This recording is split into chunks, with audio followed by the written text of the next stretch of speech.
camera and microphone are turned off. If a member of the committee wishes to speak, use the raise hand function and you'll be placed into the speaking queue. When speaking, remember to unmute your microphone and enable your video camera, and all votes will be conducted with a recorded vote. The deadline to register as a delegation for reports recommended for consideration by City Council at this meeting, scheduled for April 9th, is 12 p.m. on Monday. At this point, I will look for an approval of the public agenda. Can I get someone to move a motion to approve the agenda at the call of the chair with the addition of the registered list of delegates, which have been amended as follows to include Lisa Gibbons of the Regina Downtown Business District on item EX 2530. We get someone move? Thank you. Councillor Flores, seconder. Councillor Burton. We don't need a seconder. It's too bad for you, Mark. I'll call the question. Any opposed? Seeing none. Can I have someone move a motion to adopt the minutes of the public meeting held on March 12th, 2025? Councillor Burton, thank you. Any errors or omissions? I'll call the question. Any opposed? Seeing none, it's carried. At this point, I'd like to call upon delegations related to EX 2528. Sandra Archibald, if you're here, please come forward.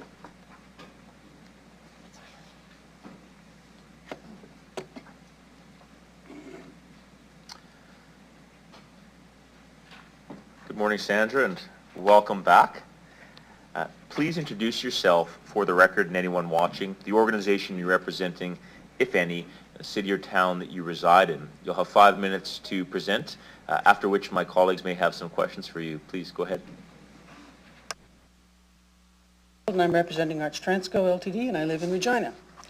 Our family operates Regina Messenger Discount Gas Bar across the street from the shelter at 1609 Halifax Street. The gas bar is open 7 days a week from 7 a.m. to 9 p.m. We are still very concerned for both our staff and our customers' comfort level with the shelter at our doorstep. Typically, there are 500 customers a day standing on our property fueling their vehicles.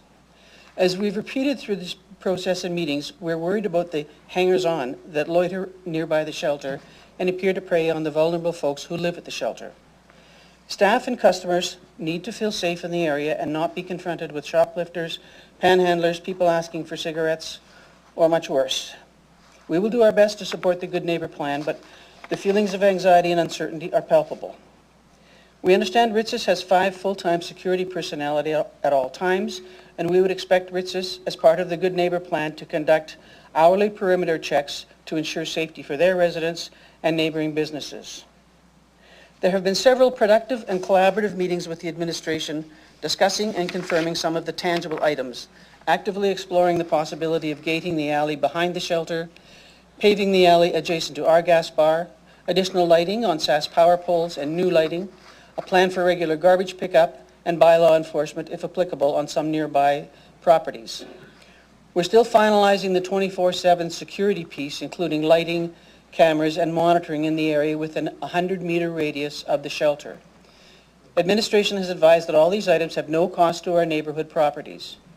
We appreciate the time administration has spent working with our group to develop as much consensus as we have to date. Our Shelter Neighbor Business Group now has a seat on the Good Neighbor Plan Steering Committee. We appreciate that step and look forward to monthly meetings.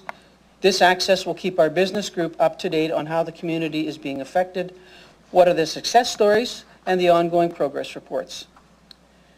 But while the report before you is quite comprehensive, it's silent on compensation to the Shelter Neighbor Business Group's businesses and livelihoods. Subpoint 10 that the previous council passed on September 25th, 2024, and included, among other things, compensation for expenses experienced as a result of the operation of the shelter, including additional lighting, private security, cameras, increased insurance premiums, decline in property value, decline in revenue due to the presence of the shelter. We know that Subpoint 10 was radically changed at the January 29th council meeting. Now businesses are playing catch-up to restore the spirit, intent, and substance of Subpoint 10. The report states that other municipalities across Canada have not implemented compensation plans for property damage near shelters. Well, with respect, I don't care about other municipalities. I care about our businesses here in Regina, nearby this shelter. The city placed the shelter in our neighborhood in a hasty manner, and council committed to compensate nearby businesses. We're seeking guidance and support from council for a grant fund to cover the added expenses for security enhancements in the 100-meter radius around the shelter. Taller fences, additional on-site cameras, rock glass, lighting, on-site security, etc. Each of the neighboring businesses have different safety enhancement requirements subject to the design of their particular property, but we're all faced with additional expenses. As well, we request council to consider a property tax abatement immediately and ongoing as long as the shelter is located at 1600 Halifax Street, which we understand is for 10 years. There will be intangibles that include loss of property value, loss of business as the customers and staff feel uncomfortable and unsafe coming to our business. Respectfully, none of these grants and tax abatements would be necessary but for the city locating the shelter in our neighborhood. The shelter will be open in 3 months, and time is of the essence. These are big asks, but our businesses are facing uncertainty and the tall tasks of surviving, let alone thriving. Thank you for the opportunity to speak to this today. Thank you for taking the time to present this morning. I'll look and see if my colleagues have any questions for you. Councillor Seekleys, please go ahead. Thank you. Through you, Chair. Hey, Sandy, good morning. Let's talk about those two pieces. I have a couple questions for you just to try and flesh it out. The grant fund, is there a dollar figure that you've calculated as a group, and have you communicated that to the working group? Well, we've tossed around some numbers. They're not finalized yet, and I think that's maybe where we have to have administration work with us to narrow down the focus of what each business needs. I mean, we have vehicles coming onto our property, so putting up a fence isn't really likely. We're likely going to need on-site security to make our customers feel safe because they're outstanding pumping fuel. Somebody else is probably going to need more cameras to see what's going on in their property. So there's different, similar things, but different needs for each business group. So I think we obviously need to focus that down so that council has an idea of what this is going to cost. But I don't have that number for you today, if that's the question. Okay. You mentioned there were 5 security that are going to be part of the shelter? At Ritz's, that's our understanding. I'm not an expert on Ritz's, but that's, I believe, what they have now is 5 security on staff. Maybe that's a question for administration afterwards, eh? Okay. Talk to me a little bit about the property tax abatement idea. That's a 10-year plan you're thinking of? What would that look like in your estimation? It would look like no properties assessed on those within that 100-meter radius for the 10 years. We anticipate, there's anecdotal comments about people's property is valued less. A piece of property that was for sale $100,000 3 months ago is now being offered at $70,000. That's anecdotal, I understand that, but if I was locating in a business in Regina, a new business in Regina, I wouldn't go where there's a shelter. I would find some other site. So our properties are going to decline in value, and I think one of our colleagues can probably speak to a situation in Saskatoon where he has property it's just not rentable because there's not a shelter there, but the area has deteriorated so much that no one wants to locate a business there. So I mean, because you want to keep your staff safe and comfortable, and your customers want to feel comfortable going there. Okay. I think I'll leave it there. I'm sure my colleagues have further questions. Thank you. Thank you, Councillor. I will recognize Councillor Forrest. Please go ahead. Oh, sorry. Good morning. Good morning. Through the chair, could you please elaborate a little bit more on the specific security concerns that you feel have not been adequately addressed in the updated site design or the draft of the Good Neighborhood Plan, and just through these consultations? Well, administration has addressed a number of them, which I've kind of cited, I mean, with paving and lighting. We're still working on the security system, which I think is a big piece of this. Where are the cameras going to be located? How is it going to be monitored? If there's activity that is unacceptable, what happens then? Are the police called? Is there a private security company that reacts? We're still working on that piece. But for our individual properties, administration, I don't think it's their mandate for that, to figure out how, if another property needs a higher fence, if we need to have on-site security, who's going to pay for that? I would estimate that we're open 14 hours a day, and 7 days a week. So have $27 an hour, that's going to come out to well over $10,000 a month if we have on-site security all the time. If we have just perimeter checks from time to time, pretty sure the bad guys aren't going to be, well, I shouldn't say bad guys, but pretty sure the unsavory conduct is not going to happen when security's driving around. It's going to happen when they leave. So our business is struggling with this. How do we move forward? How do we get through this? And we're right on the doorstep.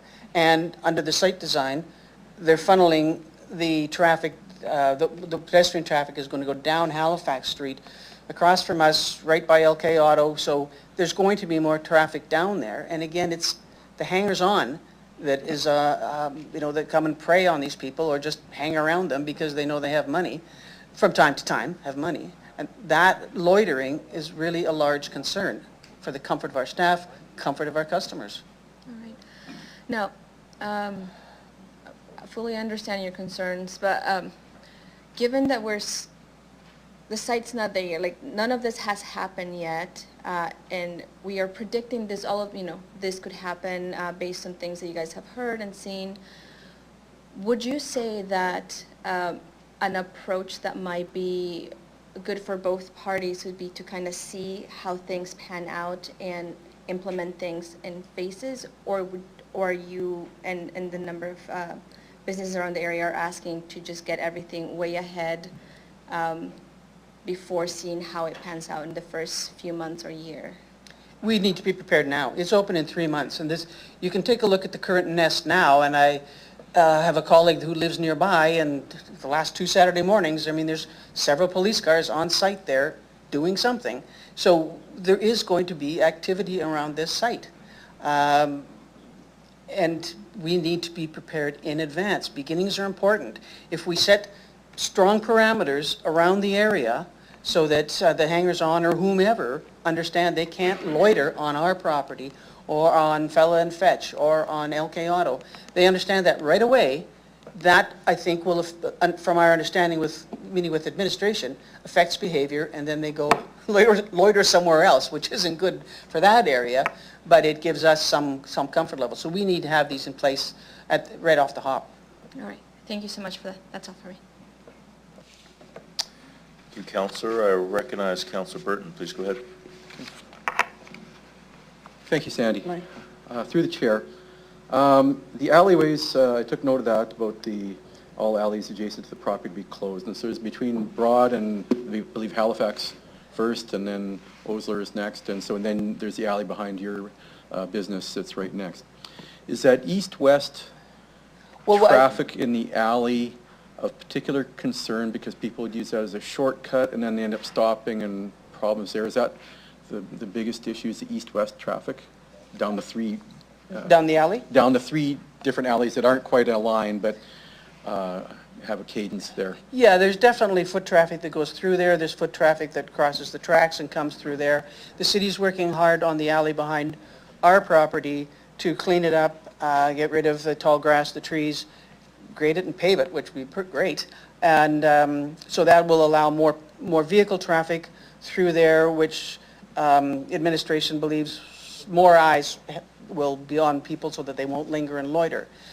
LK Auto will probably speak a little further to this, but the alley behind that property, it backs up onto the shelter, and there was already a fire there just recently. Right. So that's a pretty big concern for that alley.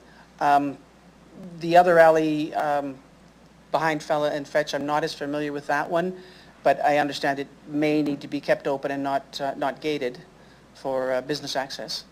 But there's the one section beside Fell and Fetch that's kind of on the east side of the block, from the midpoint to the east to Osler. I believe it's Osier, yes. And Osier's Broad? if that one was closed, that would still provide kind of an L over to the East Indian Restaurant and coming down south to Sass Drive. Would that be adequate for business purposes? I think probably that's a better question for Fella and Fetch, because Okay. we don't use that alley, so I'm not, can't really You're speak not to in- that. Okay, Yeah. that'd be fine. But behind your establishment then, if the east-west traffic was closed off there, that would be of significant importance to you? No, I think the enhancements are going to be important there. It doesn't need to be gated at this point, but enhancing it, paving it behind our property is an enhancement that would help.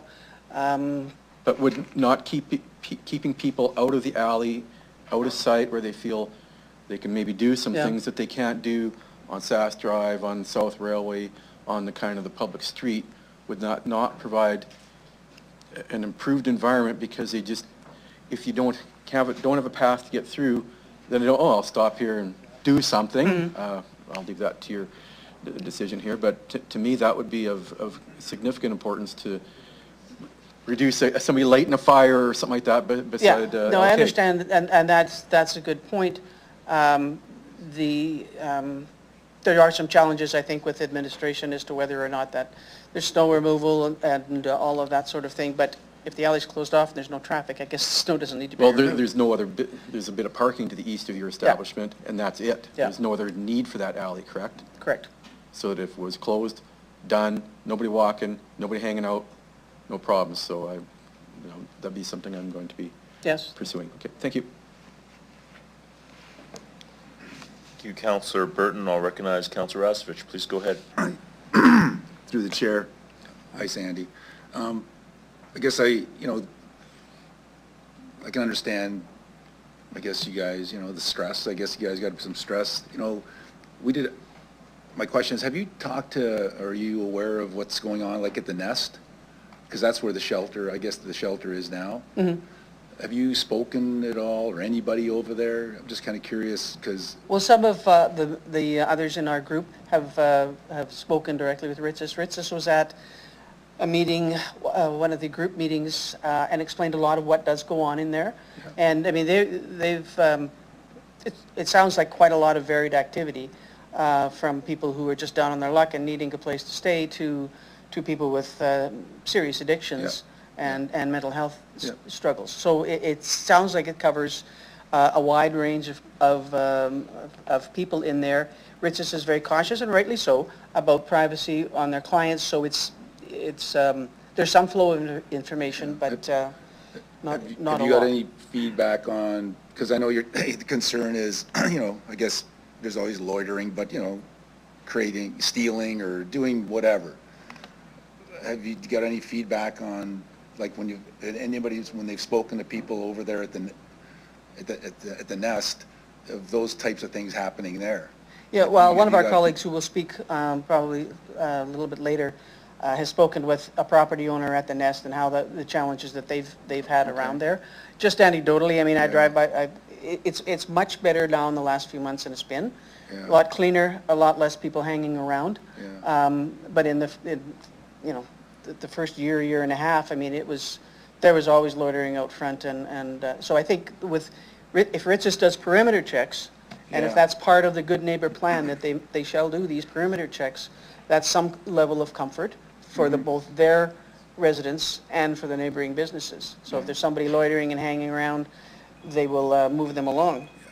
Just asking, because we did a tour there, and the owner of the building, the doctors, basically informed us that, I guess that the residents have been good. I mean, not stealing or any things like that. Like, things have been really, not that that's going to happen there, but I guess just to what Councillor Flores was sort of saying, we don't totally know how bad, I guess, bad things could be, or how maybe okay things could be too.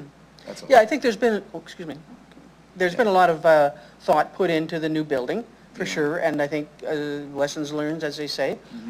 So I think there will be a lot of things that go right, but we need to be, we need to be prepared on July 1st. Yeah. And not wait for catch-up after this fire happens, or that happens, or, needles are discarded, or whatever, Okay. whatever the case may be. Okay, thank you. I don't see any other questions for you. I appreciate your time and your presentation today. You can return to the gallery. Thank you. Daniel Turgeon, please come forward.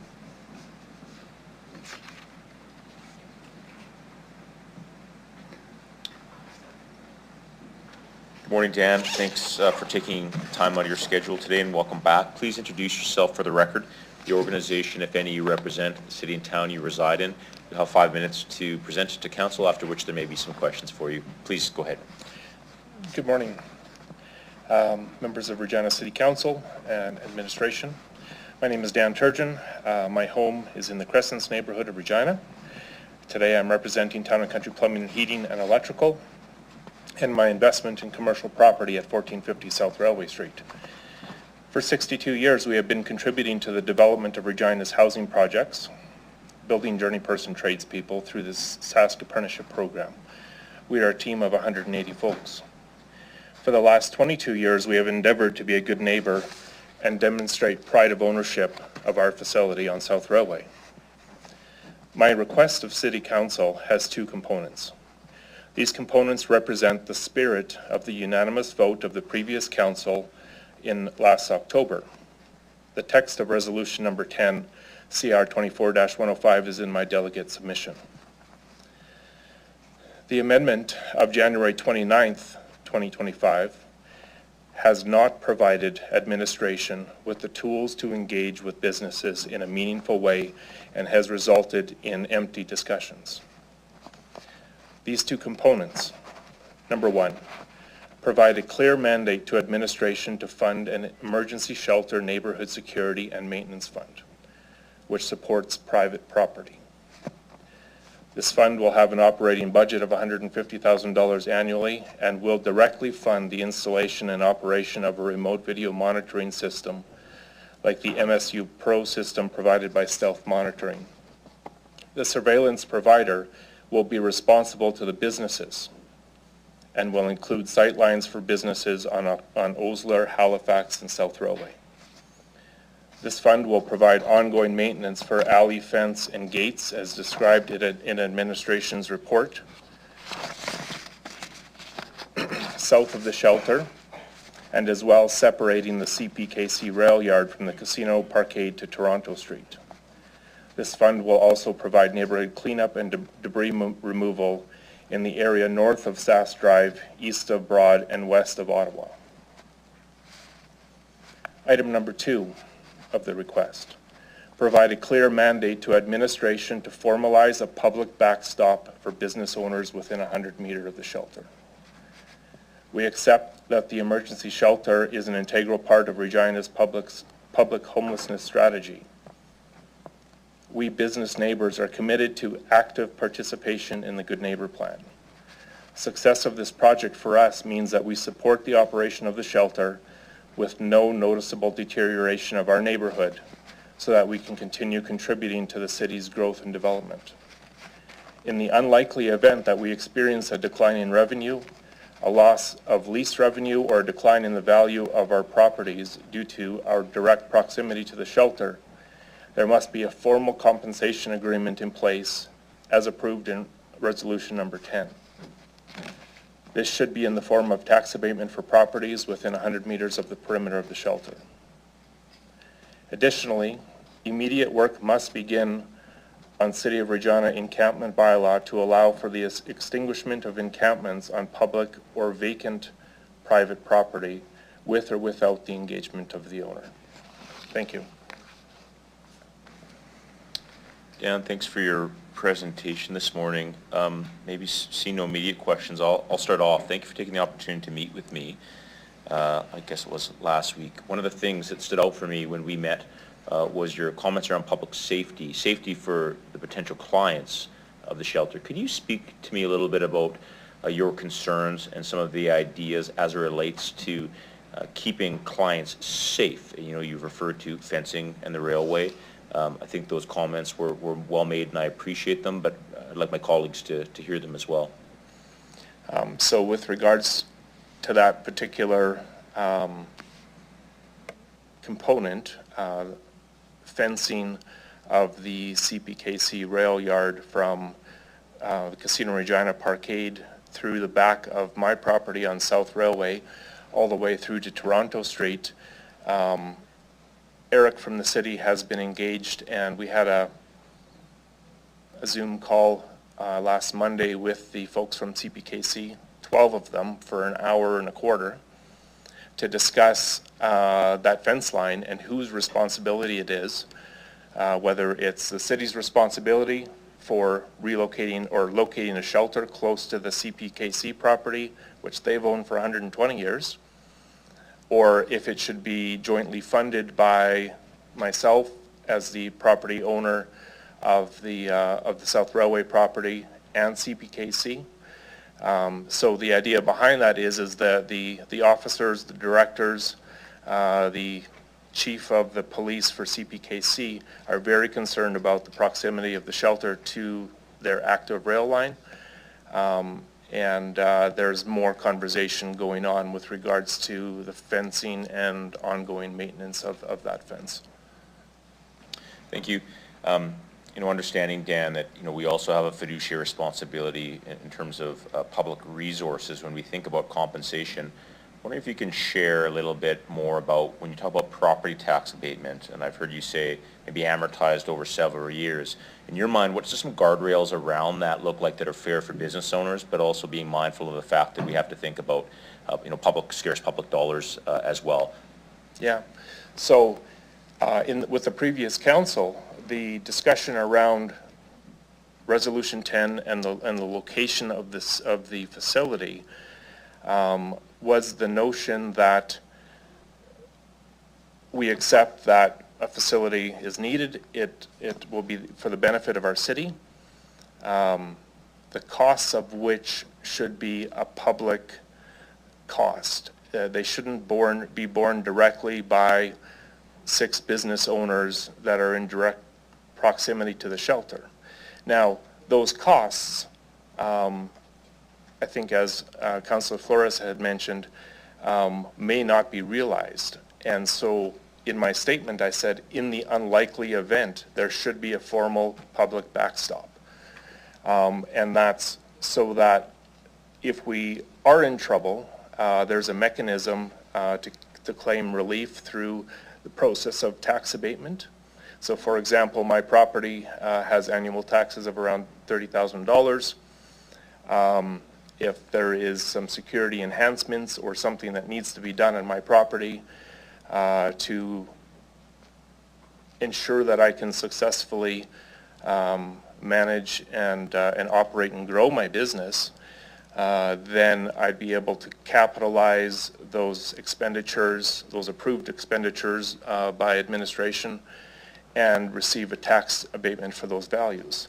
If, for example, my current tenant, which is Town and Country Plumbing, chooses a different location in the future and I struggle with releasing the property, I may be able to seek relief from taxes during the period in which my building is not leasable. So those type of ideas, like a formal method of compensation for private business within 100 meters of the shelter. Okay, thank you, Dan. Recognize Councillor Burton. Presentation, through the chair, good presentation. Just further to the Councillor Fro's comments there, there's a big change in your neighborhood and you want to see some things fixed and remediated. I guess, how long do you see that going? The city is a constantly changing machine or piece of land, and whether in this case it's a homeless shelter or in another case somebody puts up another business that maybe has an impact on yours, positive, negative, various things like that. How long is it until you would believe that this is just part of the neighborhood? And because there's nothing forever, is where I'm going with this. And just look for your thoughts around that as you deal with where you get supports and some tax abatement or various things like that. How long is long enough? Well, I guess to the chair, Councillor Burton, the investments that we've made in our businesses represent our private retirement savings. So in our private world, the things that we do, the decisions that we make at the time, so 22 years ago when I invested in the property to locate my business within the city of Regina, this wasn't a foreseeable condition. I would suggest on the report that I read last night that was produced in 2018 about a 5-year plan for homelessness in the city, this wasn't a contemplation of that report even in 2018. So things change all of the time. In this case, the city has chosen to change my neighborhood to accept this facility, and in doing so, create a challenge for private business for my retirement plan. And so, as I said, I think it needs to be in the unlikely event of a deterioration in the neighborhood or a negative impact, there must be compensation to industry, to private businesses from the public purse. I would say that we've enjoyed working with the administration. Over the last while, certainly we feel heard in the Be Heard page. We've had a few coffee dates. We've talked about public things. Administration has very clearly said time and time again is that they do not have a mandate to make any changes or collect any information on what may happen on private business. So the things that we're talking about are the alleys, the fencing, the lighting, all of those CEPTEB ideas, but they currently do not have a mandate from council, and that's what I'm asking today, is that council gives them a clear mandate to engage with the private businesses to figure out what we need or what we may need in the future due to the location of the shelter. Okay, thank you.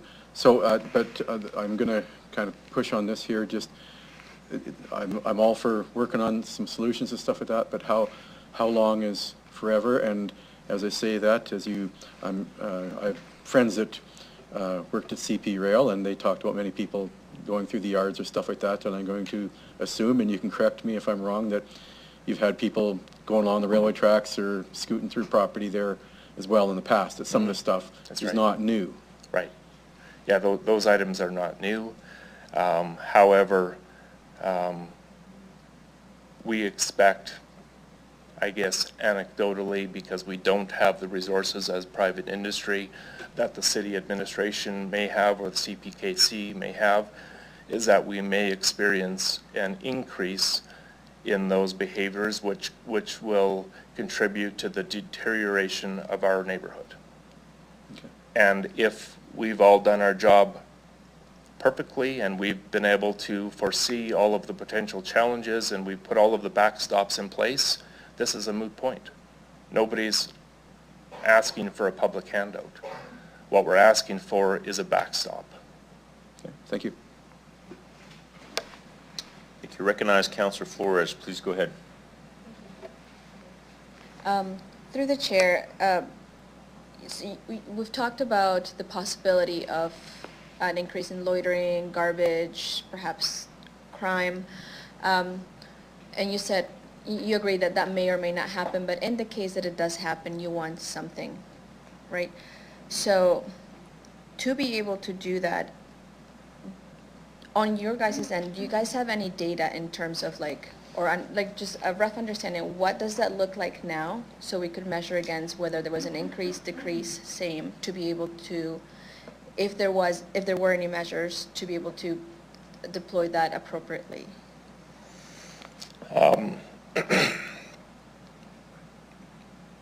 I don't think we have the resources nor the time to dedicate to gathering that data. As a taxpayer in the city, I expect that the city has that information at their fingertips, which they may or may not share with us. So we could provide now as the calls for service from RPS or as kind of the baseline and then determine if there's any change. I would suggest, though, it's prudent to plan for, so that we can see that coming, right? Like, so from my view, and I'll just speak to my experience, coming from previously the Lakeview neighborhood, I've just relocated to Crescents. I like to ride my bicycle every morning to work and home at the end of the night, and I take Toronto Street straight down because it avoids the busy streets.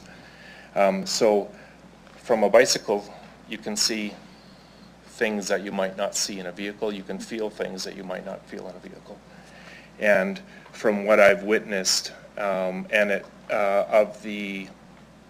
I think is a deterioration of 11th and 12th. There was just recently a meme showing the Artful Dodger back from 2015, and the people gathered around it as a community hub. I love the place for the music and the pizza, and now it's a boarded up building with graffiti on the walls and people loitering in front. So, and from what I see on 12th Avenue around Carmichael, from what I see of the encampment that started last October and grew to January, where Regina Fire had to come in and put out fires, those are the things that I feel as things that may happen in my neighborhood. And so that's why we're sitting here engaging with the city. However, I feel that it has to be meaningful. There has to be a mandate for discussion on what happens on my property, on Bobby's property, on Miranda's property, right? Like it, from what we understand is Ritz is primarily concerned with what happens inside the shelter. And once people leave the shelter for the day, there really is not a responsibility, like say, of those residents, right, of what happens around. It's all kind of pie in the sky stuff. I look at the area, you know, in Saskatoon. My two sons go to school in Saskatoon, so we're up there around the shelter. And so I see all of these things. I haven't done, I don't have data on it. It's what I see in the neighborhood on the ground. And so those are the things that we're talking about in trying to figure out how to work our way through this quagmire and still have a successful business. I'm responsible for a lot of tradespeople. I'm responsible to a lot of contractors in the city. And so I got to figure out a way how to, you know, continue doing my piece as a good corporate citizen. Thank you. And the reason why I asked that is because earlier you mentioned that administration does not have a mandate to collect data on what happens inside private businesses. So a lot of the concerns that I've heard is like there might be changes to the way our business operates because of the shelter being around and maybe the foot traffic around it. So given that administration doesn't have a mandate to collect data in that's kind of what I'm referring to. Like, would you have a set point to be like, at this date or at this point in time, these were our operations, post-shelter, we saw this change because, and we can attribute it to this XYZ type of thing? So I think that set point is now. And the reason that I brought that up is, you know, as we're engaging in dialogue with administration, we're talking about all of these public ideas, public things, and we understood as businesses under resolution number 10 that we were also going to have a discussion based on like that surveillance, the private surveillance system, like cleanup on our properties, like how do we deal with say loitering on the steps of Fella and Fetch. Also all of those things, administration, and rightly so, they haven't received a mandate from council to engage in meaningful discussions about how to deal with that. Like the conversations, as soon as that opens up, they take a side door left, and we're only talking about, say, the alleyways and the lighting and the, those things. So, and that's not what we understood the spirit of Resolution 10 to be. So we're saying that that set point is now, and we have to figure out how to deal with that from our businesses. All right, thank you for that. That's all for me.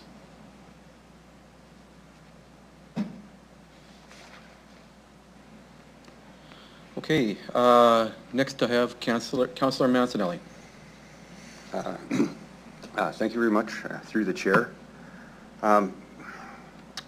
So I guess the first thing I want to go over is what you mentioned for your ask. You had one point for the security, I believe was $150,000. Yeah. And just looking at the investments that have gone on in the downtown as a whole, but in this neighborhood as part of that whole, the street team, the RO officers as well. I know they won't be concentrated and coordinated in this part, but they will probably I'm quite sure they'll have an effect. This security, is this because there's hours to their operation, or is this over and above, or is this a recommendation from somewhere? How did this come to be one of the asks you were coming to? This is, I guess, our private discussions amongst the businesses on what we feel that we need. It is separate and distinct from the security provided from RITSIS, who are only concerned of inside their facilities and their property. It is exactly that, to provide a feeling of security in the neighborhood so that our customers, our employees, some of whom are very young, some of whom work over, all night, some of whom start at 4:30 in the morning, so that that we can guarantee, I guess, under our respective health and safety programs, that we can offer a safe workplace for our teams. And so having that surveillance on our properties will provide that.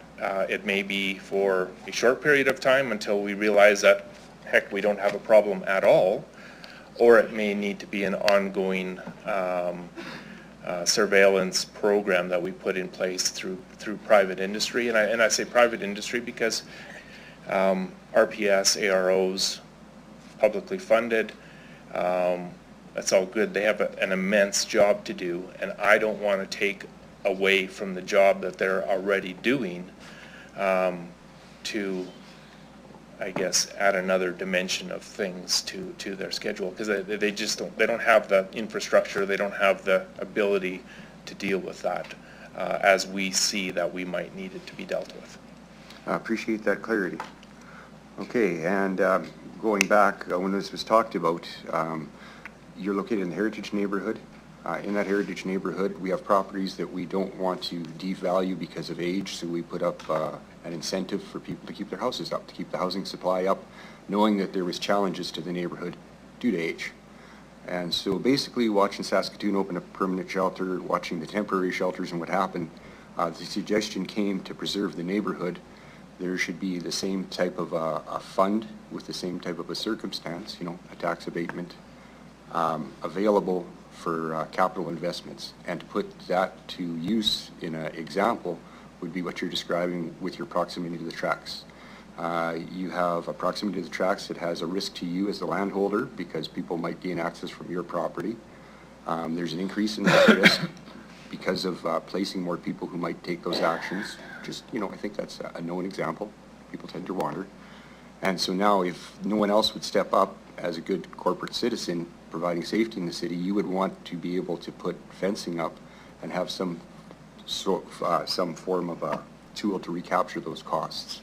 And that's how that would kind of tally out in your eyes. Is that correct? That's correct. Yeah, Okay. That's what, and I believe that same notion applies to the Fella and Fetch business and as well to the LK Collision business, who's already made investments in his compound, is so that we've made that capital outlay and we have the ability to seek a tax abatement to offset that capital cost.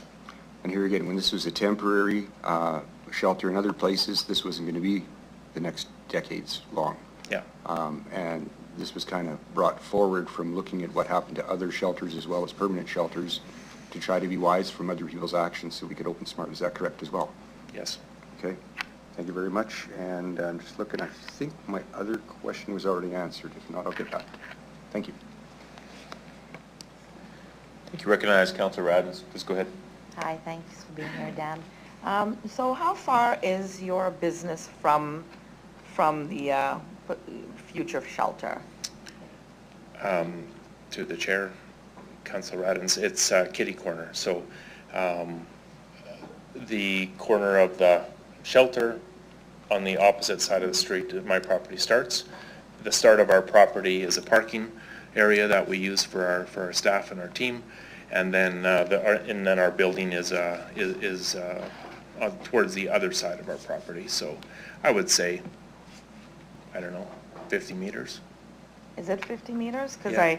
I did look at it. It said your business is 350 meters away. And that's almost like a block and a bit. Yeah, it's across the street. Yeah. I know. Yeah. I drive by it every day. Yeah. Yeah. Yeah, so it's 350 meters, sir. No, according- No? I'm sorry. No, I'm is sorry. it- Sorry, That's not sorry, true. I'll ask you both to stop so we don't Okay. engage in debate here, but Councillor will have a question. thank And you. I think you have the time to clarify, and so Yeah. I'll go over to you, Dan, first. I think you want to clarify its proximity, and then we'll go back to Councillor Radens. We Thank don't you. debate. Sure. So our property starts kitty corner across Ottawa Street from the shelter. So the corner of the shelter, if you walk kitty corner across the intersection, is where my property starts. So I guess the thickness of the road is its proximity. Okay, I thank guess you. that's it. Yeah. Okay, thank you. So Council Burton had also asked you if, people are already coming through fencing and coming through your property already. And so has your business looked at doing anything with that? Have you put up any fencing or anything like that? Yeah, we've made as any business owner would do, we've made a investment in the security of our facility, based on the information that we had at the time when we made the investment, which was 20 years ago, 15 years ago, 10 years ago, 5 years ago. We constantly are upgrading our facility to provide security of assets and security of vehicles. So we've made those investments. We currently have a camera system which isn't very useful, because when we do have an incident, oftentimes we're not able to, we can produce footage to RPS, but there really isn't a way to identify individuals and deal with it appropriately. So I guess the answer to your question is we've already taken measures. We've invested with the information that we had at the time about our neighborhood, and now the shelter is a new dimension that I think we have to re-engage on and decide what effect it's going to have. Okay, so since you've brought up the point in time with installing the security parameters you've got in place, Council Flores had asked about collecting data and evidence. And so we don't have that of occurrences that could potentially happen in the future in regards to the shelter. And so, again, at what point do we say that we need to support you in those things, right? And so we don't know the data, we don't have the evidence, we don't have the proof of potential things that could happen. Right.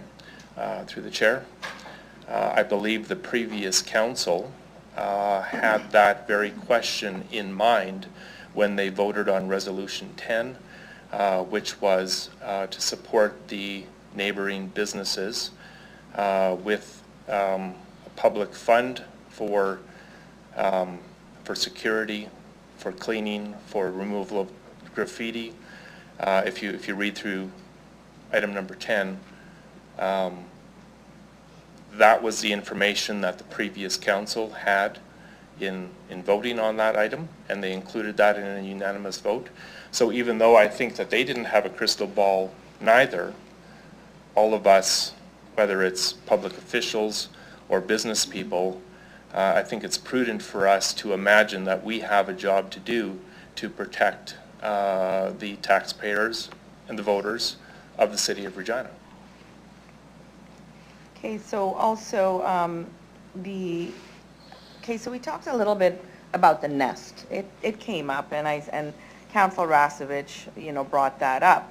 And we toured that facility a couple of weeks ago, and it's pretty tidy all the way around. And the folks running the center there, they said that they didn't experience any of the potentials that we are talking about here.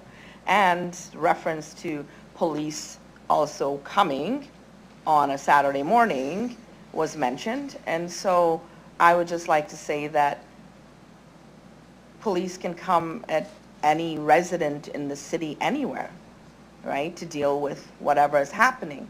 And so have you talked to anyone around the nest and what's happening there? I know directly, yes, I have. A business on 13th Avenue, Kitty Corner, across the street from the nest, has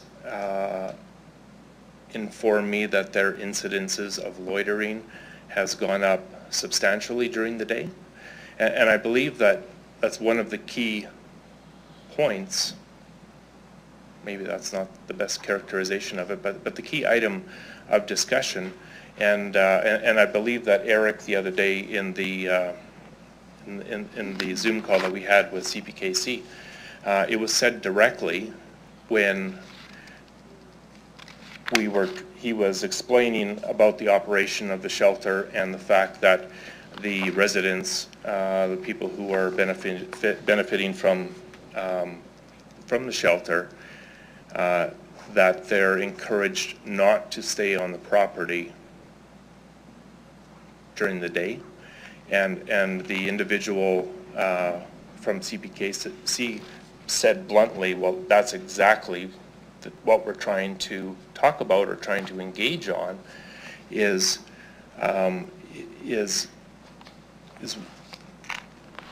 I get the flow of traffic of people coming and going from the facility, and any additional people that are attached. I'm not an expert on it, but from my personal observation of the area around 12th Avenue, I believe that we have a challenge. I witnessed the fire at the encampment on 12th on the private property. There was, it could have resulted in loss of life. I know that recently it was reported in the news that there was a murder outside the Carmichael on 12th, outside that facility there, and I know that that we can distinguish between the type of shelter and the type of services that, say, Carmichael provides versus what Ritzis is going to provide. There's all of those nuances that we can get into, but as business owners, as city councilors, I think we have to be prepared and have a system in place to so that we have an option to deal with what it is that's coming. Okay, thank you. So in terms of consultation, we kind of suspended for a month now, I think, in terms of giving more consultation, because folks in the area indicated that they didn't feel that they had adequate consultation. And so do you feel that you was there something that was missing in the consultation that was done in the last month? Yes. Okay? Yeah. The repeated message is that administration did not have a mandate to collect information on what's required on private business, on private property. The consultations have been useful, and we've been able to identify some key points in the neighborhood in terms of safety and security. But there's been no consultation on what we need as businesses adjoining the property, adjoining the shelter, for our businesses, for our security. We really haven't gotten there. So that is kind of the crux of my ask today, is to put a motion on the floor to give administration a clear mandate that we have to discuss individually with local businesses what we need. I can't comment on whether Fella and Fetch needs a fence that goes from 6 feet to 8 feet. You know, we're not security experts. We have businesses to run. I'm a plumber. If you ask me about how you should fix something in your home, I can provide that answer with clarity. But I'm not in the business of neighborhood design, of public policy. That's what we're asking from a business community, is to give the administration a mandate to consult with us to figure out what we need. Okay, so in turn, you mentioned that the consultations were useful. Yeah. So how so? Well, we were able to identify under the design of the neighborhood, we were able to identify many things that in the report you can see that administration is working on with regards to paving and lighting and fencing, all of those items on public property. So that certainly was useful. And we've, our statements have been, accepted, and but there was no further conversation with what we may need on our private property. Okay, thank you. So in regards to the shelter, then it seems that you have received, covered most of the information you required, with the exception of the potentials down the road. All right, thank you. Yeah. Thank you, Councillor. Recognize Councillor Turnbull. Please go ahead. Hi, I won't take up too much time, but thank you for being here. I realize that you're sort of on the front line of the houseless crisis, which we did declare a crisis just last week. Yeah. And that must be very frustrating for you and uncomfortable with the risks. But I was wondering, we have talked about the nest a lot, and I maybe missed the answer, but have you had the opportunity to tour the nest? I haven't. No, You we haven't?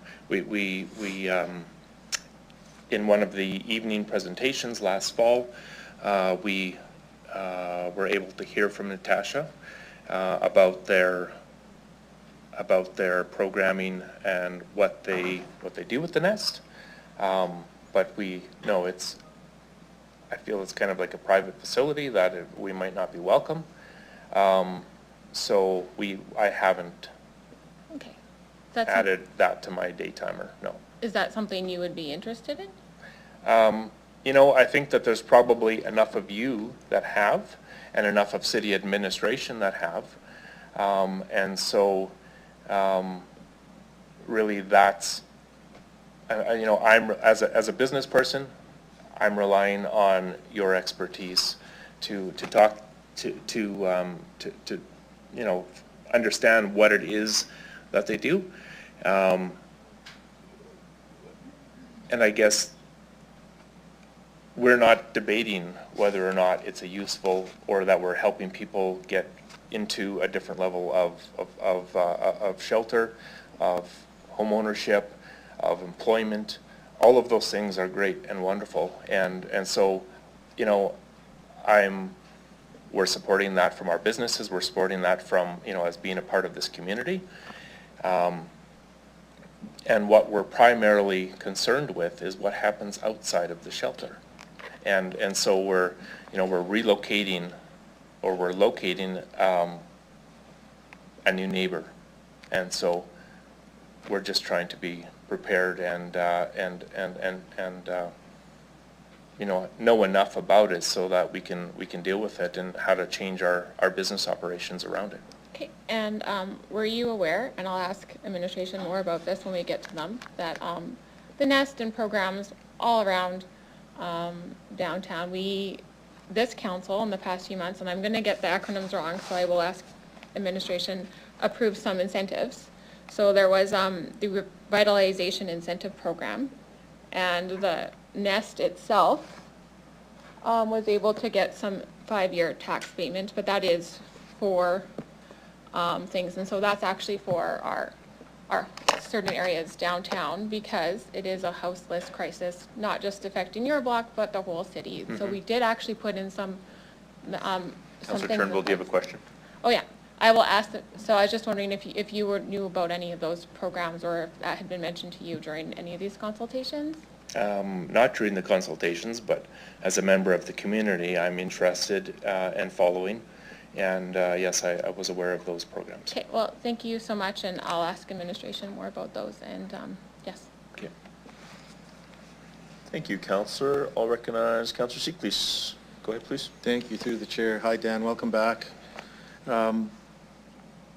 I'm looking at the capital funding piece in one of the appendices. I'm assuming you've taken a look at that, the city piece?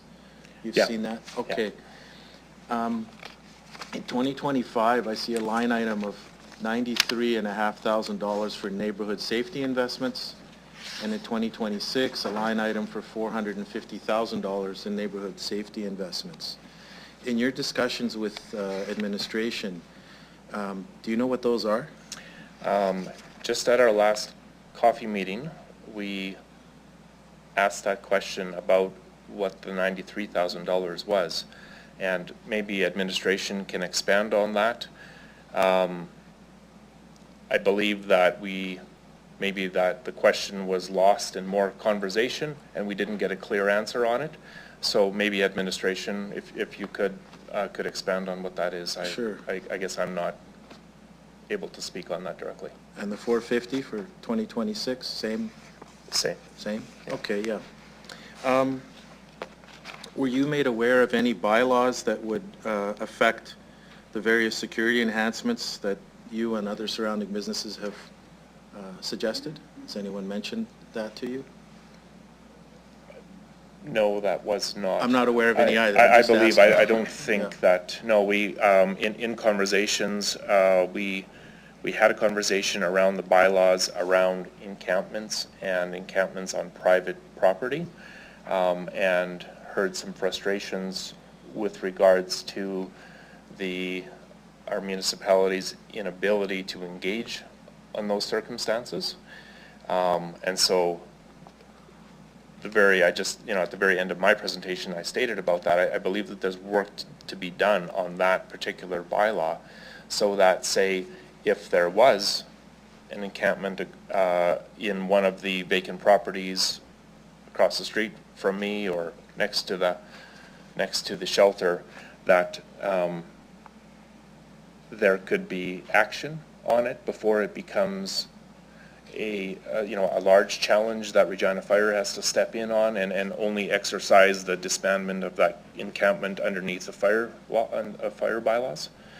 So, I think back to our conversations last September, October, when there was 1 tent, and then there was 2 tents, and then there was 4 tents, and then there was 8 tents and 12 tents, and it grew and grew and grew.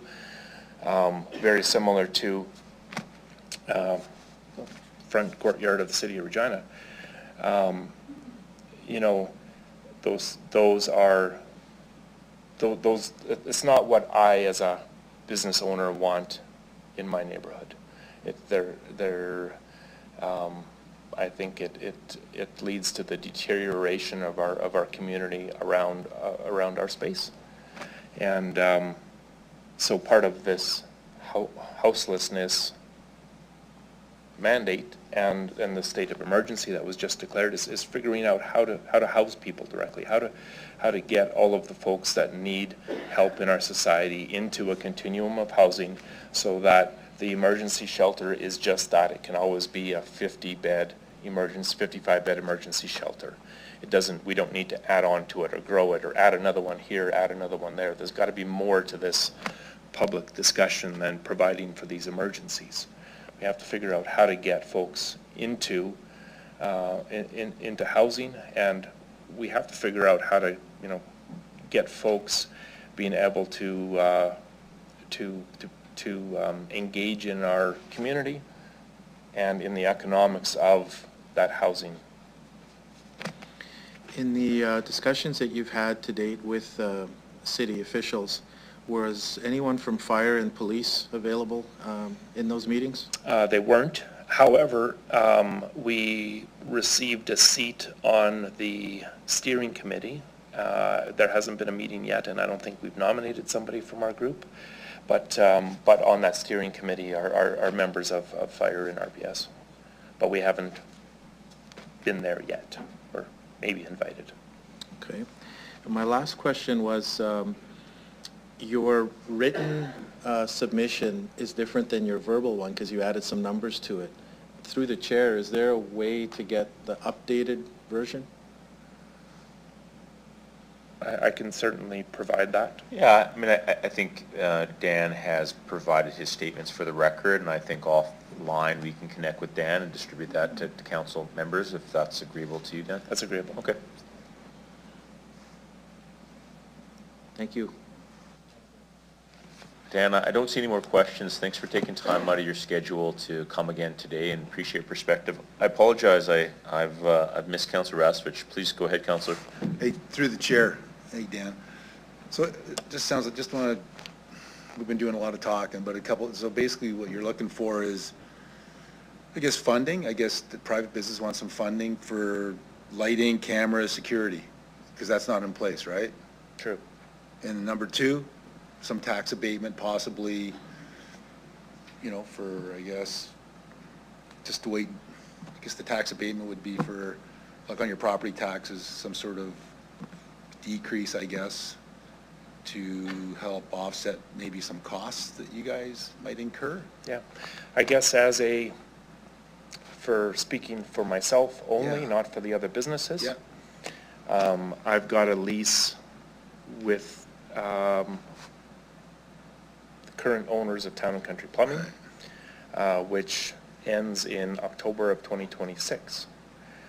So that's a year after the operation of the shelter. I would be the happiest person ever if I could release my property at market rate, or if I could sell it at what the current assessed value is. And so that is my particular concern, is that if there's no deterioration in the neighborhood, then, I've just burnt up a whole lot of hours sitting here. Because, you all have certainly done your jobs as to, put the shelter into place and make sure that it's a success. Okay. So I guess, but the tax abatement would be something in your mind, it would compensate for possible not be getting me to lease it or lease it below market value or selling the land? Is that kind of your thinking? I feel... Or is it to pay for other things you might have to do in the meantime? Well, for me specifically, if I need to be a funding partner with CPKC, which is the funniest thing ever to me for a billion-dollar company to be asking a plumber in Regina to share $30,000 on building a fence. That was a really funny situation. Yeah. But if I'm asked to be a funding partner, I'll be a funding partner, and then I would request, a tax abatement to help me offset that capital cost. Yep. And then I wouldn't expect a tax abatement. I enjoy paying taxes. Yeah. I think it's our civic duty. Should have said that last week during the budget. I don't, this isn't about us business owners looking for a freebie or any sort of that. It's just it's a public backstop for the what ifs. Okay. No, I just wanted to kind of narrow it down. Yeah. Okay, thanks. Appreciate it. Okay, this time, there truly isn't any more questions. Thanks again, Dan, for your presentation and Thank you all. insight today. At this point, I'd like to welcome Bobby Krisnar, please, to come forward.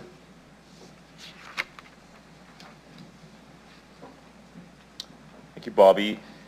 Please introduce yourself for the record, the organization, if any, you're representing, the town or city that you reside in. You'll have 5 minutes to present today, after which there may be some questions for you. Please go ahead. Hi, I'm Bobby Kersner. I own LK Auto Collision, just south of the shelter we're speaking about, and I live in Regina. Good morning, Mayor, council members, executive administration members, and fellow citizens. It's been a pleasure working with the team gathering information on this project, well, most of the time. I'll start off with making reference to Appendix F, Community Priorities and Action Work Plan, the March engagement feedback on page 5. And at the bottom of page 5, the last 2 items I'll bring to your attention. All the other things other than these 2 items, I think that the people gathering the information did a good job. You should listen to them and follow through with it. These 2 were not addressed. Number 1, at the bottom of that page is the alleyways adjacent to the property to be closed. Fence and gate all alleyways within 250-meter radius. That's what it states on there. In discussion, we agreed that this is not possible for those distances and for all alleyways, as this needs to be changed to the alleyway directly to the south of the shelter to be gated in 3 positions.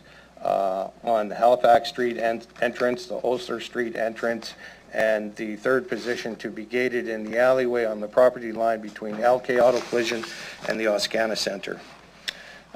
This requires further exploration for the safety of our business and all people surrounding the shelter, as LK Auto Collision contains highly flammable and explosive substances within the building. I believe these substances could blow up the entire block if caught on fire. I have my explosive license, and I can further elaborate on that if you ask me questions later. There will be a big hole in the ground for an entire block all the way around, including the shelters, all the businesses around, and all the occupants in it. If this building catches on fire to enough that they can't put it out, that will happen. This requires further exploration with all parties concerned, that being the Oscana Center, LK Auto Collision, the shelter partners, and appropriate divisions of the City of Regina. On one of our last meetings, someone lit a fire in our back alley. The people caught it that were installing our gas in our new spray booth. We put it on Jess Bins, and within 4 hours, that guy was apprehended and arrested for arson. Luckily, that morning, our garbage bin, or the day before, got emptied. Had it not been, that could have been lit on fire, and just that quick, our building could have been on fire and jeopardized the entire neighborhood. The increase of population in that area since the announcement of that shelter with these types of people is incredible. That same guy was earlier that day at the gas station. He was harassing the people laying on the garbage can and smoking cigarettes around the gas pump, asking them for money while they were refueling their cars. This is serious. People are going to die if action is not taken. Okay, next is financial compensation, the one right at the very bottom of the page. It states on there, provide financial compensation for property and business owners in the vicinity, provisions of a tax abatement for property owners within 250-meter vicinity, creation of a grant fund or support ongoing security costs. Next one states offer property tax credits and grants to homeowners who invest in improving their properties or enhancing neighborhood safety, provide financial funding to security upgrades, example, better lighting and reinforced fencing. As a business owner, I'm going to touch on the things that I believe will affect me and my business. First off, I believe compensation should be made available to business owners within 100 meters of the shelter or directly adjacent. I believe this to be only 4 businesses directly affected around the shelter, one being LK Auto Collision, Fella and Fetch, Town and Country Plumbing and Heating, and Regina Messenger Discount Gas. I believe these are the businesses directly affected and that financial support be provided for these 4 businesses to ensure the safety and continued success of them funding of them. Funding must be provided for security upgrades, better lighting, reinforced fencing, and each of the properties. It's not for me to decide where you get this money from. You placed the shelter in this location and did not allow us enough time. Originally, Amendment 10 covered this, and we felt secure and did not oppose the shelter's location. Because of that, it was removed without our consent, without our knowledge. At this point, if these issues are not addressed, I do not think that this shelter should proceed any further on the opening date. And if we're not addressed properly, we'll start a process, filing a petition to shut it down even if you open it. We are connected in this business community substantially. And if you don't respect our business and appreciate our business here, it's clear you don't expect anyone else's in this city. So this must be addressed in a proper fashion to ensure that any new businesses and anyone existing now can still survive and operate in this city and anywhere in the world for that matter. Thank you for taking the time to present again today. I'll look to my colleagues for questions, and I right off the bat see Councillor Burton. Please go ahead, Councillor. Thank you for your presentation through the chair. You know, as I read some of the comments and stuff, alleys is one of the things that, and you brought it up as well. Just simply gating an alley in some cases, you know, some people shimmy it, jump it, whatever. Would absorption, and please, I've not gone anywhere with any city people, of that alley directly adjacent to your property. I look in the design, there's no emergency exits from the shelter onto the alley. Would the absorption of that alley into your property be beneficial, helpful for you? You know, creating a bit more buffer zone where people can't get in as you do have it currently fenced and stuff. Is that something that would be appreciably beneficial? Gating the alley certainly would prevent the people from hanging around doing unnecessary things in there and starting fires, which is a big concern in this city right now, and especially adjacent to my business. It jeopardizes the whole entire block. And, you know, I guess it's not a big deal during the day because the guy that lit the fire, there's enough people around during the days and the camera caught him. But at night, everybody goes home. And had we went home and he lit that bin on fire at night, because he has access to it just walking through the alleyway, all the people in that shelter that you're trying to save will be non-existent. They'll just be vaporized if it's not addressed. And at some point, the fire people won't even go there to put it out. They'll try to evacuate the area to get them away from the area because it's dangerous. There are strict protocols on how we use these materials, how we store them, and in the 27 years of me being there, there has not been one incident. Now, you've all been made aware of this situation. And that needs exploration because you're not just putting my business out of business, you're jeopardizing everyone's lives in that area, whether it's day or night. You think the people want to sleep in that shelter if you tell them it could blow up while they're sleeping? No. You think the people want to work in there if you told them it could blow up while they're working in there? No, they won't. In fact, everybody in the whole block will just move away. Through the chair. So gate it, and they can't get in there and light it on fire. Or post a security guard there 24 hours a day around our cardboard bin.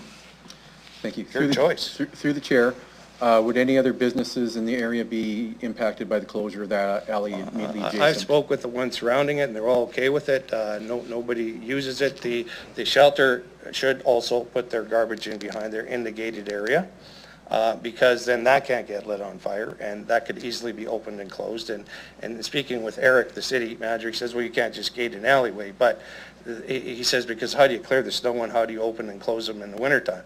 I've been there 27 years, and not once have they graded my alley in that area that I'm speaking of with the city's equipment.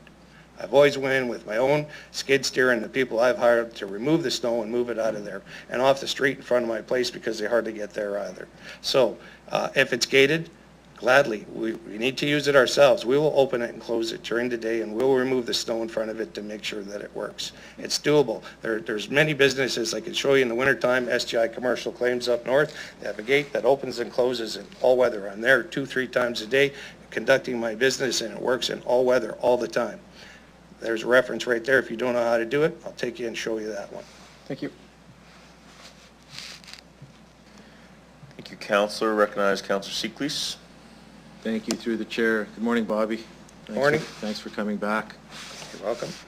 When Councillor Bezo and I came to visit you and we walked down that service lane, Yes. I can envision the fencing on either side of it, but the one where the T is, where there's a lane between your Right. building and that open-top garage storage area. Yes. Don't you need to open and close that gate to get vehicles in and out of there? Yeah, but it should be gated as well, yeah. All points should be gated, not fenced shut. And I spoke with the Oscana Center members over there, the people in charge. They'd be more than happy to have that happen, as they don't want through traffic of any kind. You know, this type of thing, not that the occupants do it, but it attracts the people that are selling the drugs and the illegal things into the area. And they don't want them around their people because they just got out of jail. And they're not even allowed legally to be around them. If they're caught with them, they go directly back to jail at that point. So in speaking with them, they'd be more than happy that that be gated there. They've made arrangements or they're trying to make arrangements with the city currently to use the property to move their garbage bins and have them put into a fenced area, but the only area they have left is right on Sass Drive in front of their place.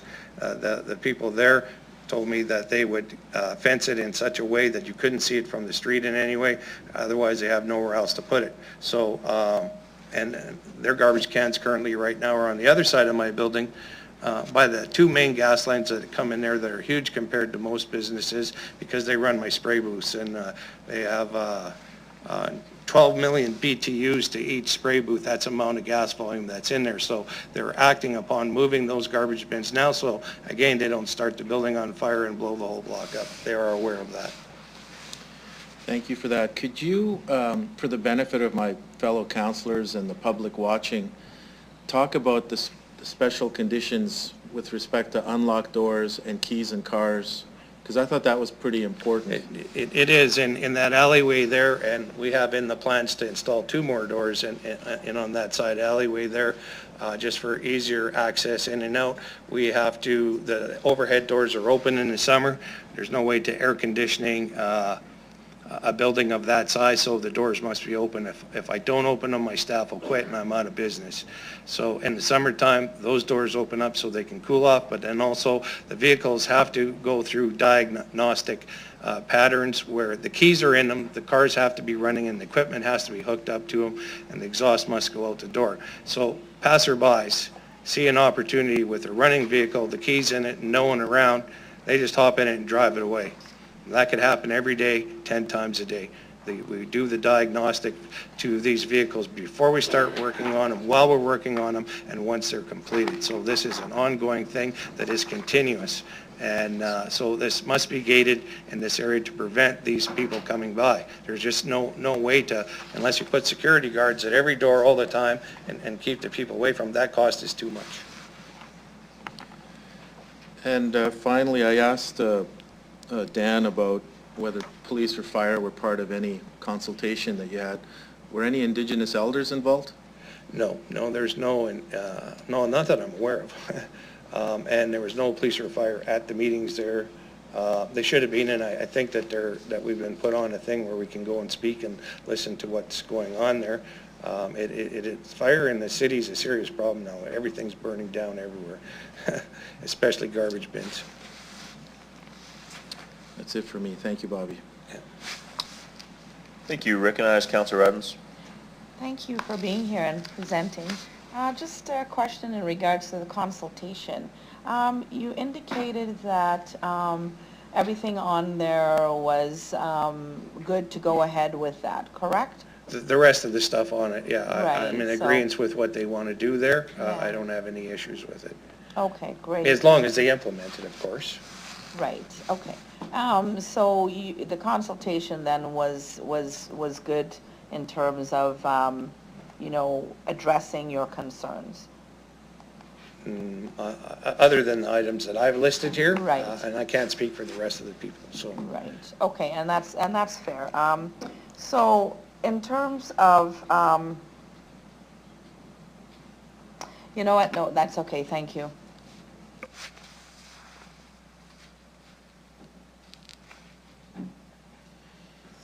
Sorry about that. I don't see any other questions, but I will look around to make sure. Okay. Recognize Councillor Flores. Go ahead, Councillor. Thank you. Thank you for all the information that you've shared. I'm actually quite disturbed by some of the information that you share in regards to the potential block leveling It's real. potential that, so you've mentioned that we're now aware of the situation. But you said, like, you've mentioned that this is already happening. People have already started fires on bins around your Lots. business. Yeah. So given Not that, my business, other businesses. okay, so, sorry, my understanding is this is happening around there. Has this has this been formally mitigated or documented since this is already, this is coming from your business, right? Like, I'm assuming that the fact that a shelter is going to be there might increase the number of foot traffic, but you're seeing this foot traffic already, that it's already starting fires. How has this been mitigated? The foot traffic has increased in the area since the announcement of the foot shelters. People are coming by to see where it's going to be, where they're going to live, and all the people that are attached to it. The traffic flow has increased in the area since that announcement, significantly. Okay, and And there's even been a fire in the alley already. Luckily, we caught it. all right, And there's a police record on that because the guy was arrested for arson. all right, thank you for that. Bobby, thank you for taking the time to join us today and to share your thoughts. You can return to the gallery. Thank you. At this point, there's a mandated 15-minute break, so we will take that now and return in 15 minutes. So we'll see you then.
Start in a minute, please.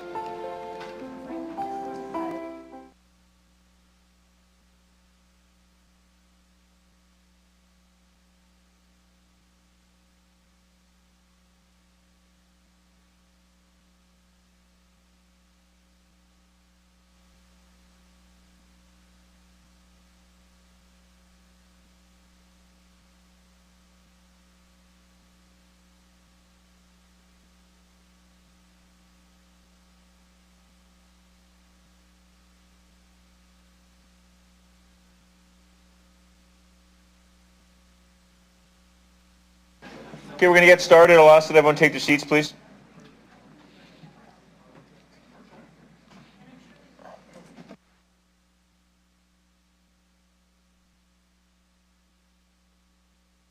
Okay, we'll get started. I'll ask that Miranda Michael please come forward. Thanks, Miranda.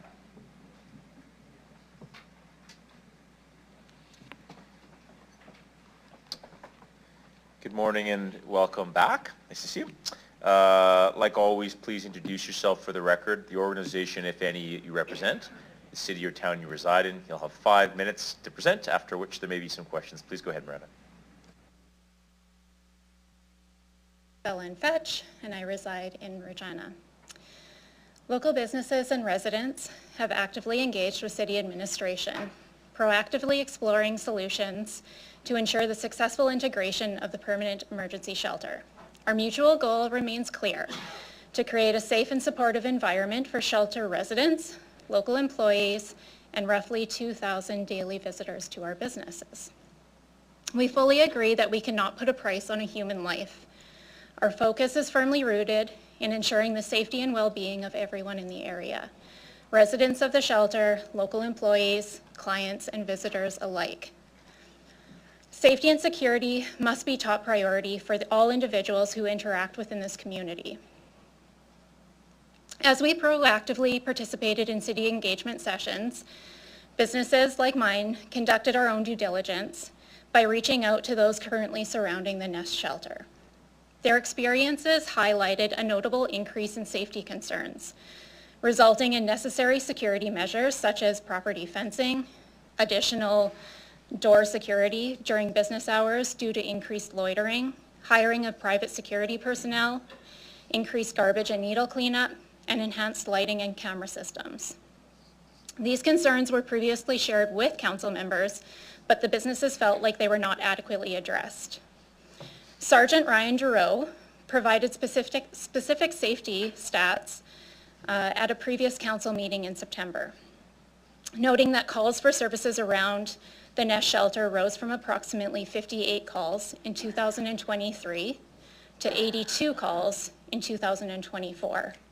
Additionally, overdose calls increased from 19 in 2023 to 32 in 2024. I think it's really important for us to recognize that these numbers nearly doubled within that year. While businesses understand the importance of maintaining community safety and could manage temporary safety enhancements, the expectation of permanently sustaining these measures is just not feasible.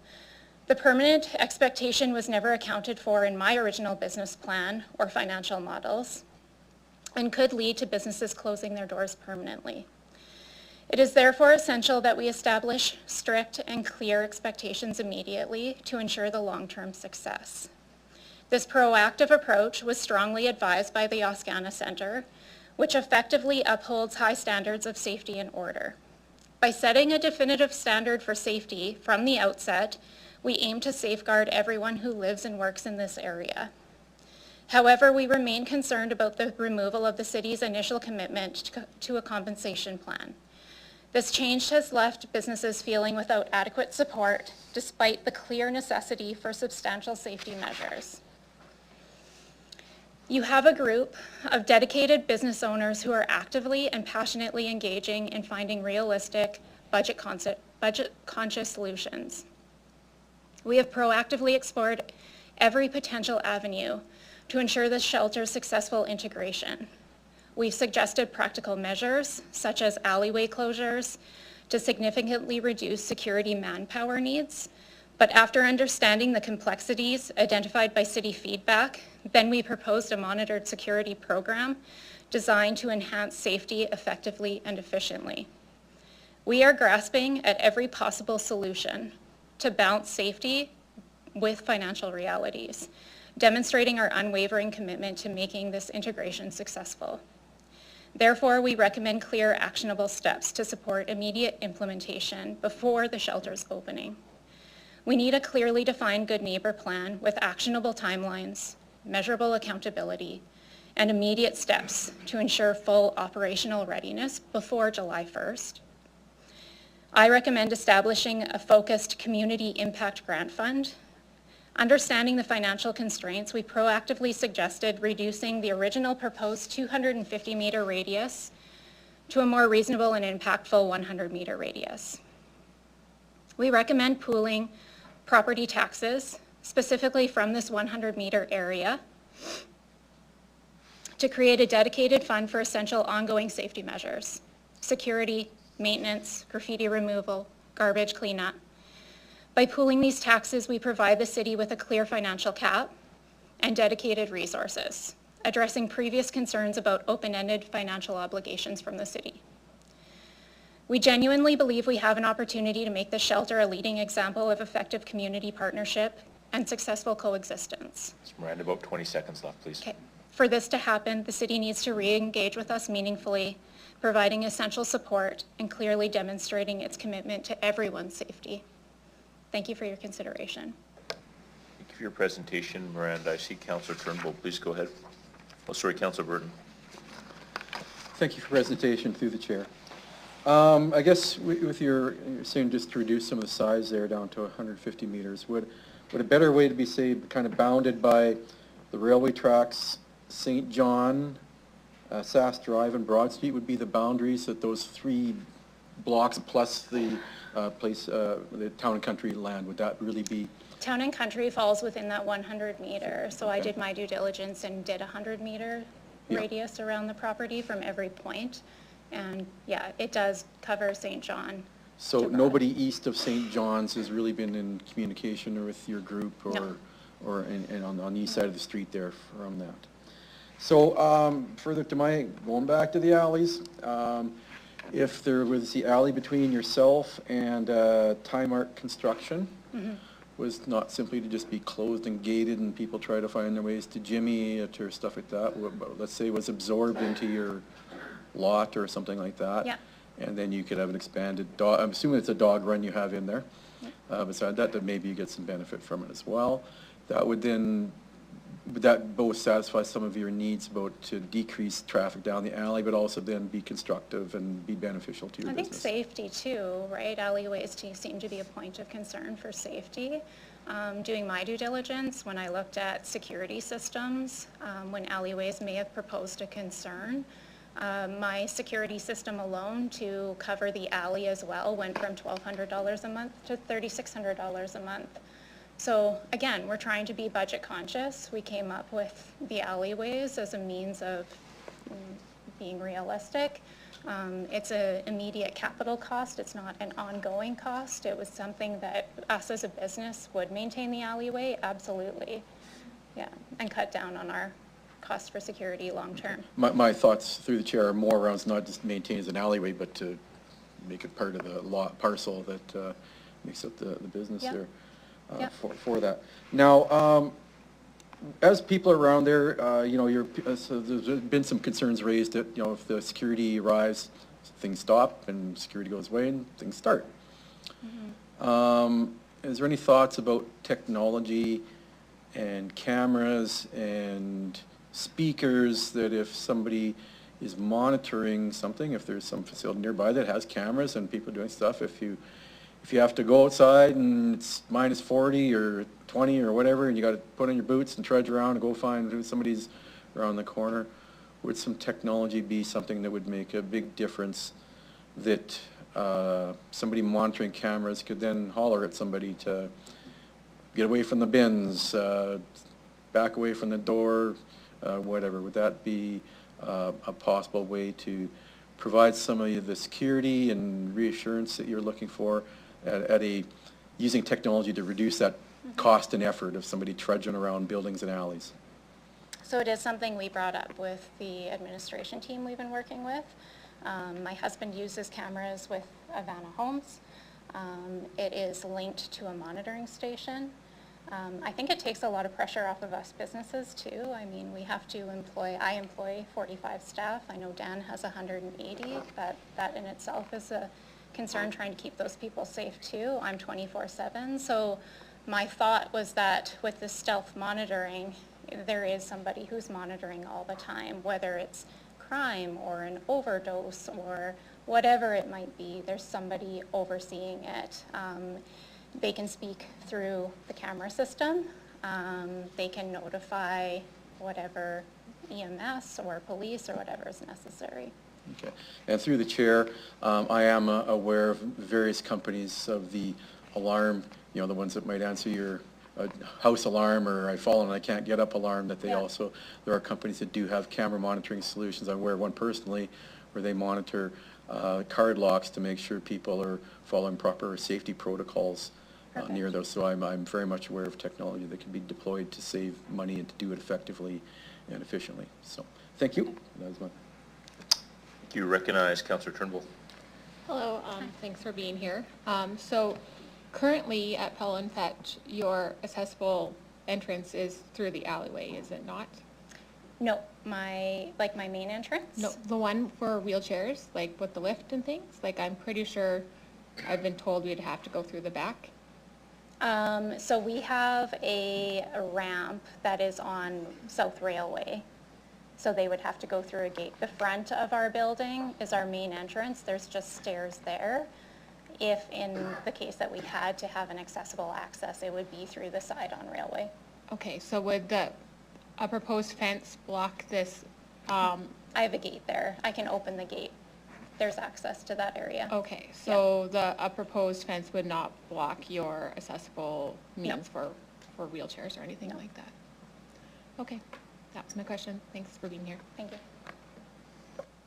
Miranda, I don't see any more questions, but I just want to thank you. Oh, Dan, you're late in the draw here. Go ahead, Councillor Rasevich. About within a 100-meter area, like, I guess, like pooling taxes or a tax abatement for a fund, right?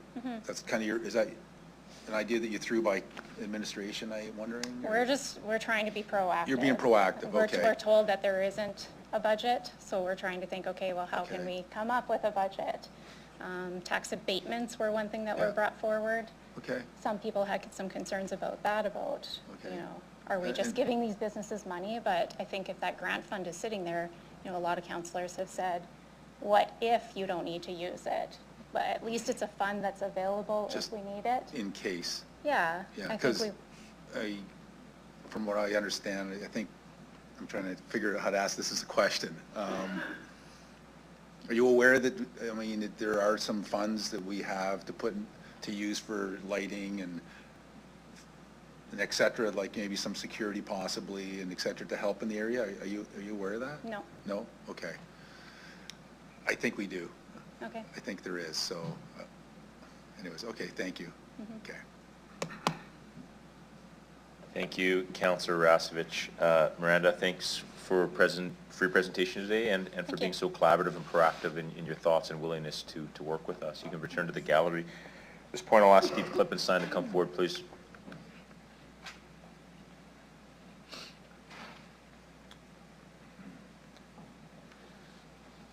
Morning, Steve, and welcome back. Sort of the last time, please introduce yourself for the record, the organization, if any you represent, the town and city you reside in. You'll have 5 minutes to present, after which there may be some questions. Please go ahead. Honorable members of City Council, Administration. My name is Steve Klippenstein. I'm owner of the property that Fell and Fetch is on and part owner of Fell and Fetch. I acknowledge the necessity of addressing homelessness with compassion. I also recognize the realities and of its impact on local businesses. I lived with a temporary shelter in our backyard when the city approved a temporary shelter on Hamilton Street. I've experienced in the past and businesses around the current area of the nest will attest to, the shelter will have an impact on business. It's very emotional to me.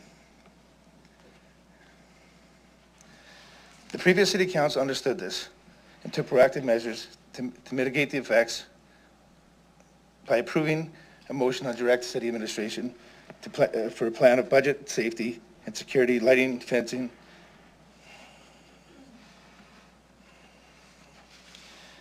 These provisions provided by City Council were not mere handouts. They were vital safeguards to ensure the businesses could continue to operate and invest in their businesses without undue hardship for us. City Council recently rescinded the motion in Resolution Number 10, and now businesses are left to reconstruct our properties, provide security for our staff and customers, and to invest in capital and safety measures.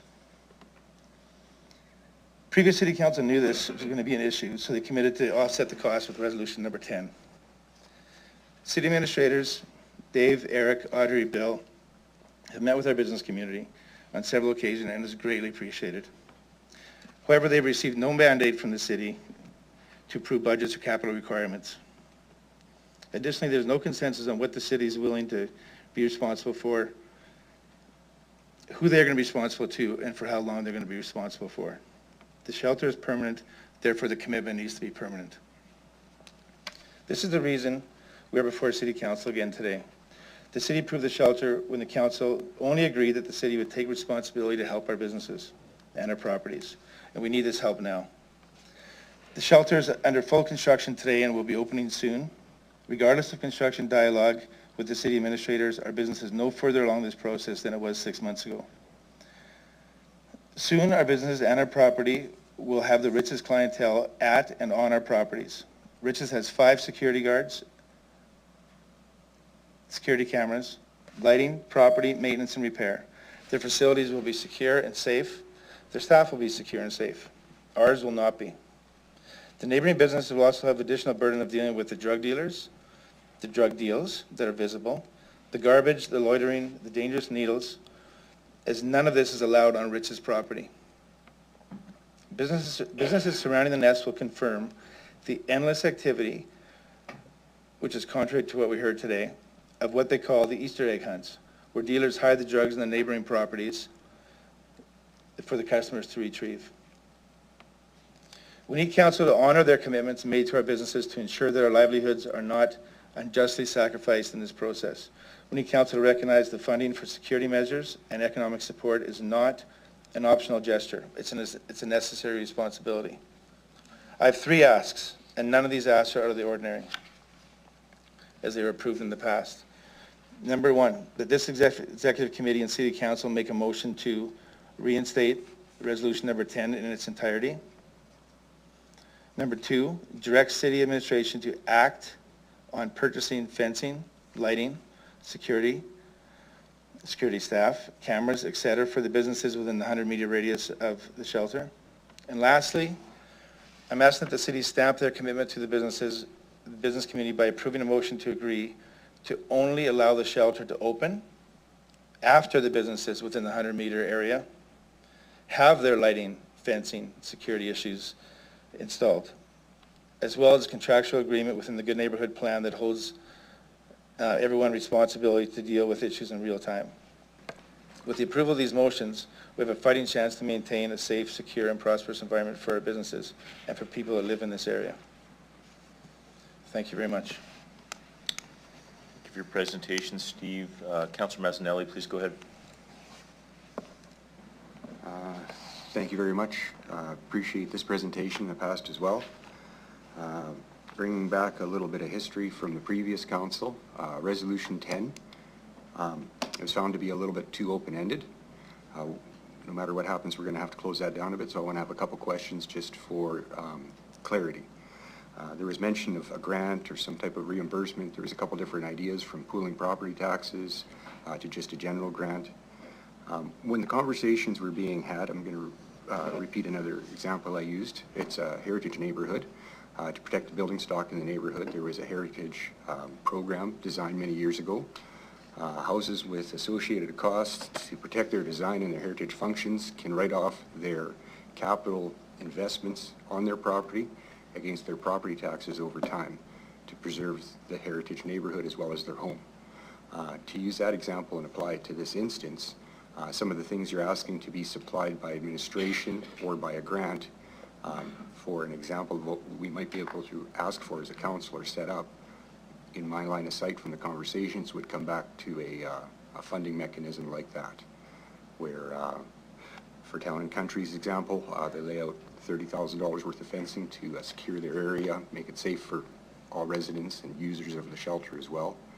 And that would be submitted as a potentially approved cost by the city and then applied back at the taxes. A program like that, would that be acceptable for what you're describing, thoughtful and usable? Short answer would be yes, that type of program would work. Not understanding all the initial upfront capital costs that we would have to absorb, we have to really understand the mechanism. For example, fencing, we recently invested over $50,000 on our fence surrounding our property. So if we were asked to put up another 3 feet of fence on top of that, like, what investment is that? Is it another $50,000 we have to do? Is it a new fence? Would we have those resources available? Probably not. We'd have to have a mechanism that would fund that initially. But. And just for clarity's sake, just like in the heritage example I used, some people might want to make improvements on their property and collect against a fund. It would always have to be vetted for improvements that would actually help the problem we're addressing. Yeah. Would that be clear and agreeable as well? Of course, and as you know, if you've seen the Fell and Fetch property, you visited several times, we've invested in our property millions of dollars in the last 5 years. It is a premier facility, unlike any other in this province, and yeah, we would be looking at not obtaining any advantage of this fund. It's just, we need to exist. Another example, alleyways, access, everything else. A seldom used alleyway left open could be a problem. It could be a benefit to a business to have access to that alley, to have that weighed and incorporated. That would be something you'd be looking for there as well. Maybe it would be a boon in the business to get the extra 12 feet of frontage from an alley, but in the big picture, the costs behind policing that alley and the potentials could outweigh to make the decision. Is that what you're expecting to weigh in balance? Is that the type of line of sight you're looking for? Yeah. Through the chair, I think with respect to our alley that's just south of our property, the only advantage would be that we, if it was fenced off, we wouldn't have to invest in a new fence on that south side. To own additional property is not really part of our plan. So, yeah, the fencing of that property would save the city money on not having to rebuild this new fence that we've already just built. Yeah, just to clear that up, I didn't think property, getting a hold of annexing an alley was your goal, but to weigh the costs of the fencing compared to the security, compared to what the present use of the property is, and to come up with a solution that bolsters it. That was more to my point. Through the chair, absolutely. I think by investing in the initial capital of the fencing and closing that alley off, then there's no long-term additional costs associated with managing that alley, monitoring that alley. So I think the initial cost up front would save a lot of future issues. Were you part of the discussions with administration over the past number of months, pretty religiously? Yes, I have. This type of meaningful conversation we just had back and forth, although I have been trying to form it in the form of questions, did you go down those paths with administration? Were those type of solutions or concepts embraced? You know, I think all dialogue has been embraced by both parties and truly appreciated and respected, but it does fall short when we know that there's no opportunity for city administrators to approve any of these suggestions. And in fact, maybe to go one step further, when it comes to discussing what we need on our private properties, the conversation usually stops because that's an area that they've had no experience in terms of investing in and doing work on private property. They've only had the responsibility of managing what's been their control. So I think there's a gap there on what's really what we need versus what the city administrators have been mandated to discuss. Last question through the chair. Proactively approaching the businesses affected when we were facing the first debate, speaking during the debate and trying to explain the ideas I just explained to you about the grant. Also having an expectation of administration to engage on those, I thought was made pretty clear in the meetings. It's been discussed a couple times. There still seems to be no cohesion to having a mandate or an interest to talk about that. I'm wondering how you thought the clarity came through the meetings, if it was expressed and made clear by the council at the time, or if there was a lot of ambiguity there and room for what's happened.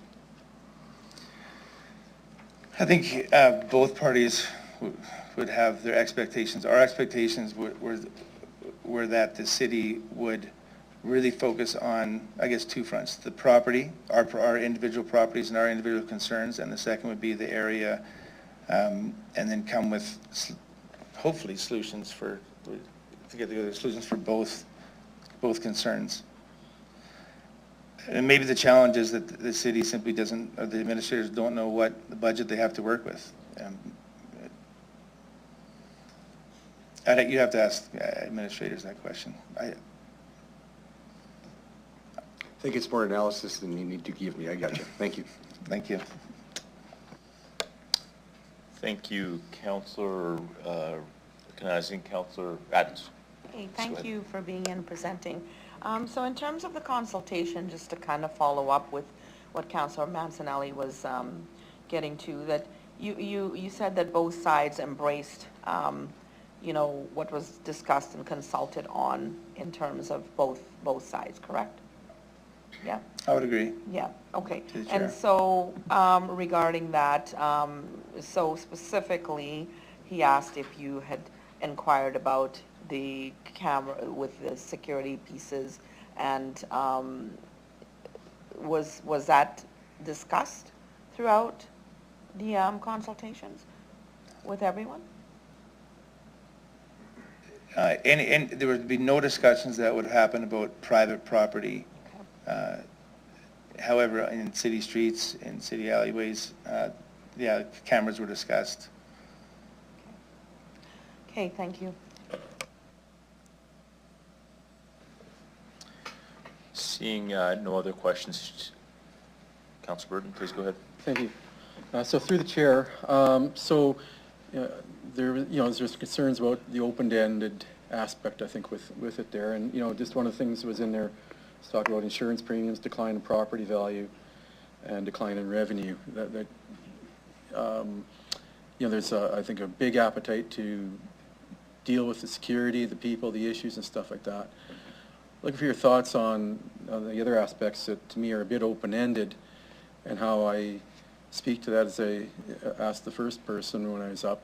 How far does it go, but where does it end? How long does it endure? That the city's always a constantly changing aspect. So I was looking for your thoughts on that. Through the chair, I think Dan put it great by saying that we need a backstop, and the whole idea is that it may be infinite. We don't know. I think you have a 10-year lease with this shelter, or a 10-year funding commitment. We believe that the backstop has to exist as long as the shelter is in place. And is it open-ended? Absolutely, it's open-ended. But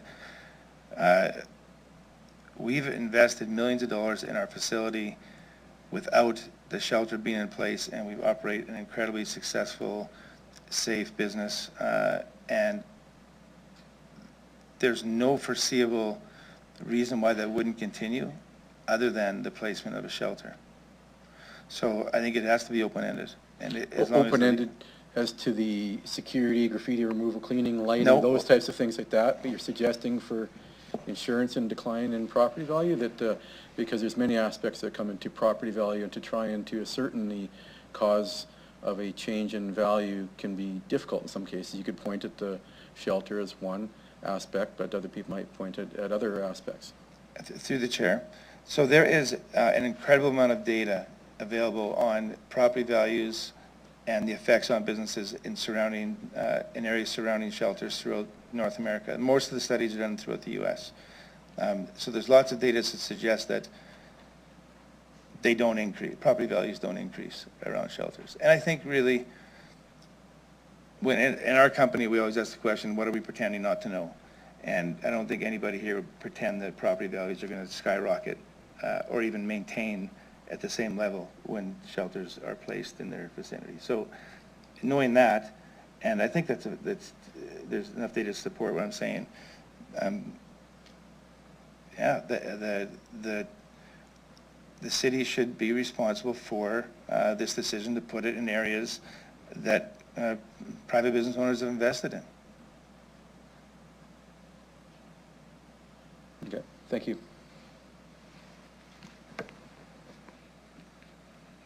Councillor Flores, please go ahead. Thank you. Thank you for that presentation. Through the chair, I'm going to ask a similar question to what I asked Dan in terms of, so we've all established that, you know, this is a possibility in the future, and then there's evidence to suggest that this could happen based on other shelter areas and all the stuff that you brought up. How do you propose we measure this, right? Because we are talking about declining property values, insurance premiums, and all of that. We know that there are folks who are already in the area, right? And you also mentioned that the city cannot talk about inside the private, so I'm just going to look at my notes here. Administration does not have a mandate to collect data what happens in the private businesses. So a lot of this compensation is specific to what happens in the private businesses. So how do you propose we start that measurement? Because I agree with you, it's important for us to be mindful of that, but we also, to what has been said as well, we have to be responsible to the questions that taxpayers may have as to we're spending this money, and we have seen that there was an increase of 20% in foot traffic that had hypothetical, that had negative impact to this business. And we saw, like, before the shelter was there, it was this, and after the shelter was there, it changed to that. Because we cannot collect data into what happens in private businesses, how do you propose we measure that before and after to, I think, appropriately compensate? Through the chair, thank you for the question. We would take the same approach that the city would take. We would collect data, and financial data is probably the most easily accessible form of data. We can look at what all the costs are, what all the revenues are, what the margins are, and we can determine fluctuations. And we're not talking about 1 or 2% fluctuations that the business community's looking to recapture. We're talking about catastrophic events. And in the event of, and I'll use the example of the Carmichael area or the 11th Avenue area, in the event that the city abandons its responsibility to our businesses, and it turns into an area or buildings or facilities like that we see right now today with our own eyes. If that happens in our area, then the city is going to be responsible. And to me, the big picture in this is by having these potentially large responsibility of funds that would have to be paid out, then we're going to be taking all these proactive approaches to ensure that that never happens. And I think this is what we're getting at, is if we all take these steps now, and Dan made the point that if this may be all moot, if we take these steps now and we address every situation in immediate time, in real time, hold everybody accountable in the Good Neighbor Plan to fulfill its responsibilities. And I think lastly, there's a misconception about the current nest area. Right now, the city of Regina has a crew of people that clean up around the nest area constantly. And the nest area is not in the state that it is because of it just happens to be not impactful to the community. There's been a lot of forethought and budget put towards making sure that the area is cleaned up Right now, we don't have that in our plan. All right, so could you, because I've asked a similar question earlier, but could you elaborate on those specific security concerns and concerns around cleanliness that you feel have not then been adequately addressed in the updated design and the Good Neighborhood Plan? To the chair, thank you. Right now, and maybe in defense of the administrators working on the Good Neighbor Plan, the time hasn't just allowed it to be completed yet, but the Good Neighbor Plan doesn't have bite in terms of who is responsible for what and what are the potential consequences. So if we do have loitering, if we do have garbage, if we do have needles in the area, if we do have customers that are being confronted and making it just feel like this isn't a safe place, then we need to be able to phone or contact somebody that can deal with it in immediate real time. If a drug deal is happening, which we're not going to pretend that that's not going to happen, who do we call immediately? So there's all these people and steps that need to be addressed, and we don't know who they are. I think we've thrown out, the downtown community safety program that's operating. We know that they don't have the capacity, and it's to do what we require. So we need to flesh out that Good Neighbor Plan, and in my request for the last motion, the important component about making sure if we can agree that the shelter can't open until these things are in place, then they will be in place, because right now the business community isn't the main priority. The shelter design and construction is the priority. All right, and Thank just one final question to what you spoke about earlier. What is that threshold of change then that you would suggest in terms of increase in loitering, increased garbage, that type of thing? Because we know that fluctuates, because there's many other factors outside of a shelter in the city that could impact how people move around, shelter being one of them, I agree.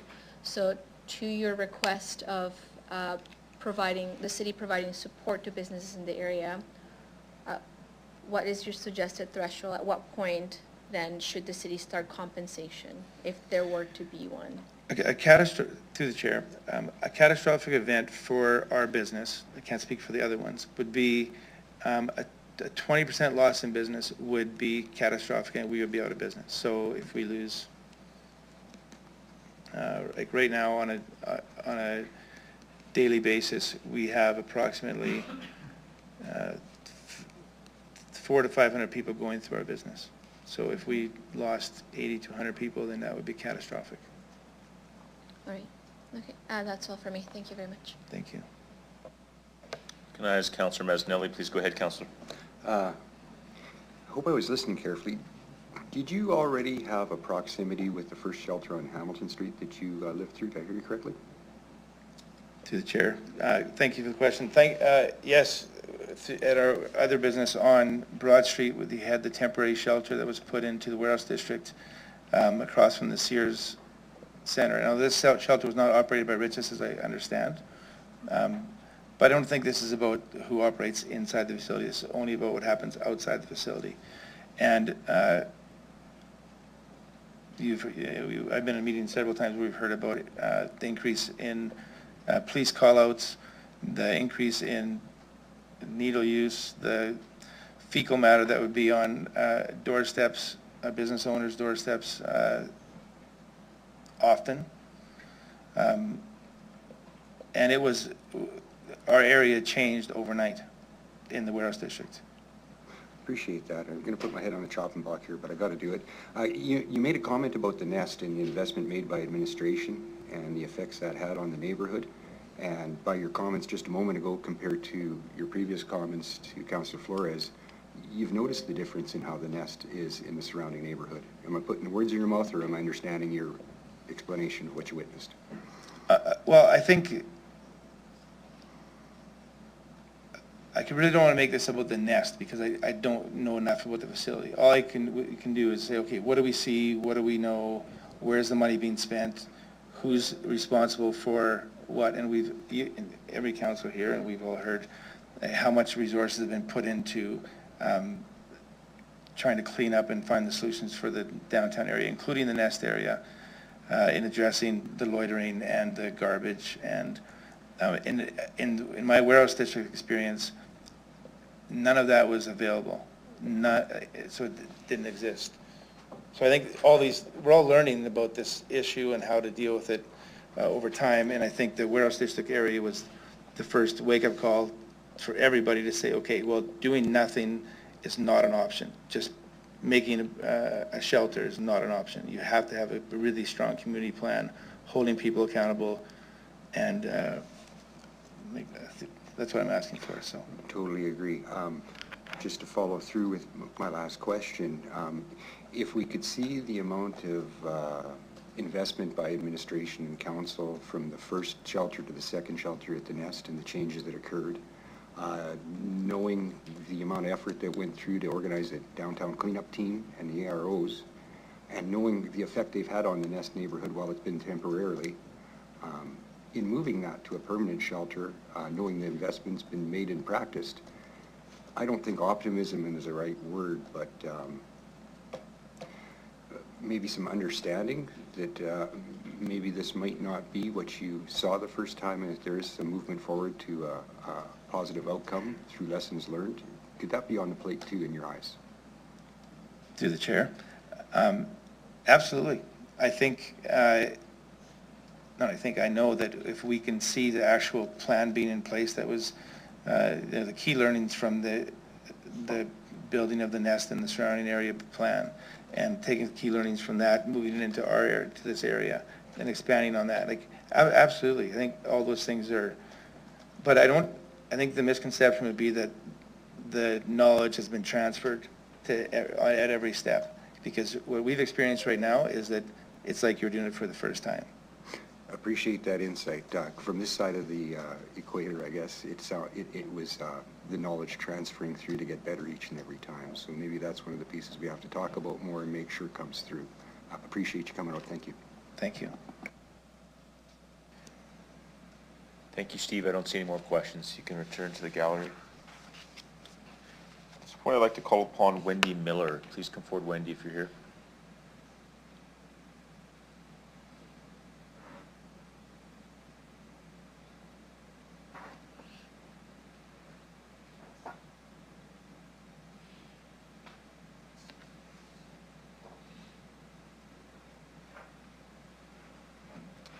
Good morning, Wendy, and thank you for coming.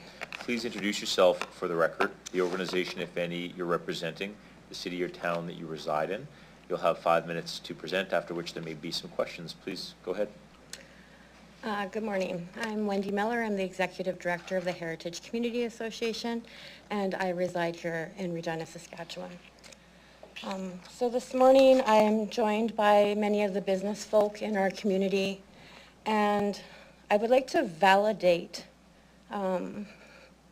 their points this morning.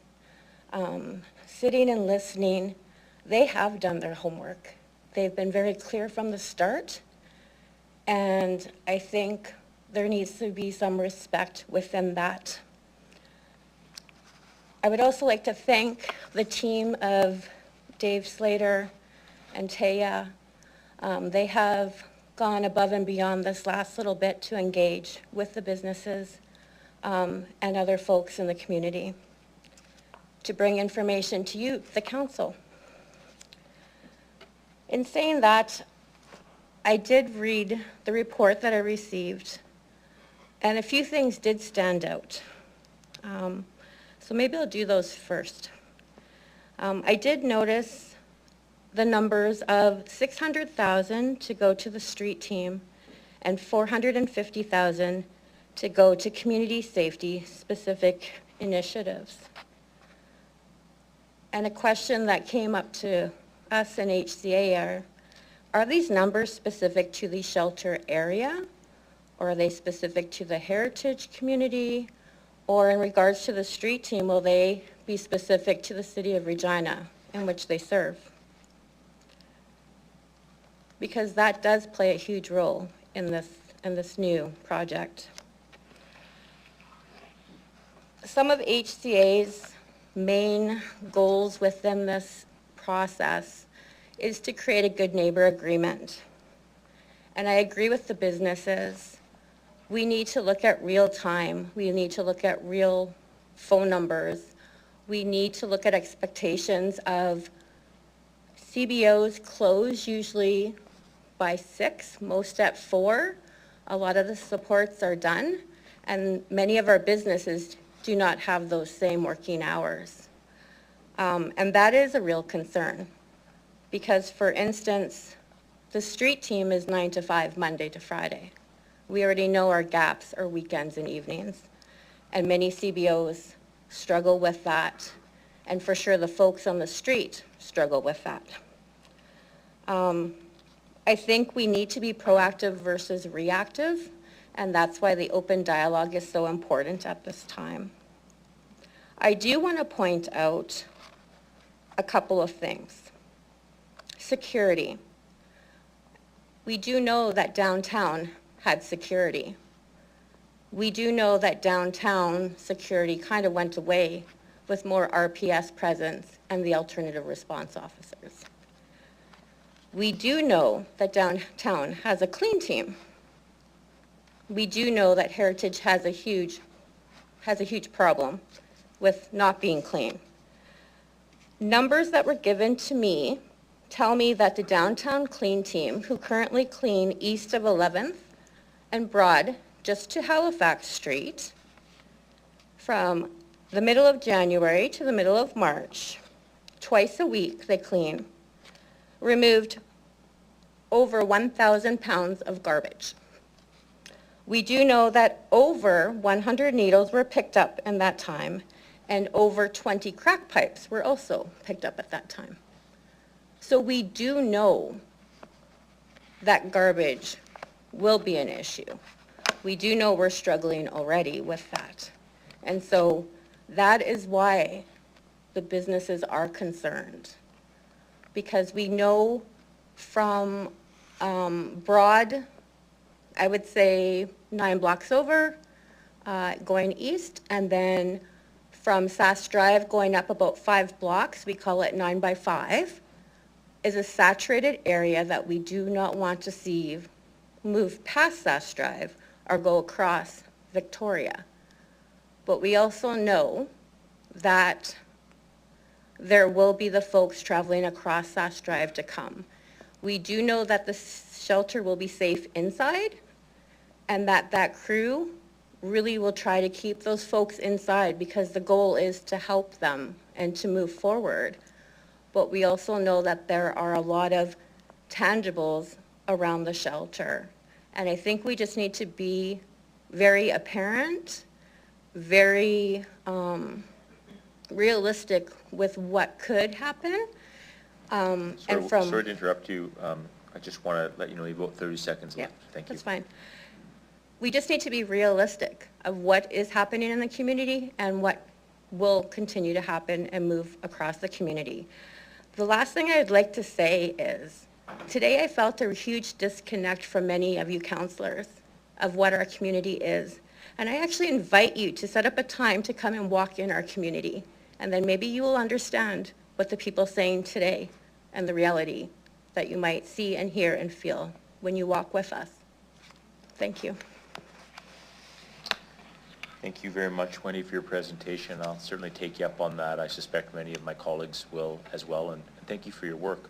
I'll now look to see if there's any questions for you. I see Councillor Flores. Please go ahead. Yeah, thank you. Hi, Wendy. Hi, Vic.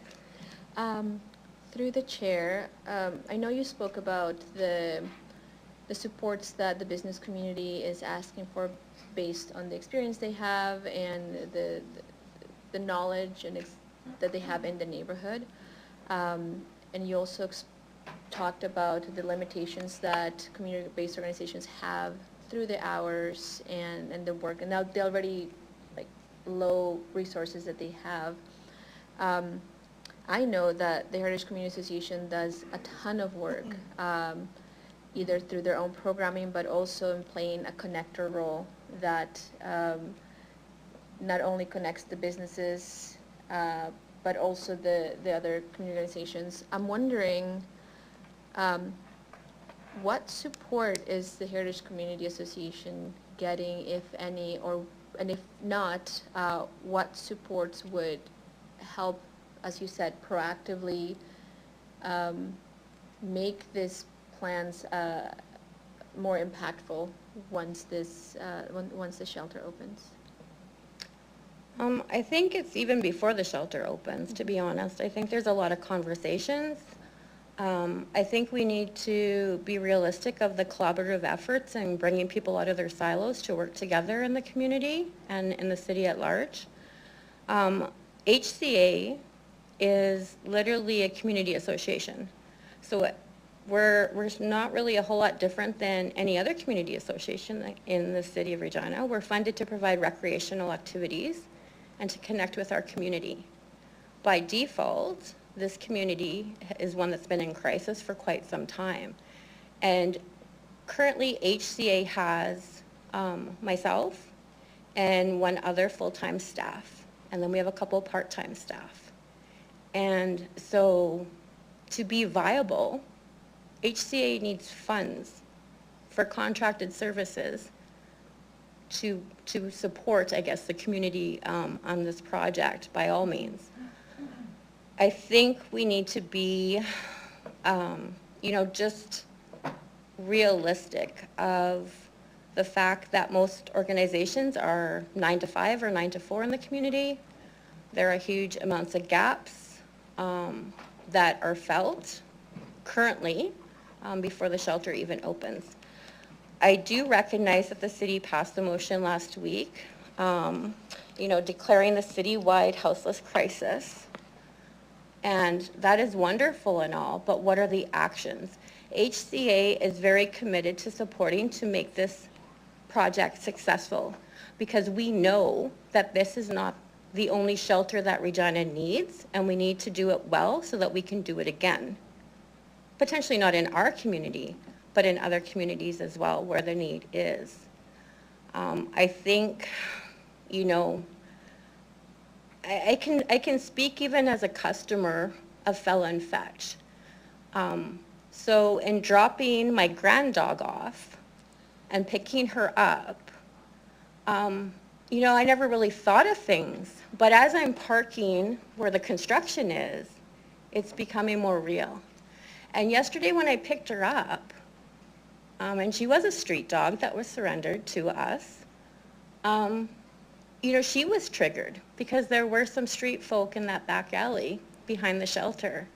And I never thought until that time, geez, she could bite one of those folks if they get too close to me. She's very protective.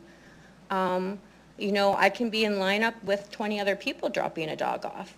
And so I never really thought of that until yesterday when I was picking her up and there was that much traffic, there was that much people, and then there were, a couple of folks making their way. And so, until you're actually walking it, feeling it, believing it, you don't understand it, I don't feel. And so I think moving forward, I think we all need to be doing our homework just as the businesses and the community have. So I've heard positive feedback in terms of the interactions that administration and our teams have had with you and with a lot of the business owners in the area. And I hear when you're saying that, we need to continue to do our homework. Could you elaborate of what do you mean by that? Like, given that so far it seems that we've had, albeit I know it was a rocky start, but like it has become a positive, proactive approach from the feedback I've gotten today. But what else could be done to continue this in a positive way so the feedback continues to be that we're having a positive interaction and that would lead to, ideally, good action around these issues? I think that's why I would encourage council to come in and have a tour of the community, because I feel like today I felt for the first time a little bit of lack of empathy for the businesses. These are their passions. They also have a bottom financial line, just as you, the city, do. And, when I'm hearing open-ended, and I'm thinking, we're open-ended on many other things in the city when it comes to finances. And I'll point out, obviously, the police budget is always on everybody's mind, or, Real's budget is always on everybody's mind. And I think we need to, it's not about just for HCA, those 100 meters or 250 meters. This is a bigger community movement. And what we're seeing is a lot of gaps have been filled by grassroots organizations and volunteers. And we just don't want this to fall through the crack. I think that they should be commended for wanting to be proactive versus reactive, because that's why we're in the crisis we are currently in. We're always reacting to something, and we're always putting money, to fill a gap. So if we can do something well, then, the next time we do this, potentially there won't be that much pushback. And I agree, we don't know what the experience will be until the shelter opens. But I do know that the Nest, is a different community than the Heritage. And I know I have sat in meetings with fire in regards to the concern of, the fires in the community. We're at an all-time high currently. Currently, the Friendship Center is closed because of a fire in their building not too long ago. And so, there's different impacts. And we know that when you move stuff around, it creates different, so right now the Friendship Corner is quiet because they're closed. But where has that all moved to within the community, right? So we're saving garbage on that corner, but it's moved somewhere else. I think we have, a really good opportunity to do something great here. But I think we all need to be open-minded, as this is a permanent shelter, not a temporary. And that's why it's open-ended, because it's really a pilot that's going to be permanent, and we're going to have to pivot and adapt as needed. All right, and then just one last question, because a lot of folks are concerned about once the shelter opens, there's going to be an increase in traffic in that area.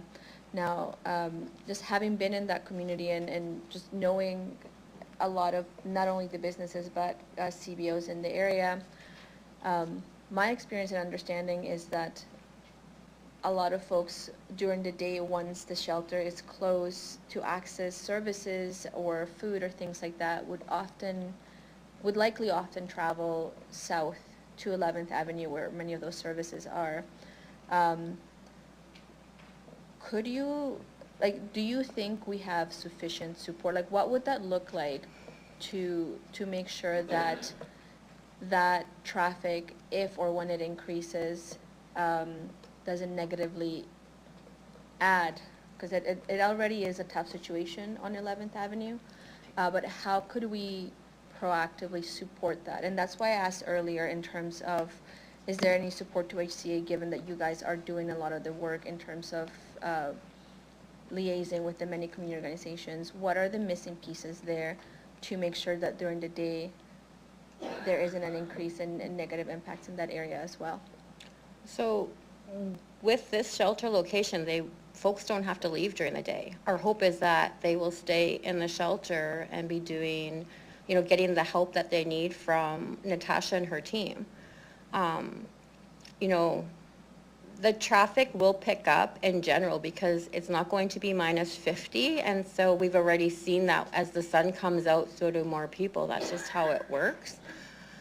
I would say with Mobile Crisis not being an old fire hall, that is going to be a huge hiccup this summer. That was a go-to for like a million years for many people. And, the shelter will offer their meals. The shelter will offer the supports inside. It's whether or not the people choose to stay and get those supports. And I'm being realistic, is if I'm told to stay somewhere for 24/7, I'm not going to want to stay, and I'm going to want to be out. I would recommend that there be some actual programming happening, whether, it's AA or, whether it's just like a men's support group, or whether there's extra funding for programming for those adults in the community that just need somewhere to be with a purpose, an intent for that day. There's lots of opportunities to create work in the community, if there's funds available. That's my concern, is 450,000 isn't a whole lot of money for programs and safety initiatives in the community for the year.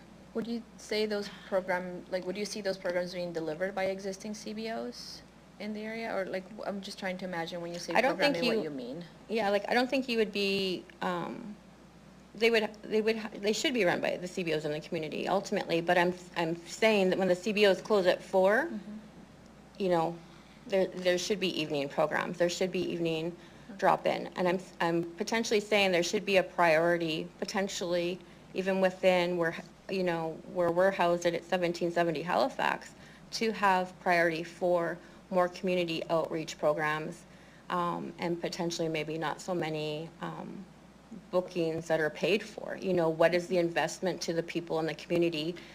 The less they're on the street, they're in somewhere safe. You know, even when it comes to shower programs, you know, we have currently in that building 3 showers that are not used because there are no funds for a shower program. We've asked, we've looked around, and, you know, we've been told HCA could have a shower program if they have the money. So, you know, there are opportunities, but I think the start is to get the building finished, get it up and running, and get the folks around the building, you know, needs met. All right. Thank you, Wendy. That's all for me. Thank you. Wendy, I don't see any other questions. Thank you for coming today. Thanks. Call upon Bryce Van Loosen, please, if you're here.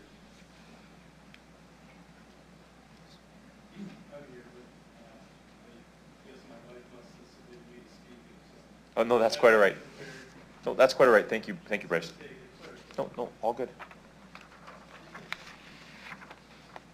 Well, thank you to all the delegates for taking time out of your day, both today and previously, and working collaboratively with our administration.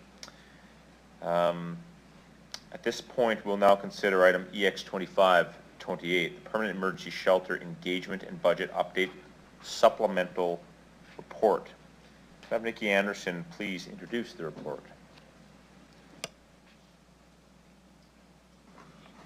Thank you, through the chair. On February 26, 2025, City Council tabled report EX 2515, Permanent Emergency Shelter Engagement and Budget Update, and directed administration to conduct further consultation with community and service providers to address their concerns and return to City Council with a supplemental report, including the results of the consultation. So this report is an update on the progress of those engagement sessions and outlines how the community's concerns will be addressed.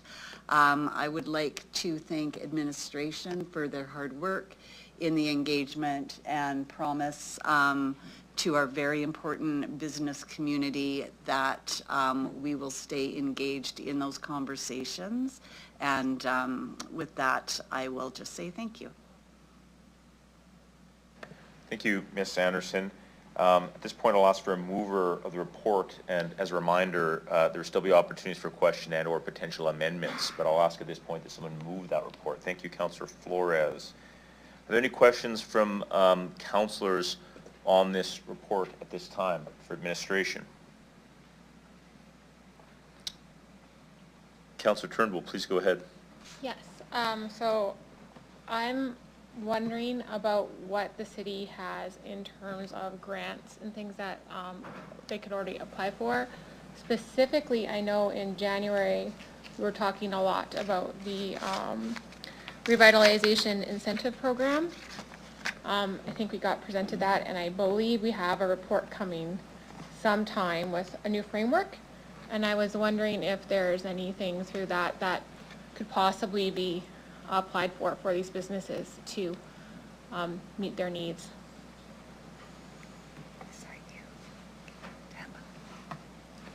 You, Ms. Bryden, please go ahead.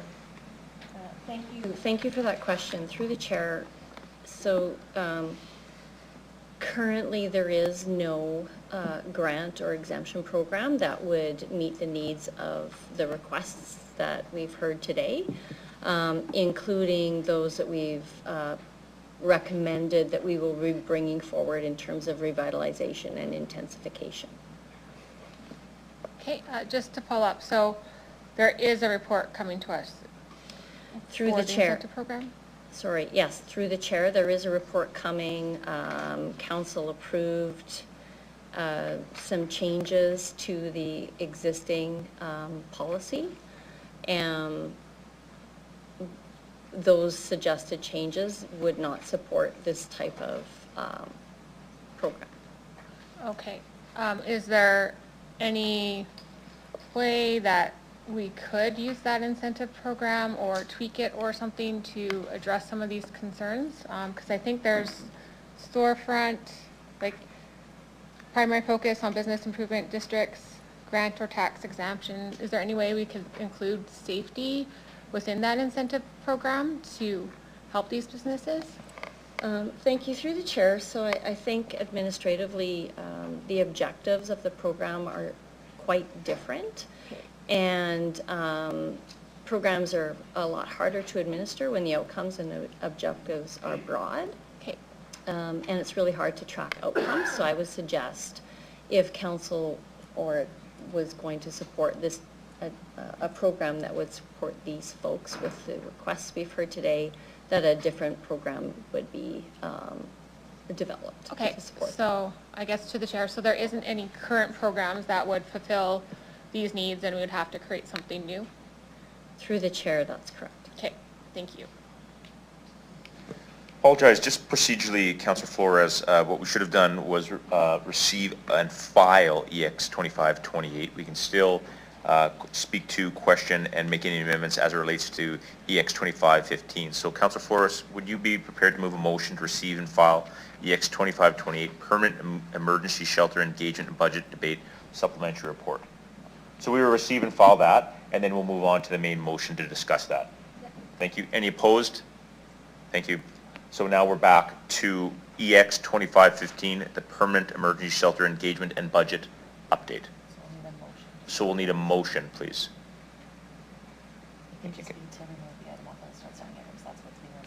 Yeah, to remove the item from the outstanding lists. Sure, one moment.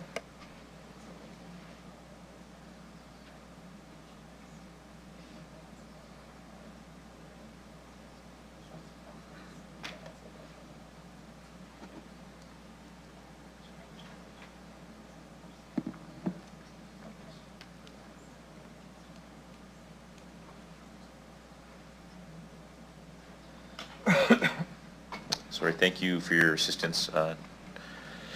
So at this point, just for clarity for my colleagues, what I'm going to look for is someone to move concurrence to remove EX 2515, Permanent Emergency Shelter Engagement Budget Update, off the outstanding items list. So I'll look for a mover to do that. Thank you, Councillor Radens. Any opposed? Not. We're debating this now. So now back to the original motion. Now we can discuss this. We can ask administration questions, and you're able to make any amendments if you like to the original motion. Okay. So now we'll go back. Thank you very much, Councillor Flores. Please go ahead. Thank you. Through the chair, so we've heard from community members today, and given their ongoing concerns about security and safety, could you speak to what specific metrics will be used to measure the effectiveness of the implemented and planned safety measures?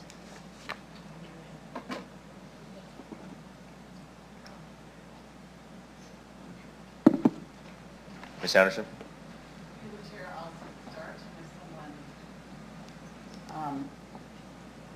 Thank you. Through the chair, I'll start if anyone wants to add anything. We're developing what the safety measures and features are going to be in collaboration with the people who are in the neighborhood and other stakeholders such as RPS. I would say we would use the same metrics and data that we use for other areas, things like what's reported into police. I would say the Good Neighbor Plan has ongoing engagement. So what are we hearing from those that are working and doing business in that area. And so I would say those are some of the metrics that we would use. And I would recognize that in listening to the delegations, you know, we can say that we don't want to presuppose problems before they occur. But as someone who is in that area frequently, there are problems there already. And there's probably a valid question around can and should the city be doing more regardless of whether or not the shelter is there. And so I think that it's important for me to recognize and acknowledge that as well. And so we'll be, I would say, open to having different metrics and measures. But the standard ones are very much around crime rates and what people are experiencing there. And Mr. Slater, is there anything you want to add to that? Yeah, please go ahead, Mr. Slater.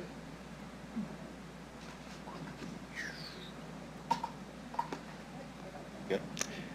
Through the chair, thanks for that question. Yeah, I'll just add to what the city manager said. As well discussed within the report, we talk about the Good Neighbor Steering Committee, which many of our sector partners sit at, including Regina Police Service, Fire, Regina Street Team. So those are partnerships there where data is shared with us, and as Ms. Anderson said, you know, it could be crime, it could be fire, it could be overdose. We know our street team, as of late, has been doing quite a really great job with data collection and just interactions with individuals, connection to service, connection to food. So I'll start with that, and we do have other community-based organizations such as Mobile Crisis, who are a community partner of the City of Regina that also collect data as well. So I think this is all part of discussions that are up and coming as well on how we agree on how data can be tracked and shared, but certainly we have I would say the platforms in place to collect and analyze data. And just because I had asked one of the delegates about what is their threshold, right? Like what are they measuring? And they mentioned a decrease in clients and a decrease in profits. Like would in the conversations that we're having with community members, are we taking that into account as part of our way of measuring things? So I get the RPS and reportings in other ways, but I heard that a lot of their concern is how is this going to impact their profits as businesses. Is that part of the conversations that we're having as a way to measure how our safety and security measures would be connected to that impact?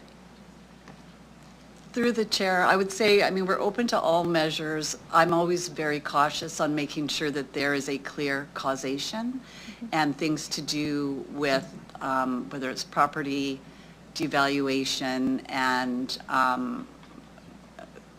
foot traffic to the business as a direct result of the shelter.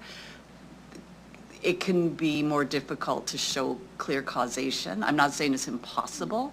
And so I think we would absolutely be asking the more general question of how is the opening and running of the shelter impacting your business without making a value judgment either way. Okay. And now in terms of the Good Neighborhood Plan, what is the timeline for finalizing that, and how would the feedback received through the Be Heard platform and ongoing consultations be incorporated on that on an ongoing basis?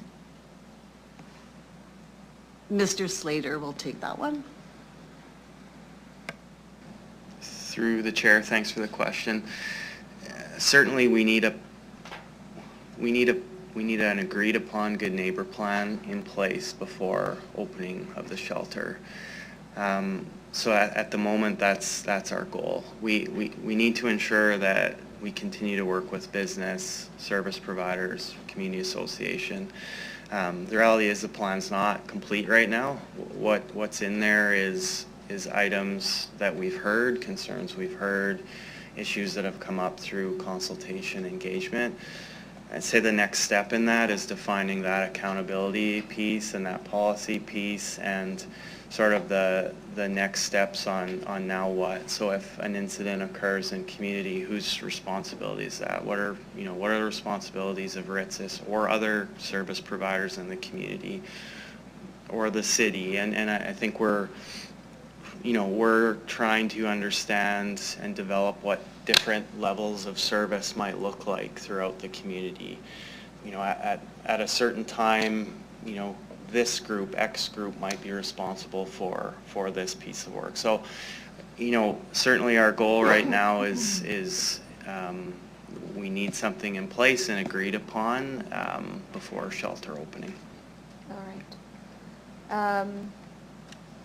Okay, and then just finally to that, how will the city make sure that there's clear and consistent communication regarding the roles and responsibilities outlined in the Good Neighborhood Plan, particularly between the city, RITSIS, and community partners like HCA? Through the chair, thanks for the question. I think as part of our plan moving forward, we've put in place a few different forums for meaningful and ongoing discussion to happen. So our steering committee, we've committed to meeting with that group monthly. So we see that group as being, policymakers, sort of leadership who can make decisions on actions that we might hear need to happen. There's also a Heritage Community Wellbeing Committee that we speak about as well. We see that committee meeting monthly as well, and that's a space for community groups like you mentioned Heritage Community Association. They're also part of the steering committee as well, but we would hear from more frontline working in Heritage downtown at that Heritage Community Wellbeing level. So, as issues arise or concerns arise, we would hear that at that steering committee level. Beyond sort of those committees being in place, we're also committing to ongoing community forums, focus sessions as we move along. So I'll leave it at that. Thank you so much for that. That's all for me. Recognize Councillor Adams. Please go ahead. Okay, thank you so much. So Councillor Flores has talked a lot about moving forward and what are things and actions and measurements that we've got in place. But I want to talk a little bit about how we've come to this place. So from the process of us, changing details on item number 10 to where we are now. And so in terms of the consultations, do you feel that the consultations and engagements with the local businesses was fully adequate and information to address the concerns that were brought forward? Through the chair, I would say if they did not feel like they were consulted with adequately, from their perspective, it would be no. And I guess I'm not sure of the time duration that you're referring to, but there was no consultation prior to the purchase of that building. And we were very clear, like that was a conversation with council, in that when you are making a purchase, like a real estate purchase, doing a whole bunch of community consultation in advance is not good business practice. And if you want all of the background on that, we have real estate here to talk about that. And so I know there was utter frustration from the community on we purchased and then we consulted. So their answer on that would be no, that was horrible consultation. And our rationale for that, that was agreed upon with council, was that we needed to agree that a shelter was going somewhere, and we knew that nobody wanted it in their neighborhood. Thank you. So the majority of the presenters here agreed that the consultation that they had since the purchase of the land and coming to this place, that it was good, and they, received addressed a lot of their concerns, and though to the one point that Councilor Flores was speaking to with the safety piece and the that. So we've come to that place. What I would like to know is our point to the work done on Appendix G and the work done there, and some of the things that were proposed in the community priorities and the action work plan. And so in regards to this property, if we look at street outreach patrols, some of the things that were talked about there is the 24/7 eyes on the street, and ensuring that that's in progress, it sounds like, and the intentions was to monitor back alleys and other hot spots, providing both immediate responses and trauma-informed outreach services. And not to go through all of it, but just to point out some of the things that we did talk about in terms of lighting and SAS power, putting in extra lighting, doing garbage pickup, needle disposal, and having someone to contracting out that work to get and clean up the area, right? So I just wanted to point out some of those things in this report that's very good. And cleaning up the biohazards, again, with the needles, feces, contracting out the solid waste, and having a team to go out and do that. So the other thing is that Ms. Miller brought to our attention, which I appreciated, was that programs.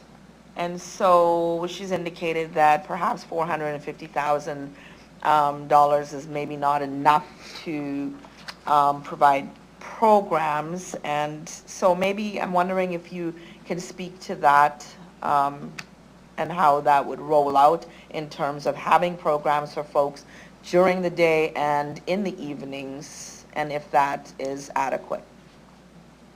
Thank you. I'll pass it up there, please. So when we're looking at that $450,000 pocket of funding, that's through the 2-year federal encampment funding piece. And so with that, administration is really conscientious that whenever we're using funding of that sort, that it's only a 2-year program. So we don't want to stand something up that we can't sustain. And so what we're looking at with these actions is what are those immediate things that we can kind of have the ball rolling a little bit. We're looking at a lot of capital investments, but I would say that, through this pocket of funding, we also have the encampment resource that's going to be coming to the community.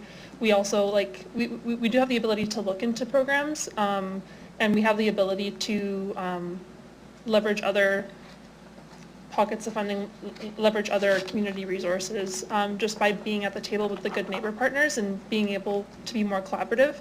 I think the reason that we have the community well-being table is that folks have said that often what happens is that because there isn't that collaboration, there's sometimes a duplication of service that just happens accidentally. So we can also find some efficiencies in how CBOs are operating by having that more regular collaborative communication. Yeah. Okay, thank you. So then in terms under the same topic, education, I think that when we talk about the shelter, we talk about RITSIS and the folks that are in there. And so those folks would be in there for 24/7, of course. And so then in terms of education and how from RITSIS to patrons that are using the facilities in regards to how they would, what am I trying to say here, is to what are some of the behaviors, I guess, in terms of the area, and what's acceptable and what's not. I mean, we've talked a little bit about Ritzis collecting weapons and et cetera, and putting it away. So can you explain a little bit more details about that?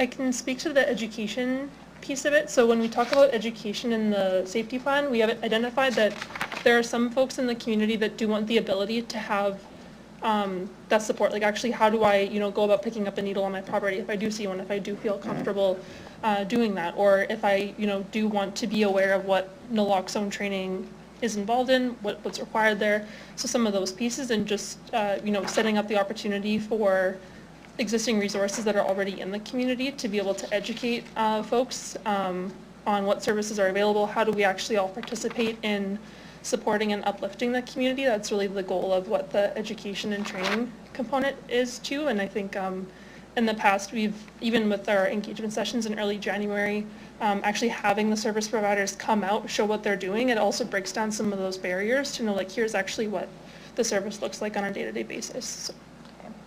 And so with that piece, then there's like the resources that are being provided to the folks that are using the facilities. That's kind of ongoing with the staff at Ritzis, and correct? Correct. Okay, thank you.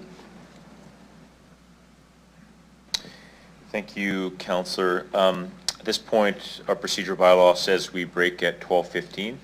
So we will do that. We'll break for 45 minutes, and we will be back at 5 after 1 for those in the gallery that are making lunch plans. We'll see you then. Thank you.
Okay, we're going to get started, please. Yeah, we do have quorum, so we'll get started.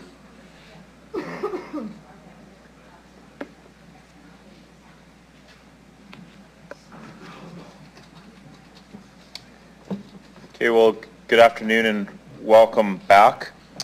I see several blinking lights. Maybe I'll just start myself. I think first of all, you know, community means that we're all in this together. And I think a good neighbor policy also means that all of us living within Regina are good neighbors. And I don't think anyone expects for the businesses surrounding the new permanent shelter to bear all the costs and responsibilities. And so I want to thank again all of you for coming many times and sharing with us.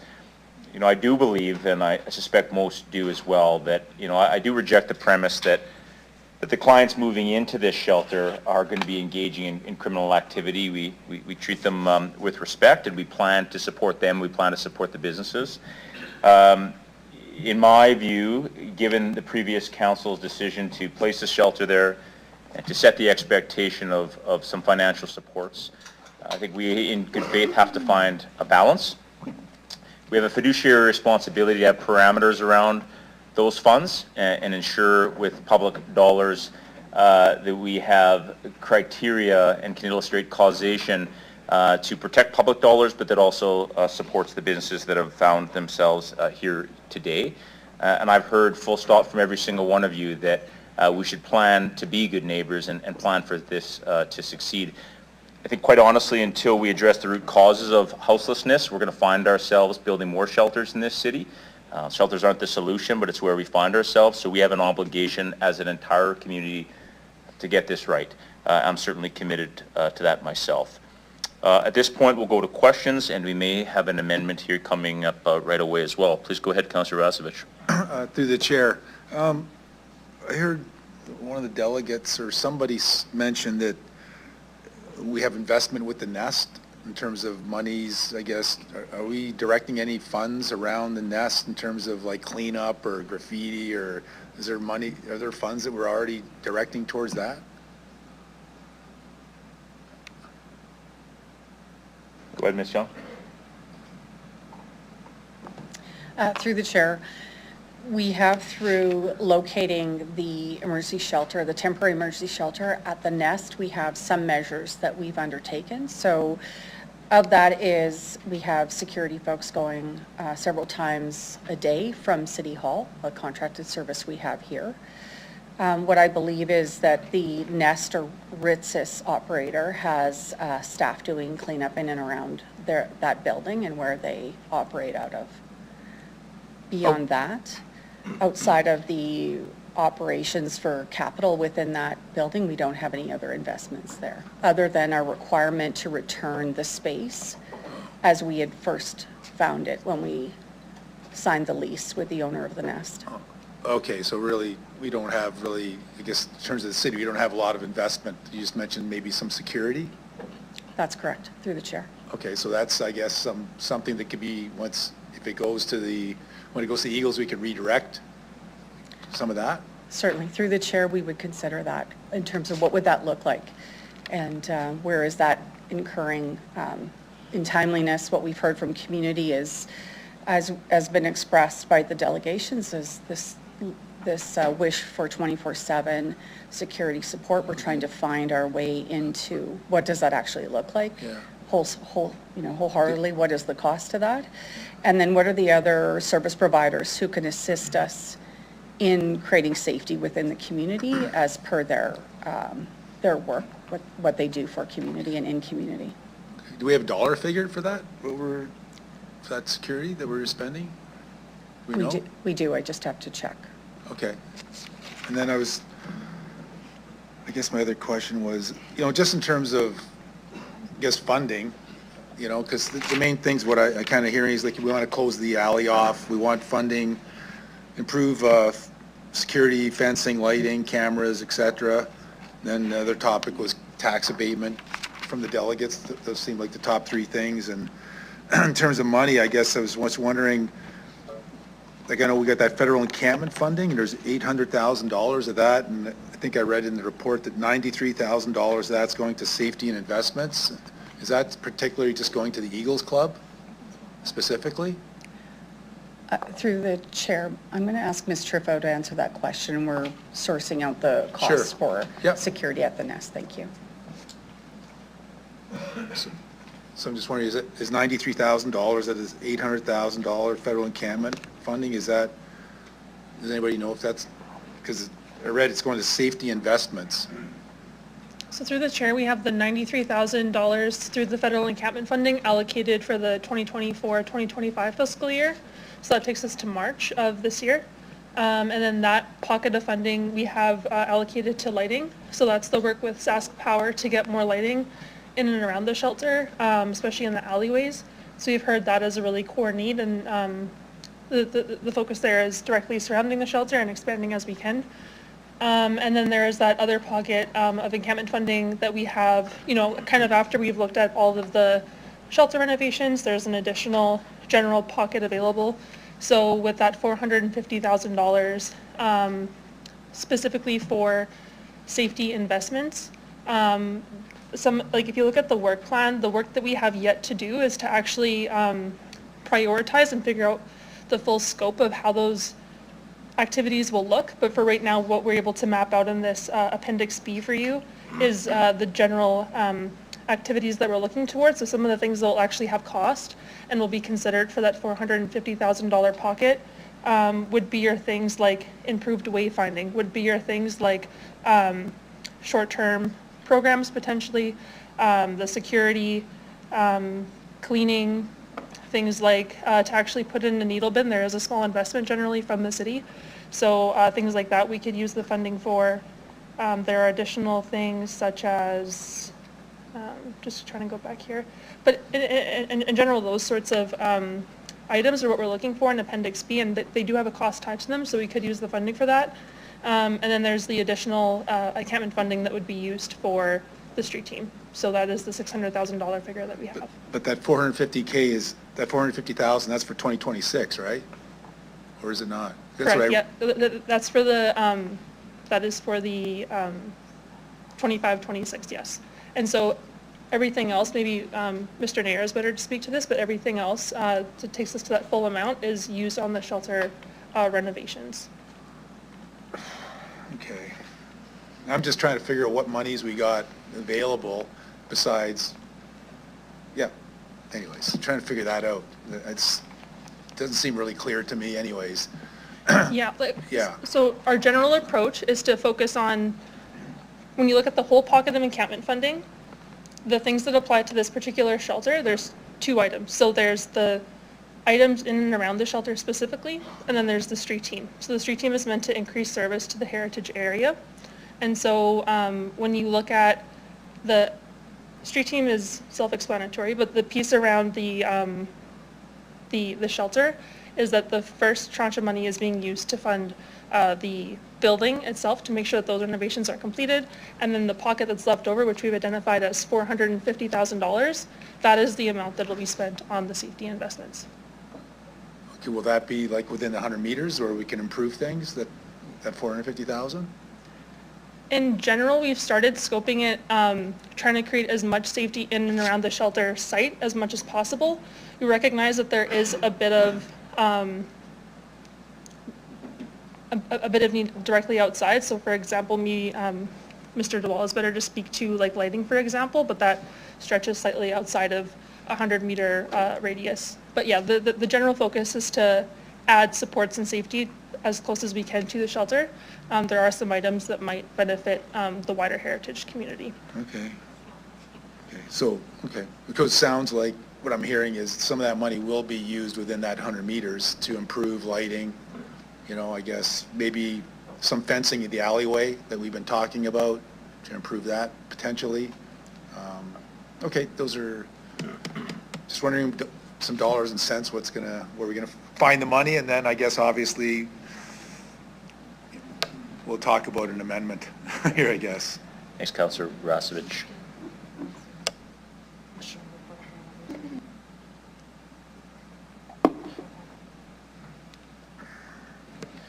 Councillor Seeklees, please go ahead.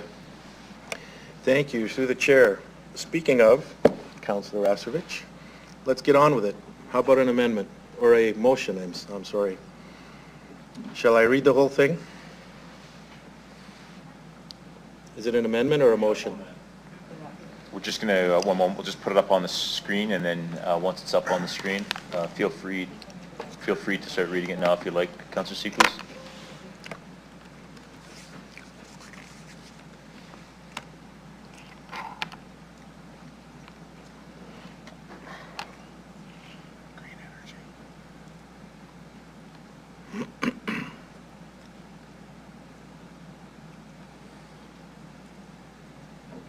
Councillor Seekles, you're welcome to start reading it while the clerk's office gets it up on the screen. Sure. I move to direct administration to consult with stakeholders and the affected businesses within the 100-meter proximity of the shelter to develop a neighborhood maintenance compensation program to support businesses within 100 meters of the emergency shelter and to determine eligibility for compensation for expenses experienced as a result of the operation of the shelter. Items to be considered for eligibility within the program: additional lighting, cleaning, graffiti removal, private security, security cameras, increased insurance premiums due to claims for damage, and other applicable items as determined through consultation.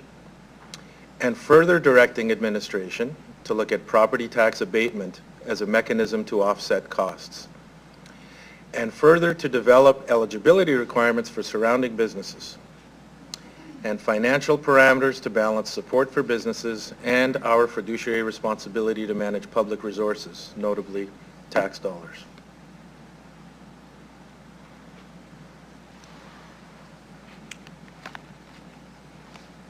Councillor, if you're open to it, the word abatement will need to be changed to exemption. Rather than abatement, just exemption. Sure. Okay, thank you.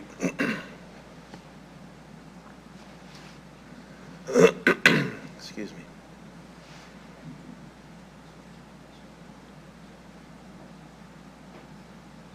Okay, so thank you, Councillor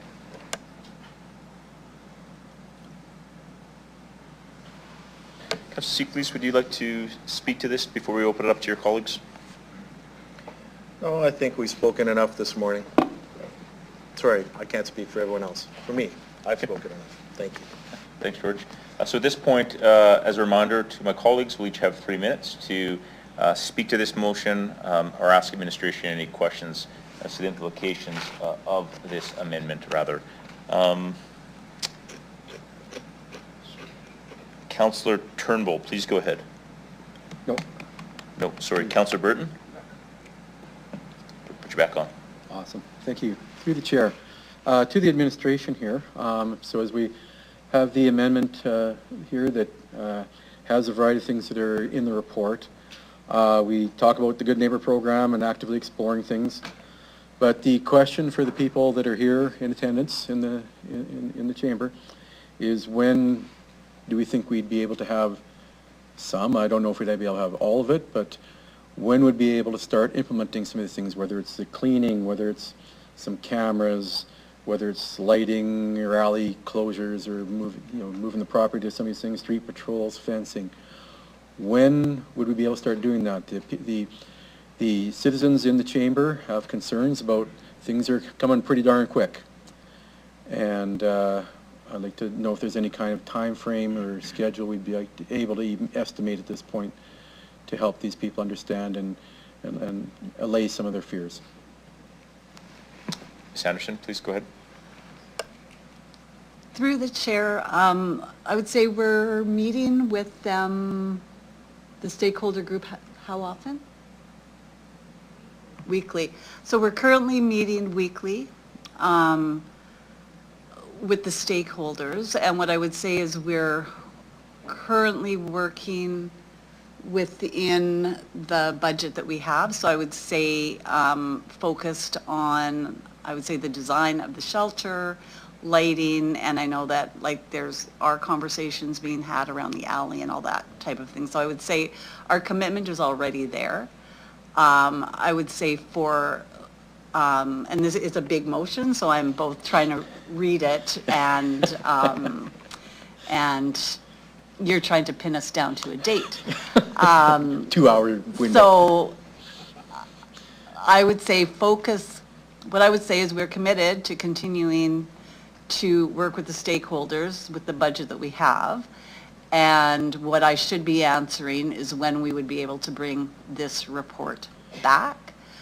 The one small modification that I might suggest is where we have to determine eligibility for compensation for expenses experienced as a result of the operations of the shelter.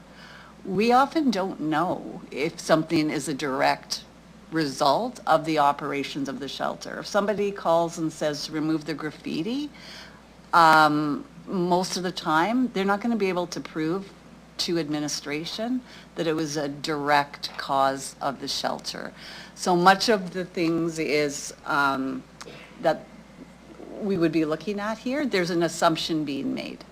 So I would remove that out of there and say that if we're committing to looking at these things, we're committing to looking at these things. It says higher up, 100-meter proximity to the shelter, so it mentions it there without basically saying that every negative thing that happens in that neighborhood that we might have to respond to is a direct result of the shelter, because I don't believe that that will be true.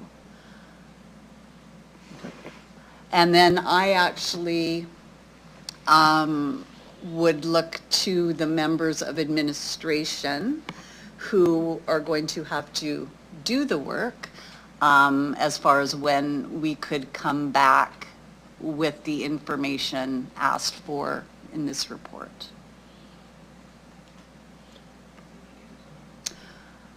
Through the chair, I'm going to ask Ms. Young to give a date. Ms. Young, please go ahead. Through the chair, it's certainly a large ask of consideration. We're already consulting with the business areas itself, those members of the delegation that arrived here today. We're meeting with them weekly.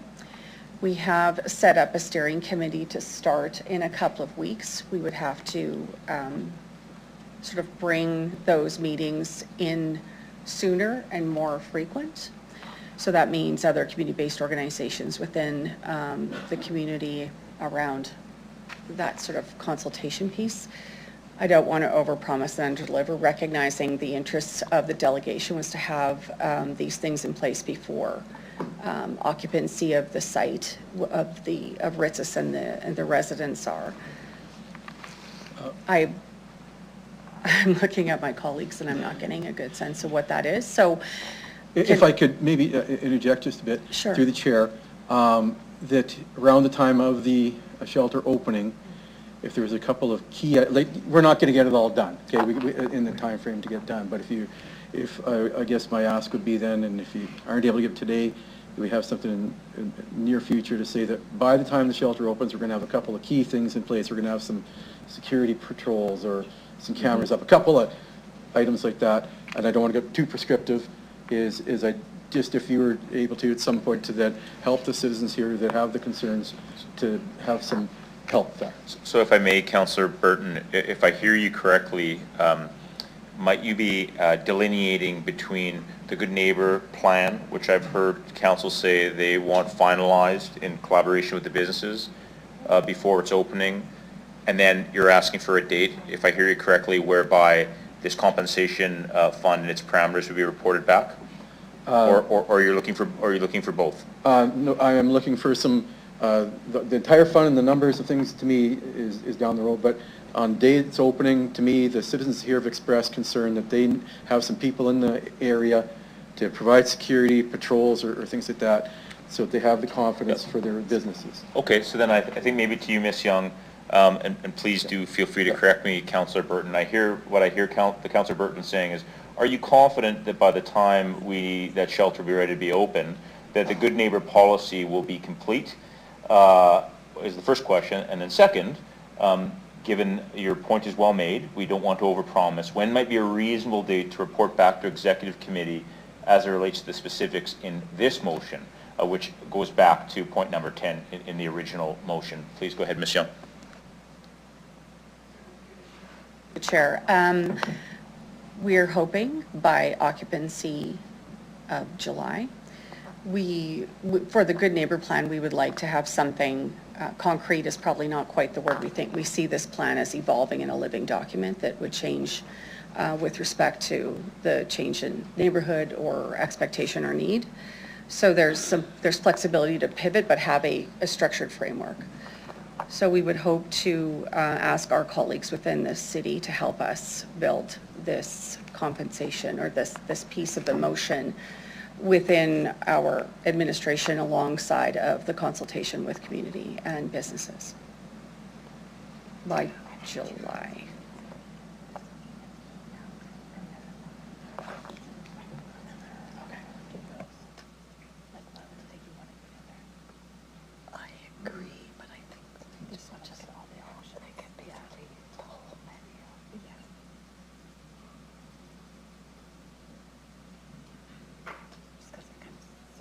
Yeah, and acknowledging that it's critical that this piece be done right and not be rushed. There's implications for the businesses and there's implications for the city.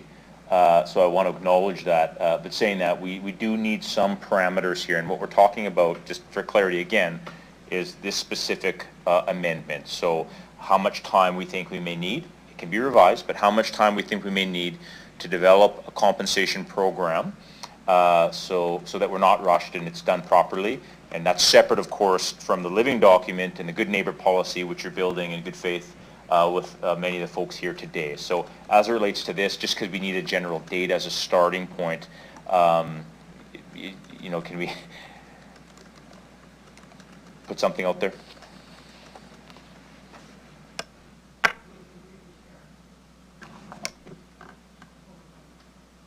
Please go ahead, Ms. Young. Thank you. Through the chair, I believe we can look to achieve this by July. We want to, you know, we've heard what the delegations have said. We want to make sure that we're truly engaging, that we have their words and communities' voices as well. So we have work to do. I just want to be cautious that if folks don't feel like that's too short a time and they feel like they've not been engaged, we'll hear similar comments back to council on this. So we'll do our best. No, I think that's really fair. Councillor Burton, does that answer your question? Thank you. Through the chair, absolutely. It's important to me, and I understand the dilemma of trying to, you know, work out some of these on the floor, absolutely. And you know, my role here is helping represent citizens of Regina to also help ensure that we do try to push to get things in place for people by opening. So please, that's my intent here for that. Thank you. Thank you, Councillor Burton. Councillor Seeklees, I just want to make sure that the adjusted wording on your amendment is agreeable to you, particularly the second bullet, as a result of the operation of the shelter. Ms. Anderson gave some guidance as it relates to that wording, but given that it's your amendment, I want to make sure that you're okay with that adjustment in language. So effectively, we're striking out as a result of the operation of the shelter. The rest of the amendment remains the same. Sorry. Go ahead, Councillor. I'm fine with that. I'd like to add the word fences in there, even though we do have a catch-all and other applicable items, just to make some comfort there, because fences were talked about almost by everybody, so. Okay, add the word fences.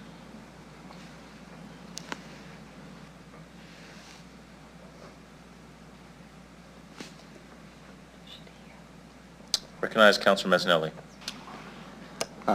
Thank you very much, through the chair. First of all, I 110% support the intent of what's on the screen right now, but if I can direct Mr. Seeklees' attention to the report in front of us, page 8 of 10, point number 10. I want to know how this varies from what happened back in September of 2024, through the chair. So are you looking for Councillor Seekles to speak to it, or administration to clarify the difference Just between? Councillor Seekles for now. I think I want to cooperate with him, but first of all, I want to kind of point out where we might have some problems, so I want to gain insight between us. Okay, to you, Councillor Seekles, please go ahead. Wants to cooperate with me, but I don't know where I'm going to look for this. Page 8 of 10, EX 25-8.10, right at the bottom of the page. Can't hear you. Page 8 of 10, EX 25-28.10, right at the bottom of page 8. And once again, I'm just pointing out where you think there's a variance between what was started up in September of 2024, other than 250 meters becoming 100 meters at the advice of the residents, how this would differ for what we tried to engage over 6 months ago. And there will be a point for that question after.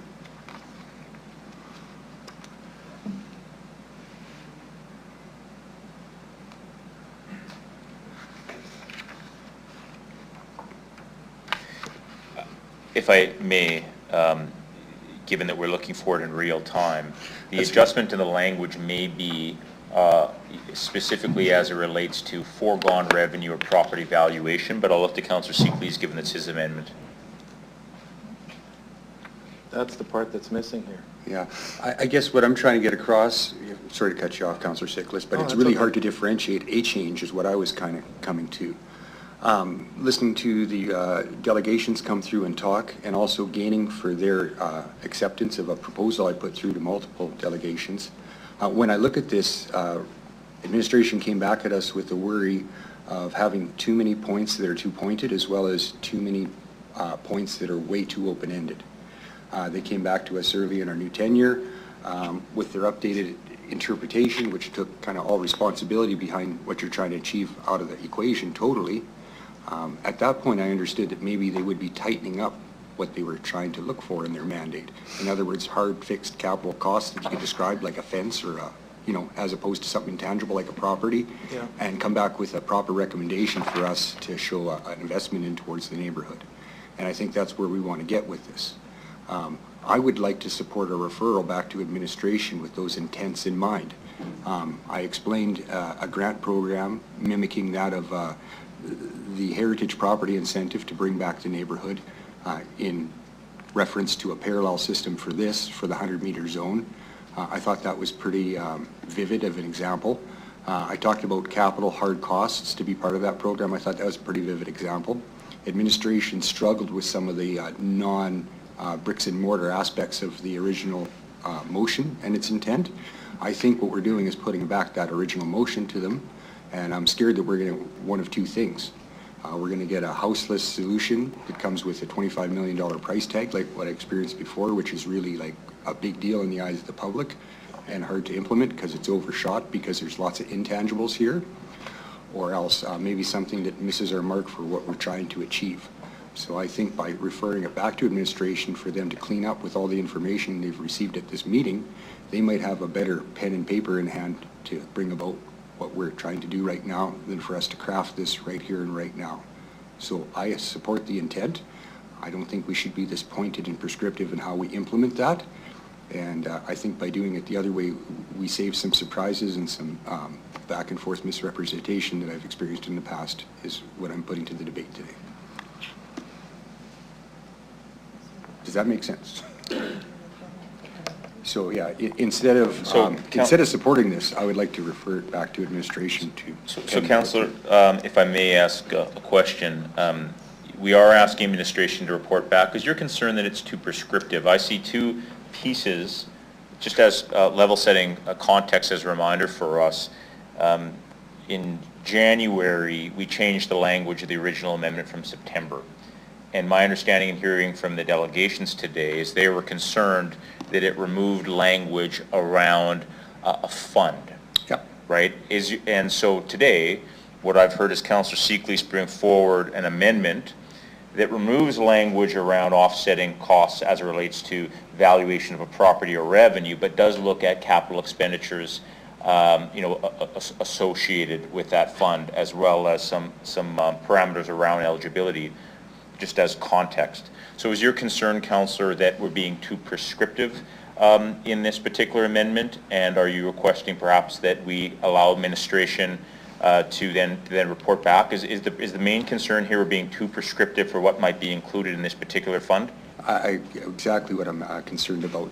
Like I said, when we went down this road, when we incorporated property value loss along with the hard fixed costs of things we can describe like a fence or a wall, the climate costs were large. Administration had some worries about that. We nullified all the language in it at their recommendation, but we still haven't answered to the neighborhood needs of some of that costing being shared for the hard investment they might show. Because we've put a lot of words in here, I think we're back to square one is what I'm trying to get across.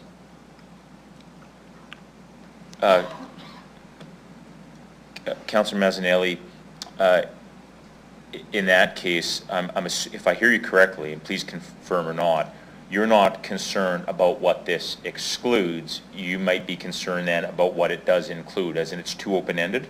Yes. Okay, thank you. Yes. Councillor Seekleys, with that in mind, understanding that you were wanting to recognize the delegates' concern that the sort of language around a funding tool is removed, but also understanding that your amendment removed two large pieces, that being around addressing property valuation and revenues.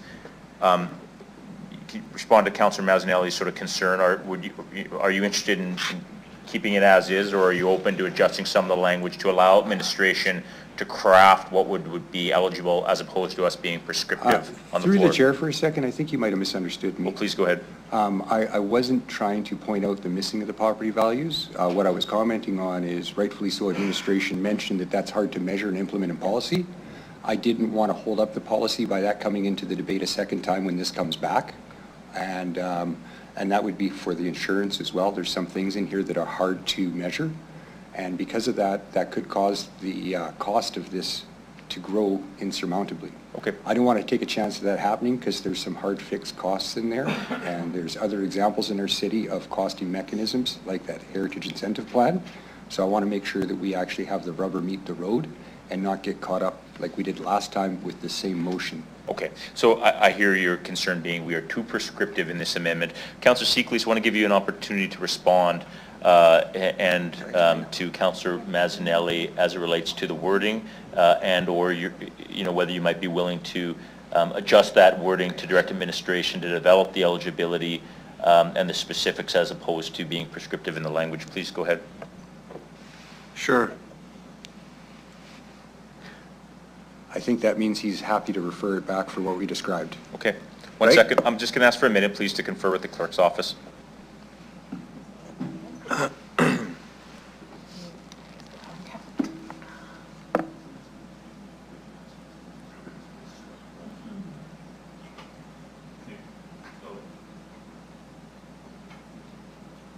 The clerk's office doesn't believe we need to refer it, but if I may, for consideration, given what Councillor Mazzanelli said, and thank you, Councillor Seekleys, your willingness to collaborate, I think for consideration to Council, what we might then do is on the second bullet, just simply delete the detail. So we're directing administration to determine the eligibility for compensation for expenses, period, right? And administration then will consult with the surrounding businesses and will report back by July on what is considered eligible, and at that time, this council will have the opportunity to review that and determine whether we're comfortable or not. Does that meet Councillor Mazzanelli's concern? Yeah, and Councillor Seekleys, is that okay with you then? Same answer. Okay, thank you. I do have one question myself, and I see several lights blinking. Thank you for the patience to allow us that. To administration, is there any concern around also being prescriptive with 100 meters, knowing that we heard that today from the businesses, but we don't have our measuring tape out. We want to make sure we don't inadvertently exclude someone by being prescriptive with that distance, or is that appropriate in your estimation?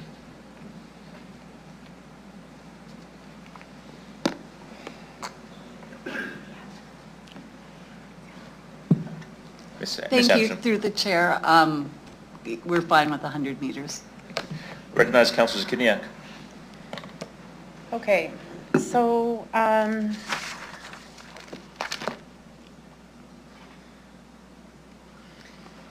actually, if you can come back to me, because it's changed, I'm not ready quite yet now.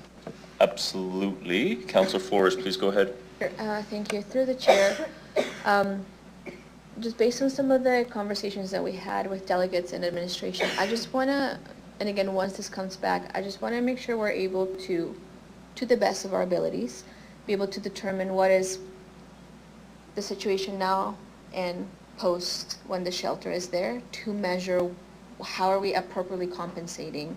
So if I could suggest wording or something to be added to that, something along the lines of to determine eligibility for compensation for expenses experienced by businesses in the area, with a mechanism to assess and distinguish between pre-existing conditions and new impacts that emerge since the shelter establishment.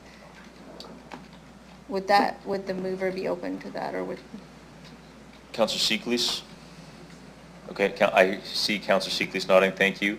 I do think we might want to check with administration, given Ms. Anderson's comments surrounding sort of causation and the link to the shelter itself. That wording was adjusted based on her recommendation. I hear you, Councillor Flores. Is there anyone from administration that would like to speak to Councillor Flores' language inclusion? Through the chair, I would say you can add it. I will also say that the pre-existing data might not be readily available, like for us to know, in the last 5 years, how much graffiti there's been or that type of thing. We would simply, in most cases, just be asking the businesses how much and graffiti. that's what I mean, like, some sort of mechanism to get a sense of, because I think we've heard from everybody that they are seeing things already, right? And to your point of like, how could we accurately establish that this graffiti was directly as a result of the shelter being there? Because I think those questions would likely come in the future as these conversations continue to happen. So if we establish a mechanism to measure that, then that would be a conversation that could be easier to have, referring back to like, this is what we saw before. We saw an increase, we saw a decrease, and then just like continuing that over time. Because that would also allow us to see how that happens throughout the year as well. Because I think it's important to measure like what impacts we're seeing, to be able to, as they said, like there might not be any need to do any of this if nothing has changed, but how do we know if anything has changed if we don't have a base point? Through the chair, it's valid. I think I would just want to make sure that the data is reliable. And I think that might be my concern. And that's back to, I think, why it's important to refer back so you guys can come up with that mechanism. I don't want to be prescriptive of what that mechanism is, but just noting that is an important tool so we can all have the same, the same information, and perhaps that way the conversations might be easier, because the perception of a business owner of what the impact has been might be different than the perception of someone who's not there every day. So I think that's important. Okay, and I think the benefit of administration reporting back to us in July is they not only can provide council recommendation on what should be eligible in this program, but they can also look at what is appropriate by way of data and showing sort of causation, because they'll report back at that time. So at this point, we have some adjusted wording. Councillor Zakidniak, are you ready to speak? Sure. Do we need to, again, confirm that the mover's okay with this adjusted wording, or did he already do that? Sorry. I believe we've confirmed it, Councillor Seeklees. Please go ahead. Okay, so just to clarify, aside from like the new additions to this motion, what is not included in this motion, the difference from the one from September, is that it doesn't talk about decline in property value due to the presence of the shelter, or decline in revenue due to the presence of the shelter. That is what is missing. Is that accurate? That is my understanding. Okay, and then to administration, like we haven't heard broadly from administration what their thoughts are on this entire amendment, and that's what I'd like to hear through the chair. Through the chair, we're more than happy to continue engaging with the stakeholders. I will say my one caution will simply be around, and it's a little bit tied to Councillor Mancinelli's comments, where's the money coming from to pay for it?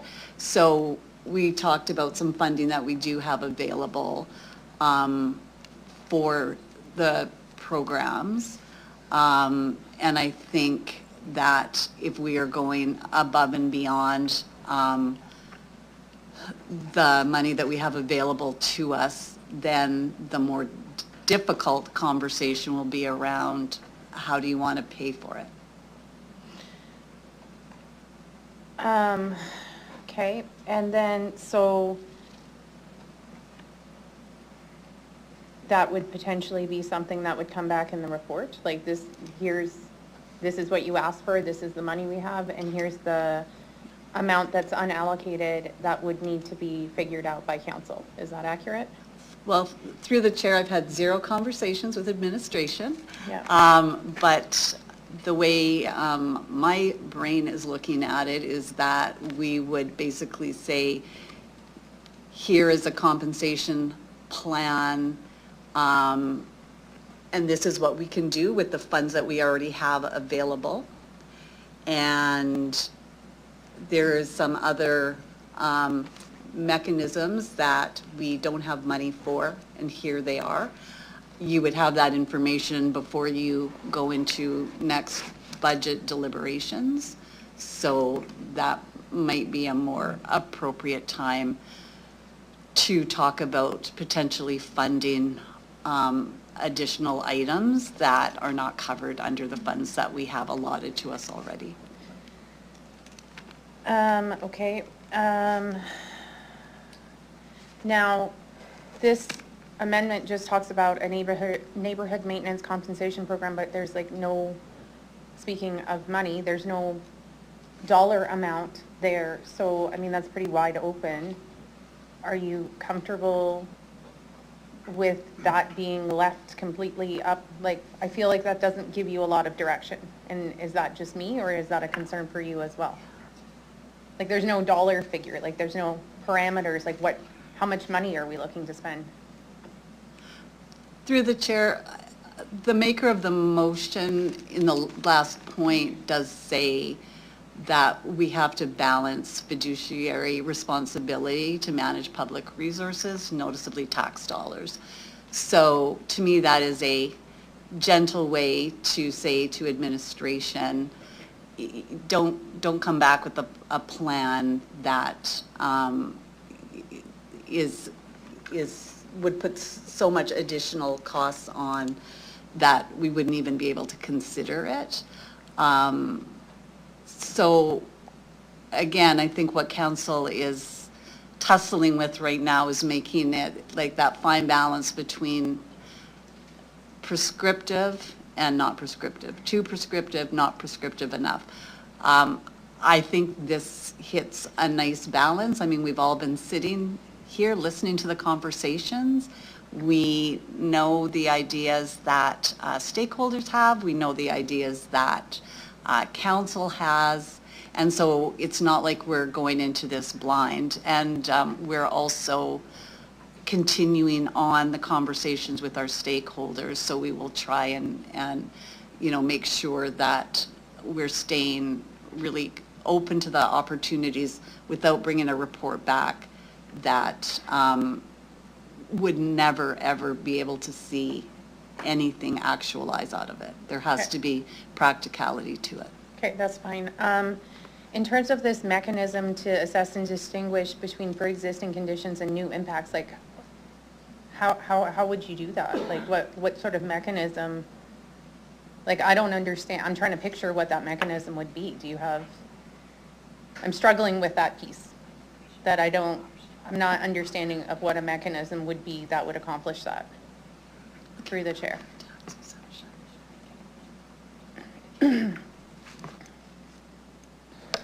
Recognize the city solicitor. Through the chair. With respect to that, I think we may want to make that like an optional piece of that motion. My concern is that if the intention with this motion is to actually benefit the businesses in this area with a compensation plan or something like that, this may make it so difficult for them to actually qualify, because having to tie it to some sort of a pre-existing condition or prove that may be so difficult that it would be impossible. So I'm thinking there may be the opportunity to develop some sort of a mechanism, but by making it so prescriptive, I think it's saying it has to be there. So let's make it with potentially maybe with an Consideration? yeah, of a with the mechanism? consideration of the development of a potential mechanism, something like that, just to make it an option if perhaps there's something we can look at that would be meaningful and achievable. We could look at that as administration, but I just don't want to make it like basically an absolute barrier if what your council's intention is to provide some compensation for these business owners. Okay.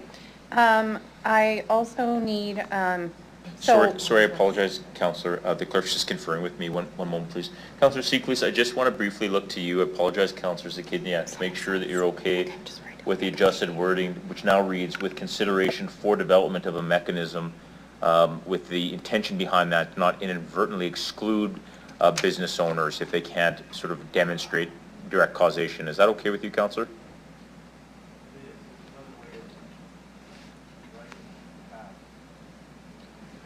Let me just float this by you.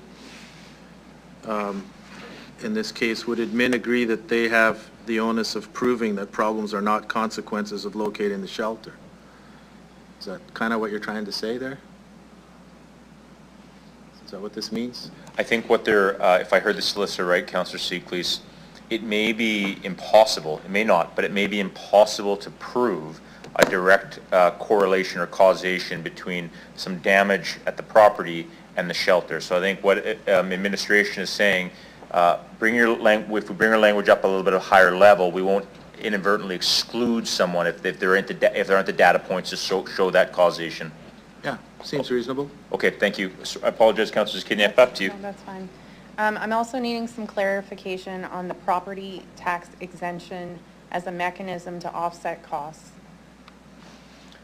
Like, Okay. what costs? And I just, I don't understand. I need more information about what that is attempting to achieve. Is it possible, Councillor Zakidniak, that administration could bring that back? Or are you looking at Councillor Seeklis for an answer as to why property tax exemption as opposed to core granting dollars as an example? What was intended by the inclusion of that component? What's the intention?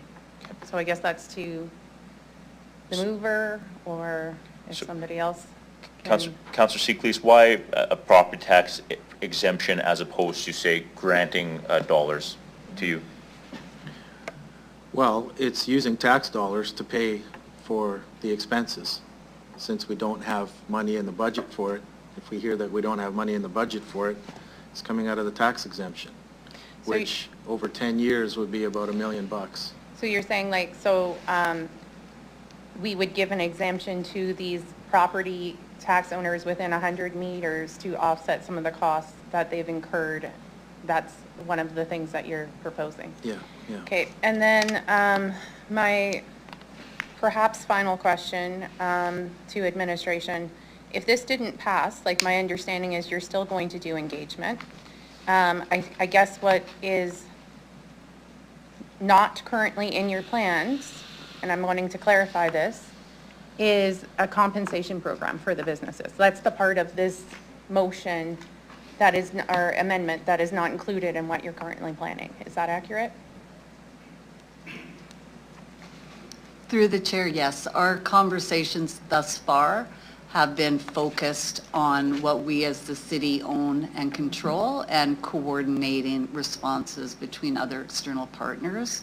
And so that is the difference. This is about directly compensating individual businesses, which takes the focus broader than just looking at what do we as the city own and control, and how do we ensure that it is safe and, I would say, comfortable for those living and visiting in the area. And is the rationale for that because it would be like out of the scope of your like traditional mandate to be focusing on things that the city doesn't directly own and control? Is that like part of the rationale for why you are not proposing a compensation program for businesses? 10 seconds left, Councillor. Through the chair, we answered the motion as it was asked. And I would also say that looking at other municipal jurisdictions, the focus in other municipalities has also been on controlling what the city owns and runs. Okay, unfortunately, I cannot support this amendment. I think that administration has done some solid work, and we need to see and assess the impacts of that before we go even further. Thank you. Thank you, Councillor. Councillor Rasevich, please go ahead. Through the chair, I guess, I mean, in terms, because I hear talking about dollars, what about Caesar? That was 1.6 million that we had floating around. I don't know, where would that be? You're directing that question to administration? Yeah. In that case, okay, Ms. Yeah, is that Anderson? available? Is there some of that money available? So through the chair, just for those that need a reminder, CSIR is the independent municipal corporation that we are currently bringing back into the city. I would say for 2025, we're doing that transition, and I believe our promise was to come back to council with what is available in that fund, and you as council will decide what to do with it. Yeah, okay. I'm just asking the question because if we need, obviously, if we're dealing with businesses 100 meters in that radius, and you're going to be consulting with them about, you know, whether it's lighting, increase the lighting, some cameras, we could use the tax exemption if business want to put more cameras in. It's a combination of both, right? So, I mean, I'm sure we could, administration could figure out some numbers on, I guess, some of the items we took out of here, from fencing to lighting to cameras to security. I'm sure we can figure some numbers out and, you know, use between an exemption, tax exemption, and between maybe pulling some money from Caesar, get things done.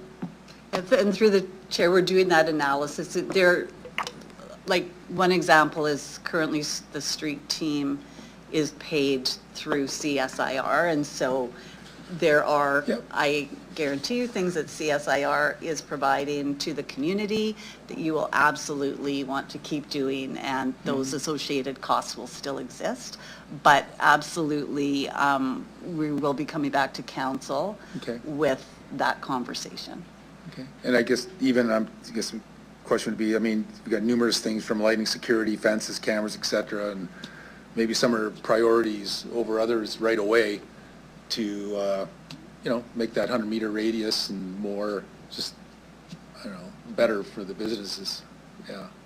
Okay, thanks.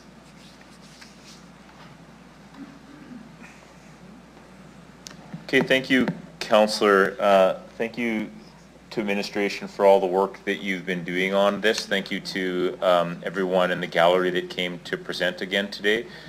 What I hear is there is an interest in moving forward, which we'll vote on here right away.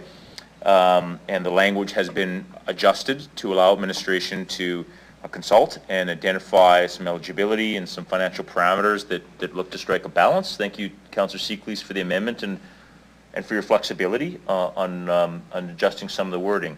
So at this point, we will vote on the amendment. Sorry, one more.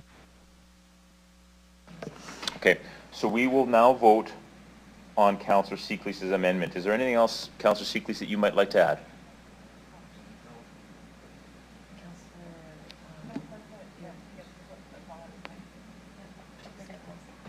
Okay, I'll ask the...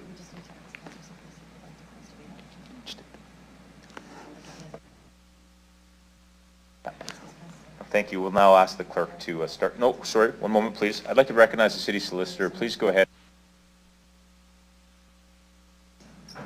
Sorry, through the chair, sorry for popping up late here. I just, just for purposes of clarification to make sure that we're all clear on what the motion is. When we're talking about developing a neighborhood maintenance compensation program, later in that same motion in bullet point 3, we talk about a tax exemption as a mechanism to offset costs. So it looks like the tax exemption would be what, I think the intention is the tax exemption potentially would be what would be offsetting the cost of developing this compensation program. So in my mind, it's one thing rather than two, and I'm wondering if it makes more sense to say either looking at it as sort of two options, like developing a maintenance compensation program, which may be like a grant or a program like that, and or looking at a property tax exemption as a mechanism to offset costs. What I will caution, however, is that a property tax exemption would be only with respect to the owner of the property and not would not benefit a lessee of a property. And I think some of the delegations here are actually leasing and may have the same sort of impact on their businesses as somebody who owns property. So a tax exemption wouldn't really be of benefit to a lessee of a property. So just to keep that in mind. But I'm just wondering if it's either or because I'm not clear on that after reading this 4 times on the floor, sorry. And I didn't have an opportunity to read this in advance, so trying to sort of decipher it on the floor of council is challenging sometimes, but I just want to make sure that we're clear on what it is we're actually looking at here. Yeah, and I think if I hear you correctly, and just to confirm, Councillor Seekley's administration just wanted to report back on these things. So if I hear you correctly, by the inclusion of that language, it allows you to let us know what options are most advantageous and palatable from administration's perspective. But Councillor Seekley, so are you okay with that language, knowing that this will come back to you likely in July? To us. So I apologize, to us, most certainly us. Okay. Okay. Like, I'm not sure that answers it. Like, I'm not sure why we added it to, like, to me, tax exemption is a funding source for the maintenance company. Yeah, we will get the wording right in the finalized minutes. We understand the intent, and you're right, Councillor Seekley's come back to us.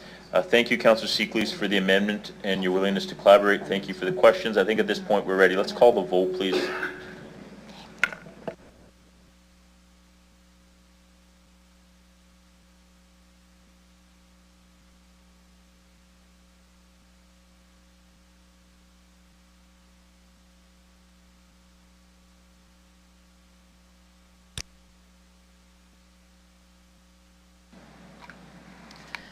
Through you, Deputy Mayor, the amendment is carried 8-2 with the following members voting in favor as follows: Councillor Burton, Bezo, Rasevich, Turnbull, Sickles, Flores, Mancinelli, and Deputy Mayor Froh.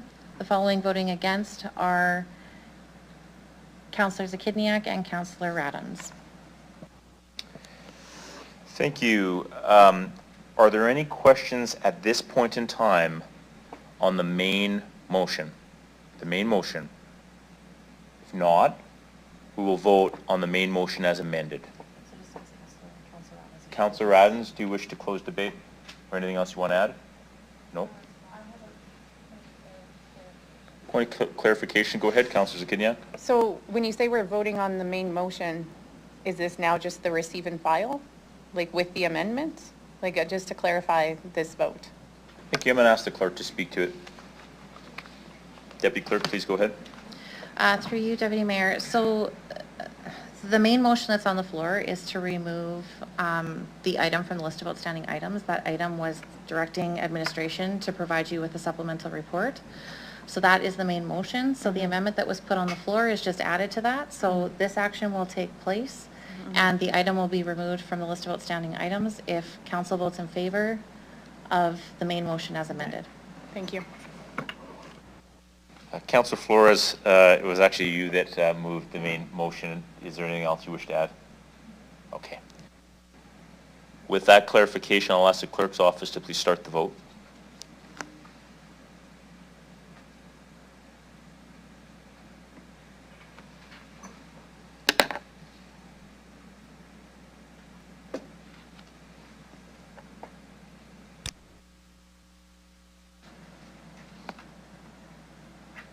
Through you, Deputy Mayor, the motion is carried with all 10 members voting in favor.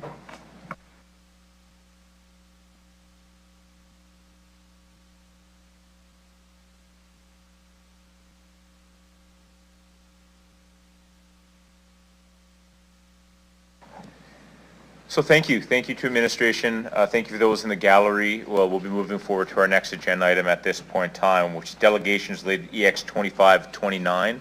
I'm going to first call upon Holly Laird and Gerald Milburn, if you could please come forward.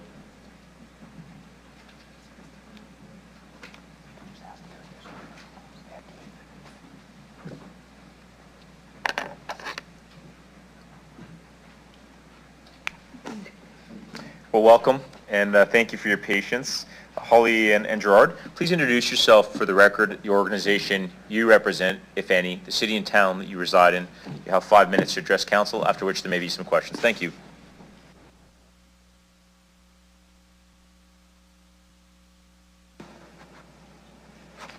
All right, thank you very much.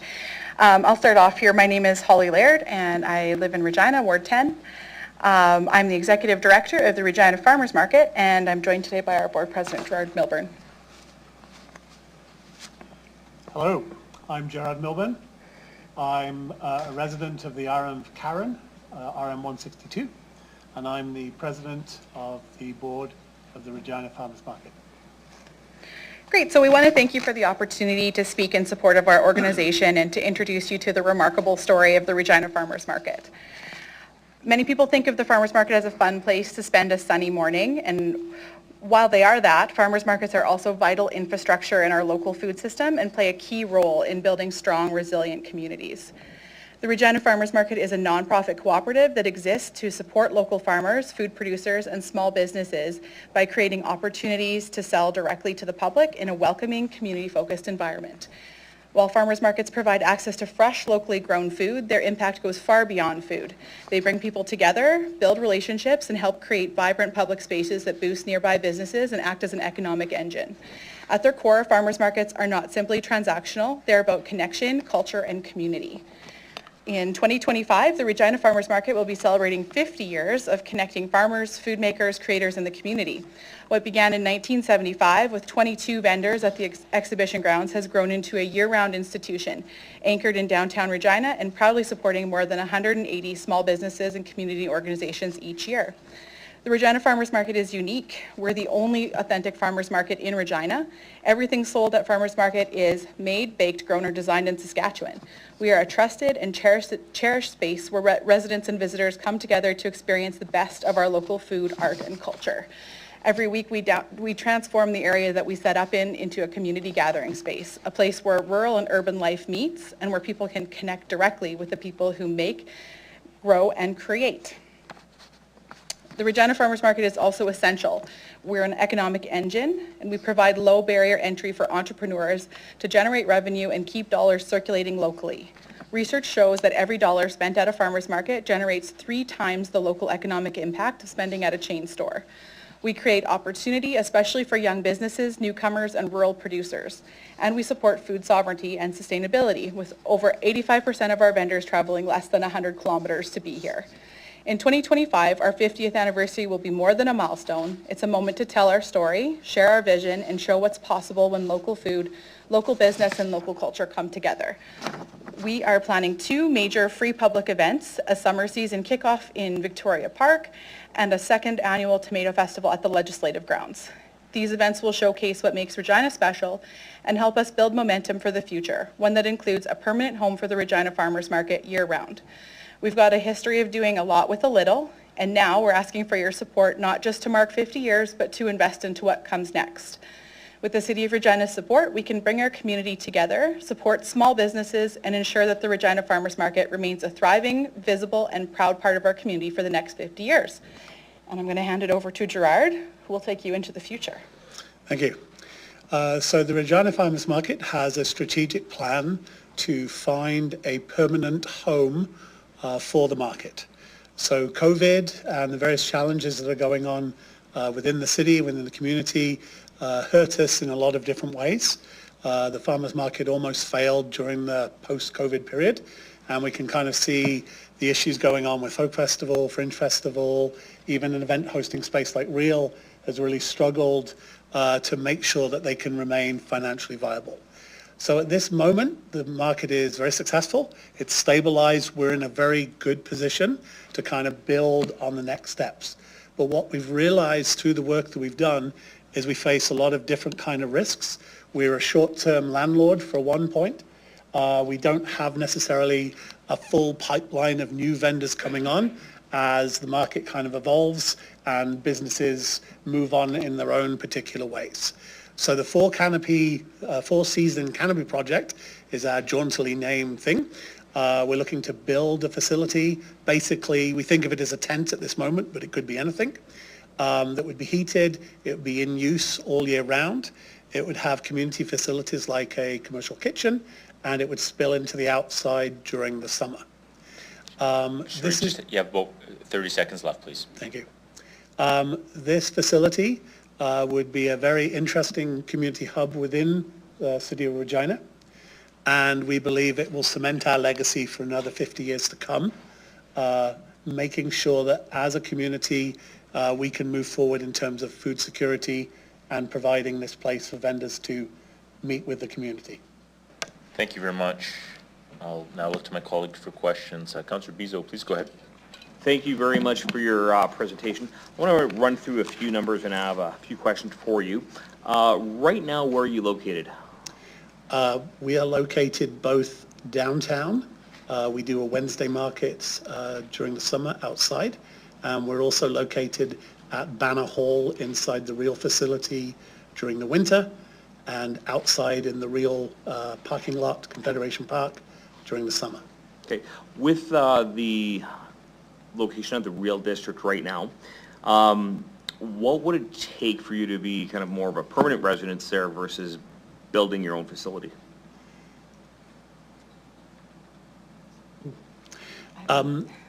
So we look at Banner Hall as being a very good facility for us at this particular moment.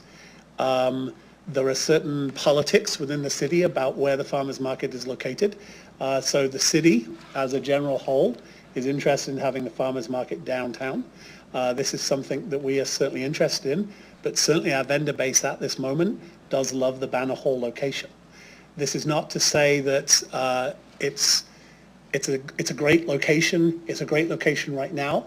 It's difficult to say whether it will be a good location next year, the year after, because things keep evolving. We don't have control over Real. We don't have the kind of say that we would need to actually make that a permanent controllable space that we would deal with. We get kicked out for various events and things like that. So we love it right now and it's great.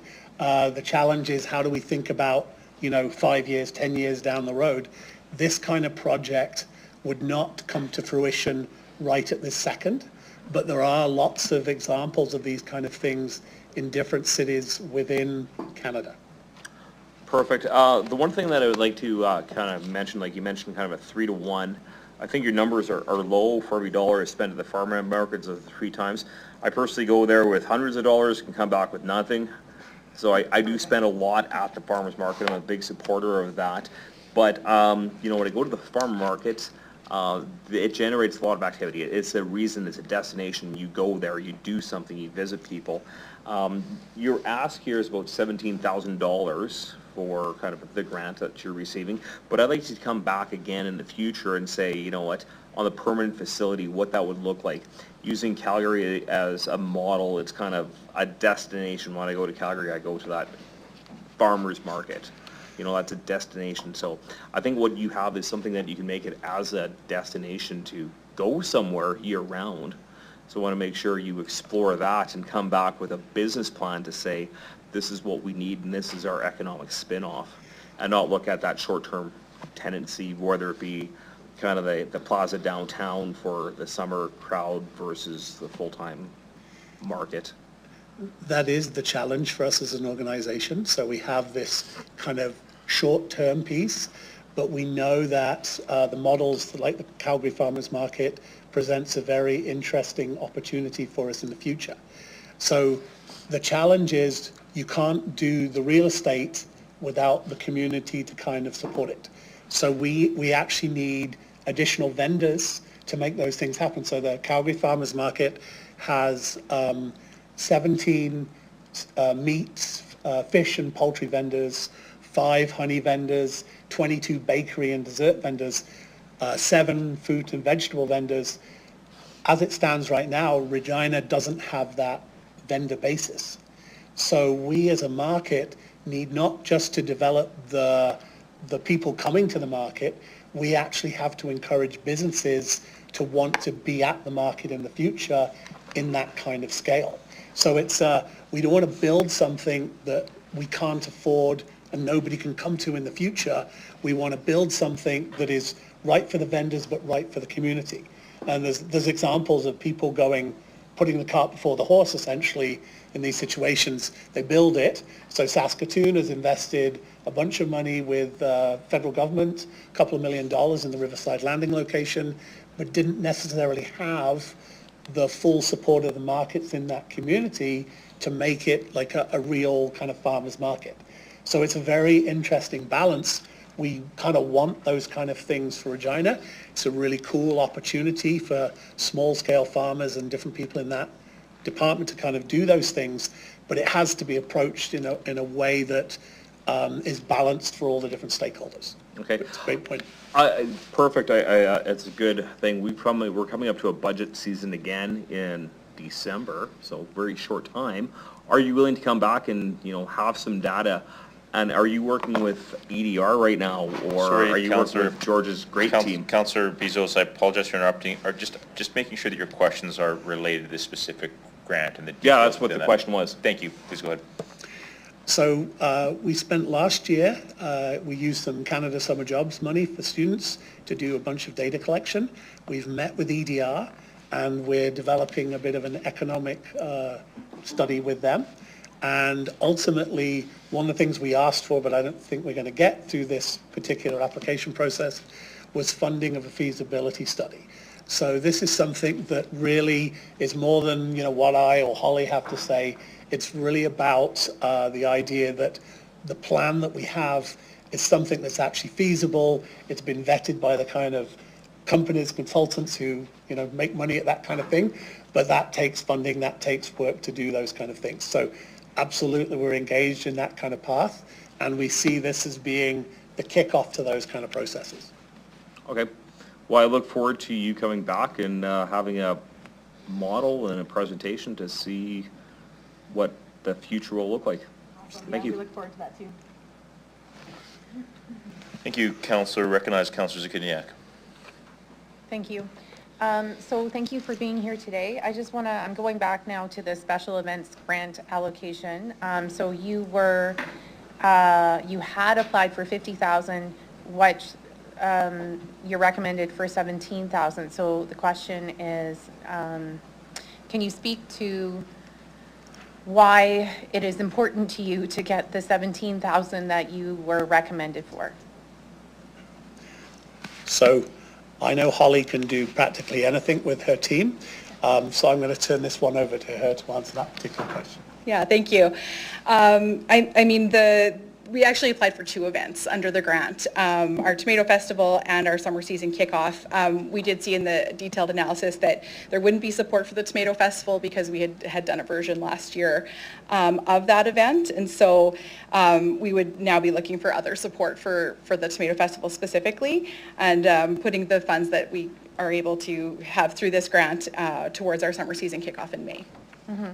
So if somebody was thinking, I'm just wanting you to sort of explain why it's important that we don't further reduce your funding of what's recommended for allocation. Right, like we're pretty scrappy and we can do a lot with a little, but being that this is our 50th, we want to make sure, especially that event in May is going to be really special, and we'll highlight the past, the present, and the future of Regina Farmers Market. And so definitely we would want to use that money towards making sure that we get the invitations out and the marketing done, and that we can do the event justice. Right. Yeah. And so would you say, because we're already recommending, okay, we can't fund you for 50,000, instead 17,000, and that you can understand that, you're already accommodating the limited funds, and so you would appreciate us giving you what is recommended to be allocated? Yes, absolutely, we would. It would make a real game changer. Just for reference, we did the Tomato Festival last year when we found out that we wouldn't have space at Real due to the Queen City X, and we had to move off of site. So we sort of took lemons and made lemonade out of them and came up with this Tomato Festival, and it was late in the game, so we missed a lot of grant opportunities. But we did it on a budget of less than $5,000 because it's just what we do and we make things happen, and it was phenomenal. So I know that whatever we have to work with, we will use it to the best that we can, which is, yeah. Okay, thank you. Thank you. I don't see any other questions. I appreciate your presentation and all the wonderful work you do for our community. You can return to the gallery. Thank you very much. At this point, I'd like to welcome Christopher Jaku. I hope I pronounced that right. Please come forward.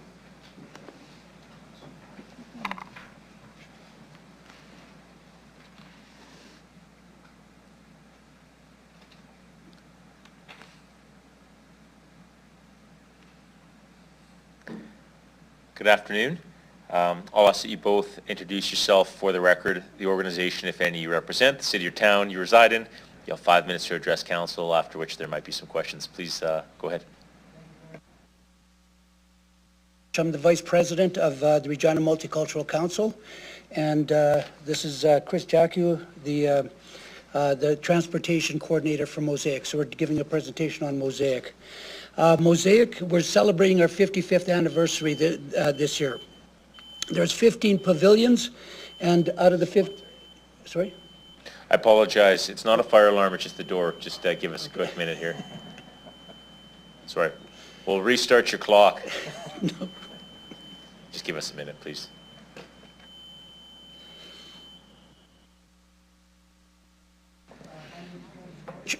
Excuse me, I'm the Vice President of the Regina Multicultural Council, reside in Regina.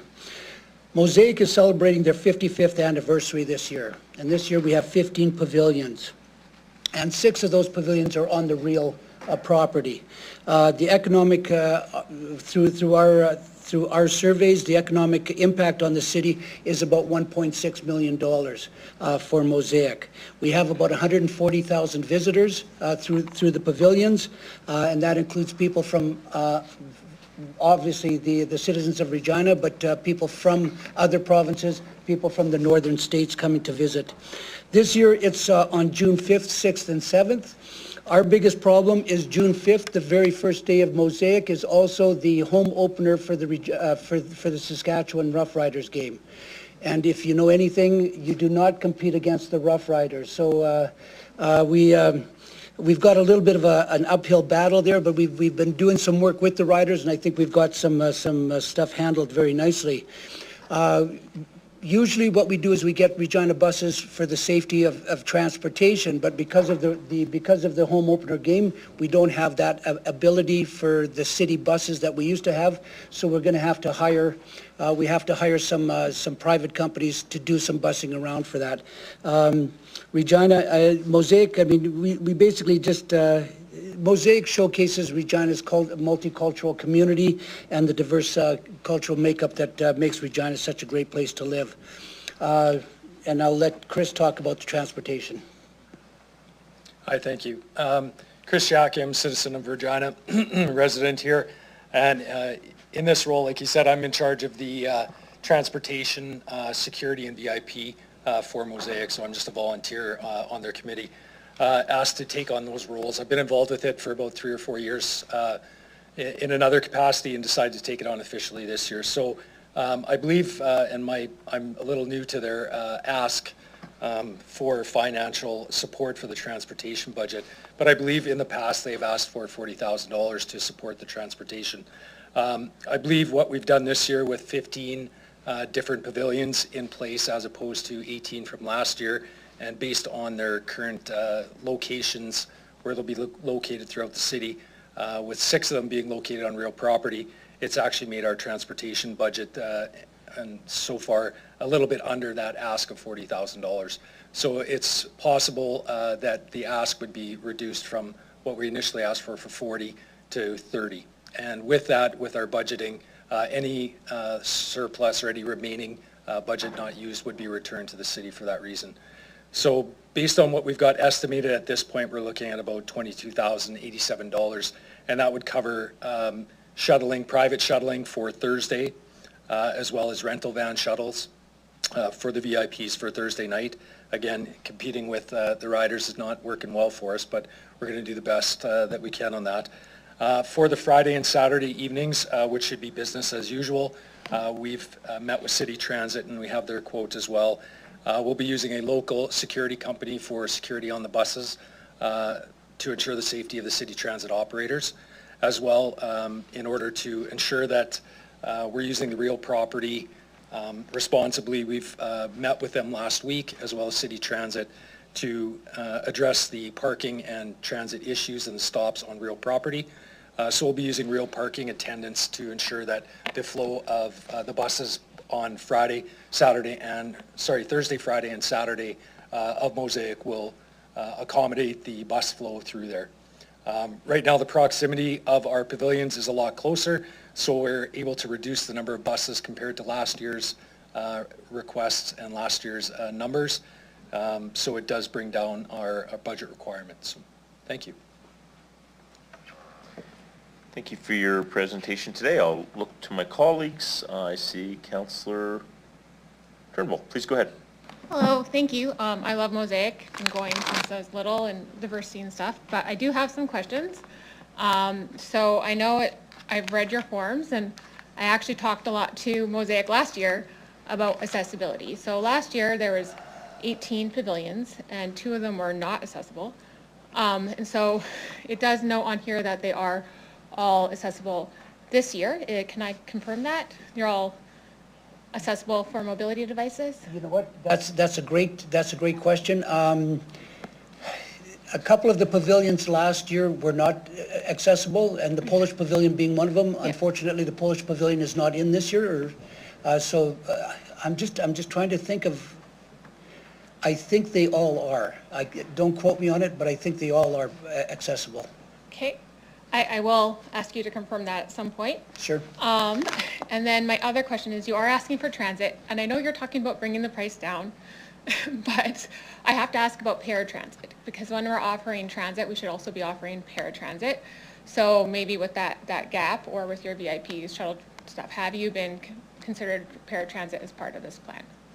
We haven't considered paratransit or haven't engaged with them, but we'd be certainly willing to explore that avenue, or what would be required in addition to their normal service that they operate and that they offer to determine that would still be accessible and available during Mosaic. Yeah, and at the same rates and frequency to keep equity, but you did mention you had VIP transit shuttles, so those could possibly also be used for accessibility. And then I wanted to ask if there'd be any sensory aware times or anything to do with that, or if you've talked to the accessibility committee about anything you could do for your event to make it more inclusive for all abilities. Accessible, sorry, just could. Okay, sorry. No, that's fine, yeah. The accessibility committee is here at the City of Regina, and it's made up of a stakeholder of various disabilities like sensory, mobility, hearing, all that. And so that gives input on our construction and our events to make them more inclusive. An example is like the Queen City X. They've had a sensory aware time as part of their events in the morning. And that just means like, just a little area where there's less noise or this or that.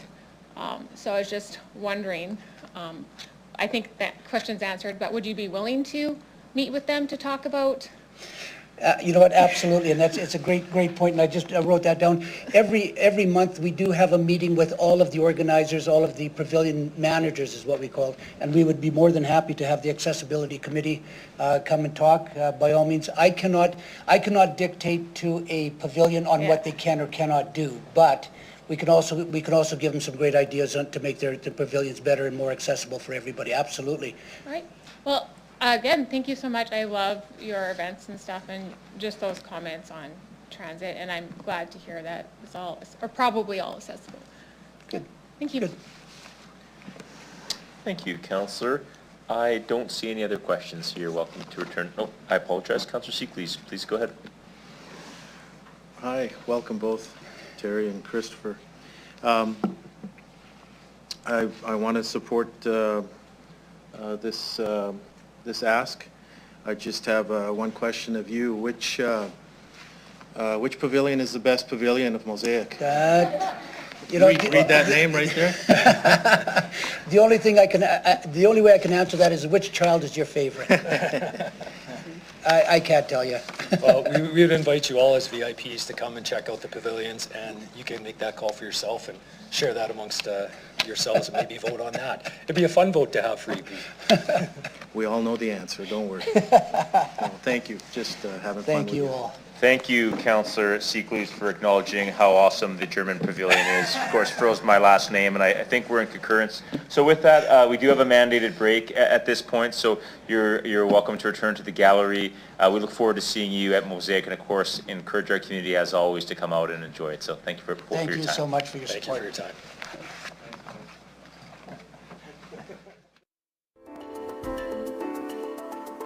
15 minutes.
Okay, I'm going to ask that we get started. We have quorum, and in the interest of time, I'll ask that everyone take their seats, please. At this point, I'll ask if you're here, Ivana Knoll, to please come forward. Thank you.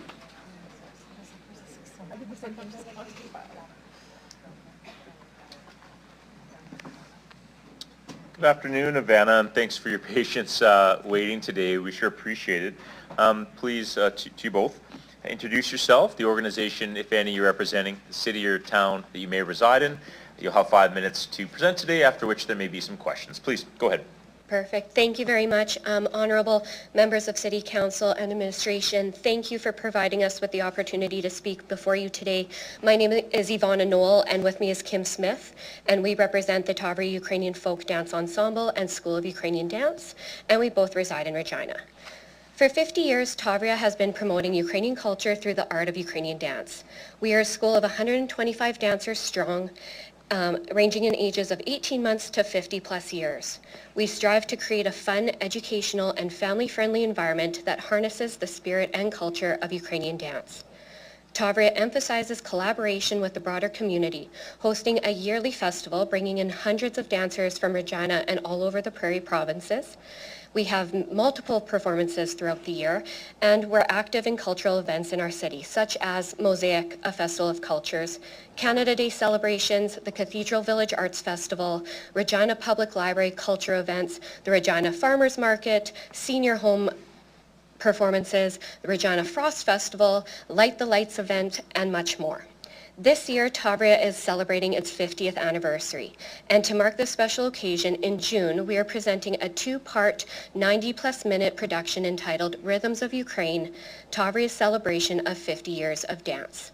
This production will not only celebrate Tavria's history, but it will lead us into the future of Ukrainian dance and culture, showcasing the vibrant evolution of the art form over 5 decades. With rich choreography, captivating performances, and a stunning visual experience, Rhythms of Ukraine will highlight the diverse regional styles and cultural influences that have shaped Tavria into what it is today. This event will address the city's culture stream priorities, including the preservation and conservation of Regina's cultural heritage and improving awareness and access to arts and cultural activities. As much as this event is a celebration of Tavria and Ukrainian dance in Regina, we also know that we would not be 50 years strong without the help and support of Regina citizens and small businesses. Therefore, we have reached out to many local organizations and artisans for their assistance in creating this incredible production. We have booked the Regina Performing Arts Center, a not-for-profit organization that provides a pivotal home to many organizations within the arts. We have also sourced local artisans to help with the creation of artwork, set design, and costuming. We have hired Hutzel Drive, a new Ukrainian band in the city, to play live music during our production with unique choreography to match. For Tavria, this production and milestone is of utmost importance as Ukrainian people all over the world are fighting to keep Ukrainian heritage alive and are fighting for their freedom. We hope to provide support and awareness by promoting Ukrainian culture through the art of dance. This production will highlight pieces from western regions of Ukraine, which is where most Ukrainian settlers in Saskatchewan are from. It will also have a somber, serious section which highlights tragedies faced in the past and on daily occasions currently. There will be pieces to honor Holodomor, the war on Ukraine, and the grief of losing loved ones. Ukrainian people and culture is an important part of Regina's cultural tapestry, and we hope that the city will support us in celebrating 50 years of Ukrainian culture and dance in our city. Thank you for your time today, and thank you all for supporting our culture, our community, and our dance organization.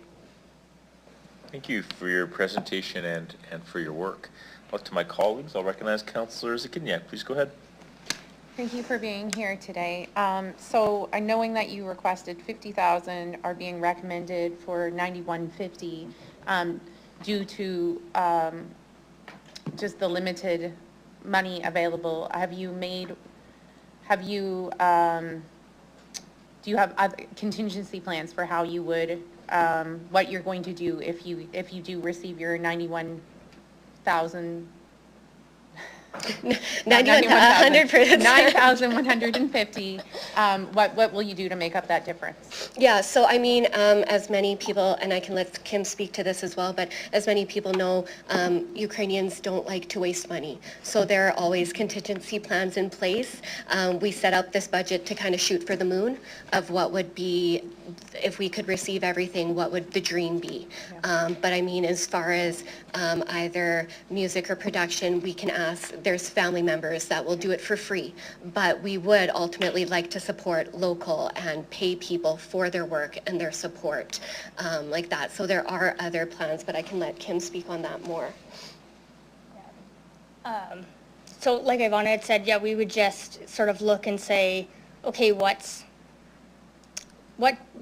can we kind of take out, right? So instead of putting on the most grand show we can, maybe we have a lesser set, background and design and that sort of thing.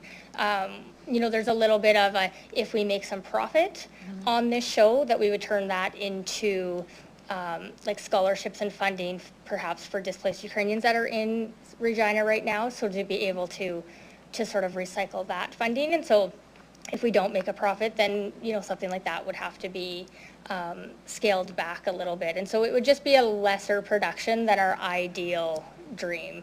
Okay. Yeah. Okay. I'm looking forward to this. Thank you. Thanks. I don't see any other questions, and I think that's likely reflective of the fact that we're all looking forward to it, and we really do appreciate the work you do to amplify Ukrainian culture and to build our communities. So thanks for coming today. You're welcome to return to the gallery. Thank you for your support. Oh, you're very welcome.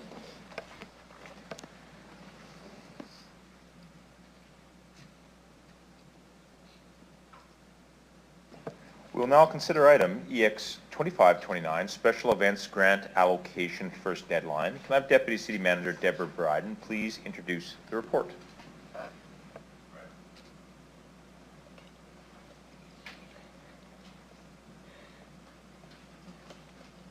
Okay. Thank you through the chair. Thank you through the chair. The City of Regina has received 5 applications for the first deadline of the Community Investment Grant Program Special Event Major Grant Funding, for which the Executive Committee is the delegated authority to approve or deny.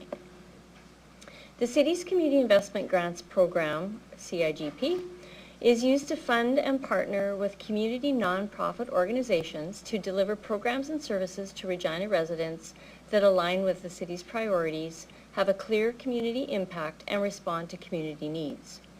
One of the grants available through the Community Investment Grant Program is this particular grant, which is the Special Event Major Funding Stream. The annual budget for this Special Event Major Grants Program is $122,700.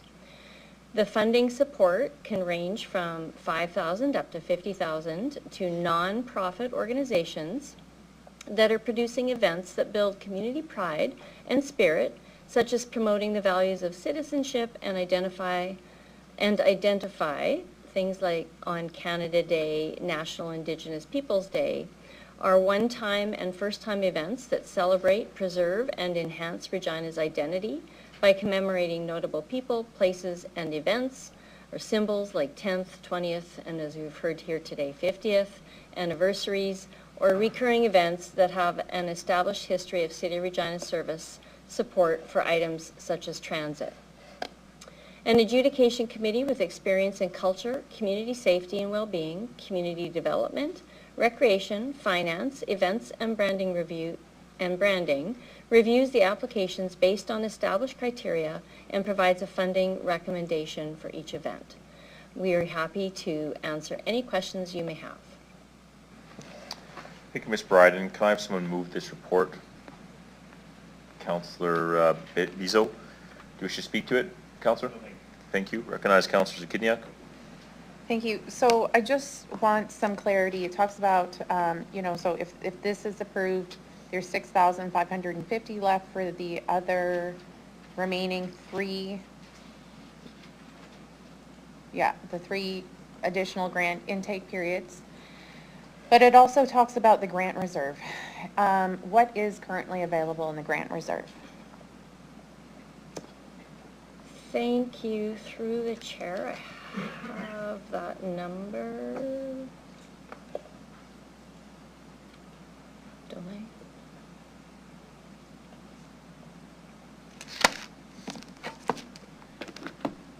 Do you have it? Nope. Thank you for that question. We have $92,012 left in the grant reserve. Sorry, can you say that again? 92,000. 92,000. Yeah. Okay. So then, with that total, because it sounds like you'll be able to pull from the grant reserve for the additional grants intake periods for this year, and then after the fourth intake period, then we'll have to see what the balance of that reserve is. Is that accurate? Thank you. Through the chair, yes, that is accurate. Okay, sounds good. Thank you. Thank you, Councillor. Any other council members have questions for administration? I do not see any. With that, I will ask the clerk to start the vote.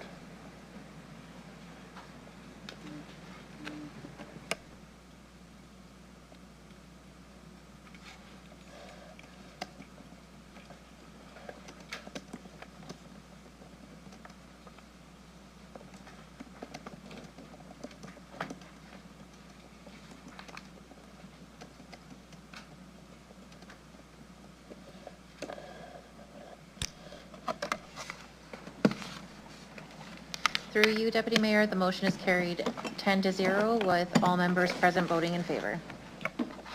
Thank you. Thank you to everyone in the gallery that came to present today. We're looking forward to your events. At this point, we'll call upon delegations related to EX 2532. At this point, I'd like to call upon Glenn. So one moment. At this point, I'd like to call upon delegation Jamie McKenzie. Jamie.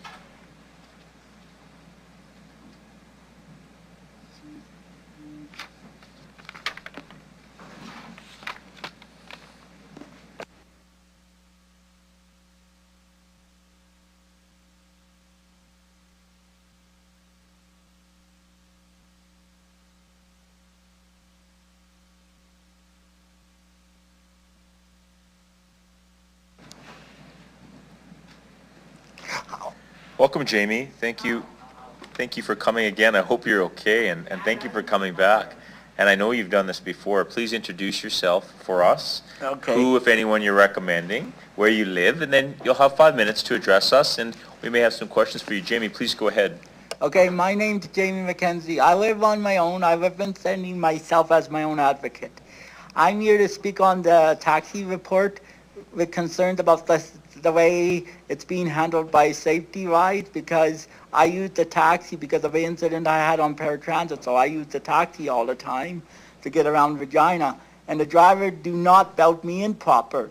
They do not belt me in proper because I talked to somebody at HEI. Right now, the taxi drivers are not responsible for belting me in. I have to belt myself in. How am I going to belt myself in if I'm in a wheelchair? That doesn't make sense, that rule for HEI, that they say it's up to the passenger to belt himself in. But if you're in a wheelchair, you cannot belt yourself in. I've been in 2 cold calls, one in Saskatoon and one in Regina, where city buses, I was lucky I had belts on, because if I didn't have belts on, I would have got hurt. So I know from experience, belts are important, and that's all I'm here to speak about. I want to see changes so drivers are forced to use the proper belt and put them on the proper chair so people are more safe, because I don't want to see anybody get hurt. Thank you for letting me speak and all that. Well, thank you, Jamie, for coming to speak to us today. I recognize Councillor Turnbull. I apologize. I recognize Councillor Zakidniak. Please go ahead, Councillor. Hi, Jamie. Thank you for coming today. So just to clarify, one of the recommendations is that drivers are supposed to ensure that passengers are secured using a 4-point securement and lap and shoulder belts. So that's not required now. That is proposed as a change, and just to make sure you're saying that is a helpful change and you support it. Yep. Okay, excellent. Thank you. I recognize Councillor Turnbull. Hi, Jamie. Hi. Thank you for being here all day. Yeah. I really appreciate it, and for you to come stress the importance of this. So the accessible cab programs really allow you to have your independence? Yep. Yeah, and how is it calling a cab? I used it through paratransit because of the incident last March. So 2 years ago, I had an incident on paratransit, so I don't use paratransit. They give me cabs instead because I'm too scared to ride paratransit. Yeah. So I'm too scared to go on the lift. Yeah. So I can tell you, and I can phone you and talk to you about that. Yeah. Oh, I know about it. So I was wondering, is it easy to get a cab? Like when you call? No, I go through paratransit, and the Oh, thing so they I'm do it for concerned you. about is them doing me up. They're not Okay. doing me up proper right now. Okay. Well, thank you so much for being here, Jamie. Yep. Appreciate it. Jamie, thank you for coming and for your continued advocacy and voice. We appreciate it. You're welcome to return to the gallery today. Thank you for staying so long. Yeah. At this point, I'd like to call upon Glenn Sully.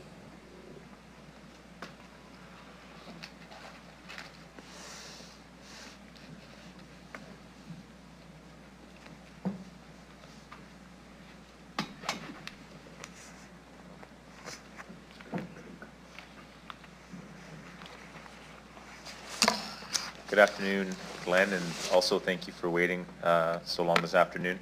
Please introduce yourself for the record, what organization, if any, you're representing, the town or city you reside in. You'll have 5 minutes to address council, after which there may be some questions. Please go ahead. Hey, Your Worship and City Councilors, I'm very nervous at doing this. I'm not very good at reading this. I'll do my best. I'd like to say one of the things about taxi bylaws is we'd like you to table the taxi bylaws for 1 year. And also, here's our taxi bylaw. This is for Uber and all the other shuttles. For example, I'll get on to reading right now there's approximately 6 accessible shuttle companies with no rules and regulations. This is what we have to compete with. With rideshare, it is exempt from this. Uber is a U.S. company, and they should be charged more than the 10 cents per trip. I might be out there, but they should be charged more. The city of Regina should support Regina taxi companies. The city administration just let out 7 accessible licenses. We had managed to get 4 of them, and there's still 1 left to come out. We just started in January, and to date, we got approximately 800 trips, total trips, with no complaints, 0 complaints. In between the hours of 11 and 7, we had 2, 11 p.m. and 7 a.m. We had 2 accessible trips in 3 months. We made arrangements with our drivers to be on call for all hours. Our peak times are 8 o'clock to 6 o'clock. We need all accessible taxis be working in our peak times to reduce the wait times. Why aren't the transit or paratransit running 24 hours?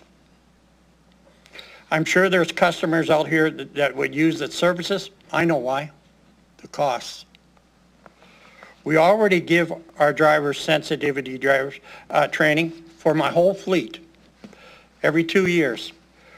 We understand the driver needs to understand the needs of the customers and the customer's needs. I give driver training for accessible taxis and also online training for the accessible drivers. We care about the safety of our customers, and the industry is working to take care of any training without changes to the bylaw. This can be done, safety can be done without any changes to the bylaw. The industry is willing to work with the administration if there's any issues that arise and resolve them.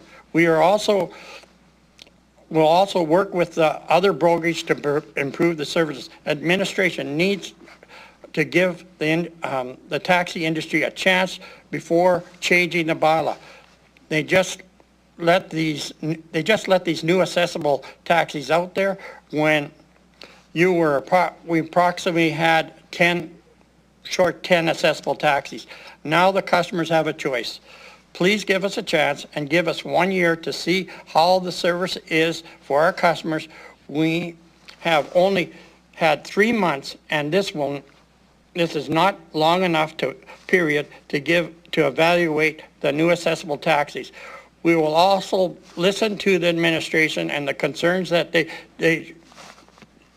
if they have any concerns that they have. And also the administration shouldn't sit on accessible taxis for 2 years either. This causes issues. They should be given out right away. The lottering out the owner and operators where they have to drive the vehicles for so many hours is very good. They have to operate it themselves, not just lease it out, the plate out to and collect money. They are more dedicated to the industry since they have to purchase the vehicles and work it themselves. I did check with the police about the seat belts and the mounting of the thing. The driver would be charged if he didn't secure the customer in the chair himself. So I checked with 2 officers today, and that's what they had told me. They would be charged for it. It wouldn't be the customer. It would be the driver's responsibility. And also on the lotto plate, my last thing is, this is the first time the city has lottoed these 7 accessible plates out in this manner, where the driver has to drive it 7 hours. In the past... Sorry to interrupt, I just wanted to let you know you have 30 seconds left. 30 seconds, I can do it. So in the past, on the accessible lottos, drivers got these licenses, and they could either run it themselves or rent it out. So you could have somebody in Toronto running this accessible. And I find that the operators, owner-operators of the car are probably a better operator for the accessible taxis needs. Thank you. Thank you for your presentation today. I'll look to my colleagues to see if there's any questions. Councillor Zakidniak, please go ahead. Right here. Hi. So I see that you, so you're requesting for it to be tabled for a year, but what I don't, I understand you want to see the impact of some of the changes, but my question is, a lot of the things that I see in here is ensuring that that drivers are following appropriate safety, the training that you're saying you offer, the buckling. So why would it all need to be tabled when some of it is just to ensure that proper safety precautions are being followed?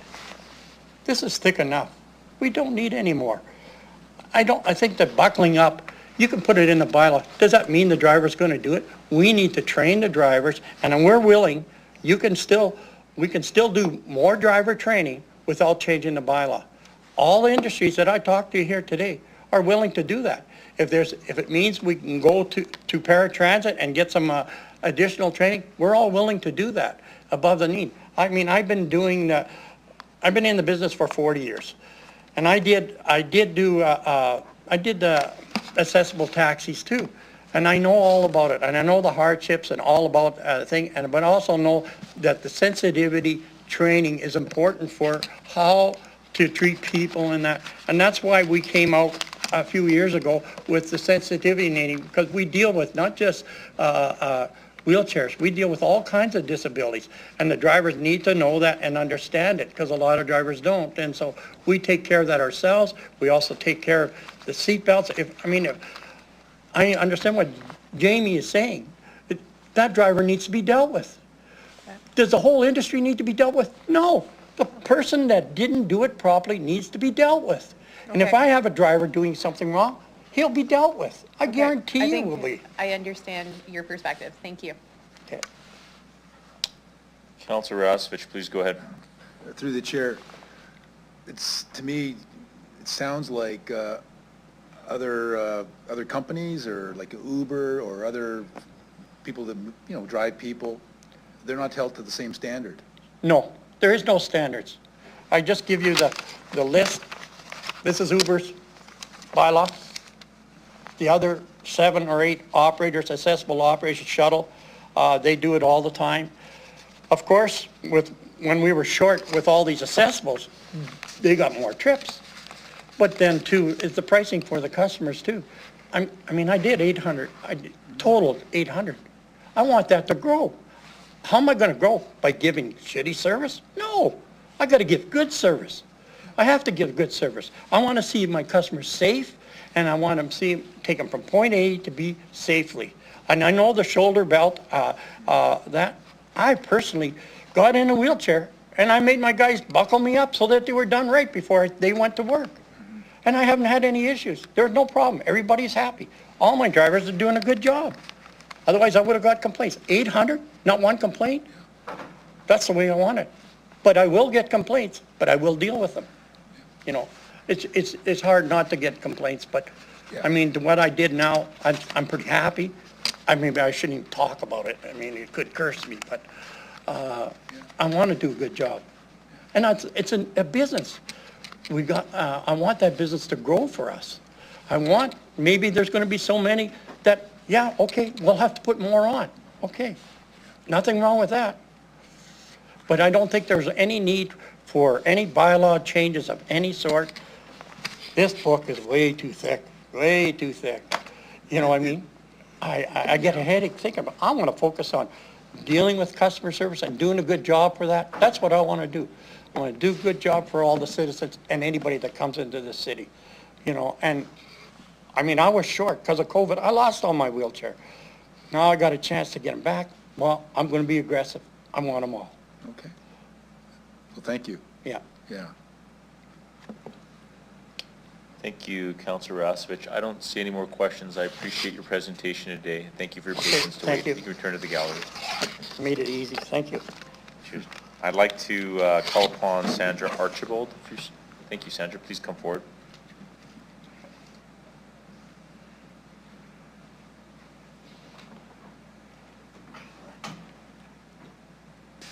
Good afternoon again. Good afternoon again, Sandra. Just like earlier this morning, please introduce yourself for the record, the organization, if any, you represent, the city or town that you reside in. You'll have 5 minutes again to present, after which there may be some questions. Please go ahead. Thank you. My name is Sandy Archibald, and our family has operated taxi brokerage companies in Regina for decades and a fleet of accessible vehicles for many years prior to COVID. I live in Regina. Currently, there's one accessible taxi on our fleet. I attended the March 19th meeting with administration where there was a robust exchange of information. There was consensus among the brokers that the taxi bylaw should not be opened at this time. Further, there's no direction from City Council to do so. We support option 3, status quo, with added instruction to the administration for ongoing consultation with industry members and a follow-up report in 1 year. We all agree safety is important. That's not even a question. At the March 19th meeting, administration raised concerns regarding complaints, but did not have the number of complaints available at the meeting. A subsequent communication stated the information should be available by March 31st, but we've not yet received it. As such, it's difficult to assess the nature of the complaints without that information. The report before you today is silent on the fact that the city recently held a lottery and awarded 7 accessible licenses, and 6 of the 7 were in operation by February 1st, 2025. That's a 64% increase in the number of accessible taxis to 18. Although we have concerns about industry lotteries, there were conditions set out in this lottery as to the operation of the licenses, including the number of hours that the license winner must drive, also that the vehicle must be in service certain hours, a number of hours per week. We support that approach to a lottery at this time. It should be noted that accessible taxis can and do take regular trips, and each new accessible taxi operating takes a portion of the overall pool of business from other drivers. We don't support a change in utilizing the wait list as it is not transparent and may be questioned as to impartiality. The report states that lotteries are time-consuming, costly, and inefficient, but doesn't provide details on the recent lottery as to how many people entered, providing a frame of reference as to the time requirements. The brokers enthusiastically supported the option to access the training that paratransit has established for its drivers. We now learned through the report that the cost is $75 per driver. That cost could be covered by the broker or operator immediately without needing to change the bylaw. Another concern raised by the brokers was regarding trip denial if a customer will not comply with the seatbelt requirements. That's for their lap belt, not for the 4-point tie-downs, but for their personal lap belt. The response was, service providers are required to accommodate to the point of undue hardship. Undue hardship also includes safety concerns. It's unclear what that's meant. I think we need to meet with the administration and the industry to have further dialogue in regard to trip denial before anything is put into the taxi bylaw.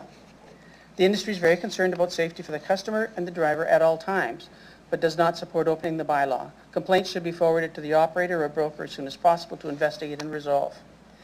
The taxi industry is expected to have accessible service available 24/7, while transit, paratransit, and private operators don't provide that service. Also, private operators are largely unregulated and can set their own rates, which are higher than regular taxi fares. And the elephant in the room is vehicles for hire such as Uber are not required to provide any accessible taxi service. Why does the responsibility for 24/7 accessible service fall solely on the shoulders of the taxi industry?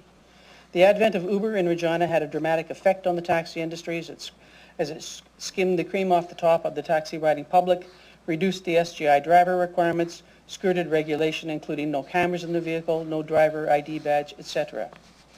Vehicles for hire such as Uber pay 20 cents per trip fee plus 7 cents accessibility per trip fee to the city for transportation initiatives to assist persons with a physical disability accessing public transit or taxi services. These fees have been collected since March of 2019. A recent access to information request was in regard to what the fees, how much fees were collected, was returned totally redacted. So how much money is the city collecting and what's it being used for? Another access to information request indicated that from January 2022 to October 2024, $46,000 was paid out of those fees, of some portion of those fees, for transportation initiatives.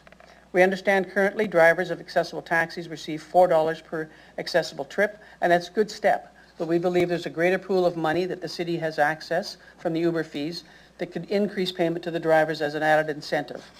The city can increase those fees to Uber without any change to without any change to the bylaw. The amendments to the bylaw stipulate that each broker must have at least one accessible taxi in service at all times. That would mean 6 accessible taxi vehicles available for a minimal number of trips on the overnight hours. Accessible vehicles are much more expensive to procure and maintain.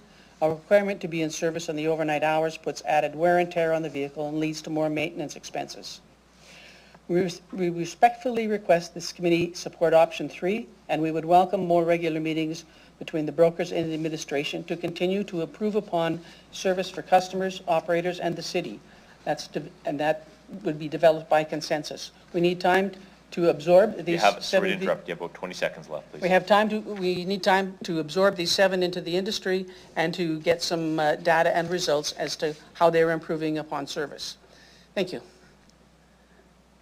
Thank you for your presentation today. I'll look to see if any of my colleagues have any questions. Councillor Ross, would you please go ahead? Through the chair, so I'm not sure if I'm understanding right, but is there only a certain number of licenses available for accessible taxi cabs given out? Yes, under the bylaw, it's a ratio of population currently. Yeah. And you cannot put an access on a regular taxi plate. You're prohibited from putting an accessible vehicle on it. So you have to have an accessible license allocated by the city. So if we had more licenses to give out, that would obviously help you. Would that help you guys? Well, the city just did allocate those 7. They hadn't been allocated for a few years. So yes, that helps. And then I think you heard Mr. Solly's presentation. He's passionate about getting as many of the accessible vehicles on his fleet and growing the business. Yeah. And I think that's where it will go. It won't happen overnight, but that's where it will go. And therefore, it's a win-win for everyone. Yeah. The accessible operators will have more customers. Customers will have better service with more options. Yeah. Do you know where, because this is new to me, and where all this is coming from? Like, where did this start from? Where did this all come from? Was this a past council, or is this? Yeah, I think it goes back a couple of years, and probably administration can speak to it a little bit more efficiently. Okay. But there was a bylaw that failed last fall that had a number of items in it, and one of them was wanted to charge a fee to all taxi riding public to establish a dispatch system operated by the city or through the city to dispatch accessible taxis, which seems counterintuitive. I mean, you've got paratransit already. If that's what you want to do, put it in paratransit. And why go into competition with Mr. Solly and his brokerage to dispatch accessible taxis? Okay. Well, all right. Thank you. Thank you. Is that all, Councillor? Okay. Yes. Councillor Zakinia, please go ahead. Okay. So in relation to, so your request was to table it and continue with status quo for now. So the question though is, in relation to the safety standards, if we don't put those in the bylaw, how can we ensure that all of the companies are following it? If it's not actually in the bylaw, it's not actually a policy. Well, it's already in the bylaw that they have to be secured properly. We could easily, this isn't a very good picture, but you can get a decal of the 5-point tie downs so that the customer can see visually right in front of them where the tie downs need to be, including, 4-point tie downs and then the lap belt and the shoulder belt.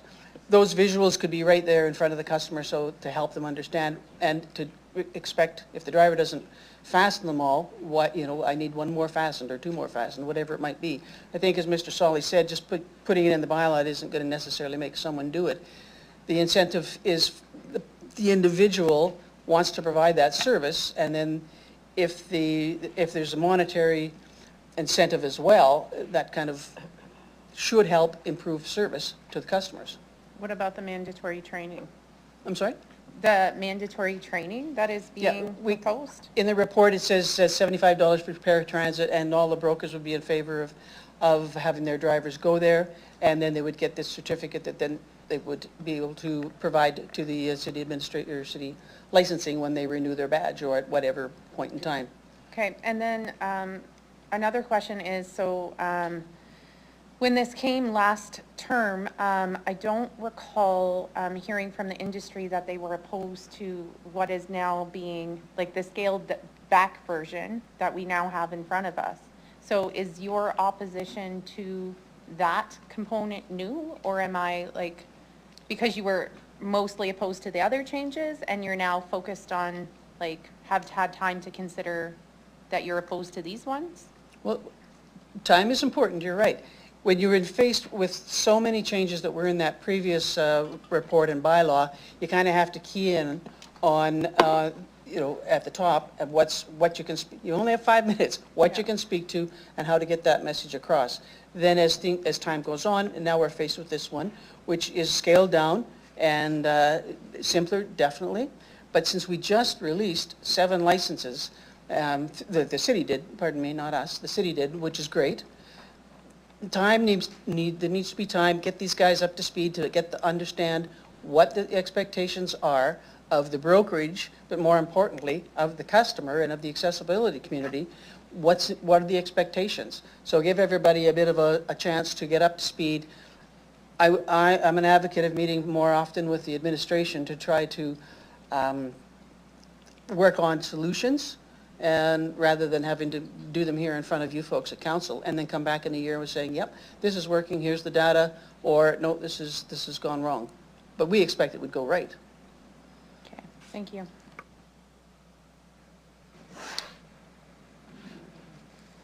Recognize Councillor Turnbull. Please go ahead, Councillor.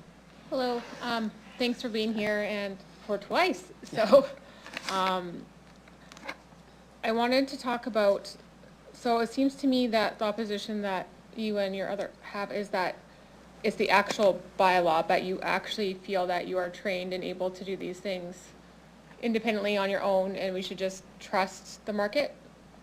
Is that correct? Like, have faith in the industry? Yes, I don't think, a driver's not going to read, you saw Mr. Solly with the bylaw, he's not going to read through there. He needs to, you learn by doing, and this is how you do it, this is how you do it properly, and these are the consequences if you don't. You're going to, somebody could get injured. No one wants that, because it for any number of reasons. You don't want to injure a customer, you don't want to be in an accident, you don't want to have the vehicle having to be repaired for downtime, none of that. But of course, customer safety is the most important. So that's where you do the hands-on training with the individual and try to find the individual that's going to provide that service. We operated for years and years and years, and it's not, you don't make money from it. It's a labor of love, and that's what you have to find is the right person who's going to be fit into that to provide that service and understand that's absolutely what I have to do. I have to do the 4-point tie down. There's no question. I have to do these belts. No question.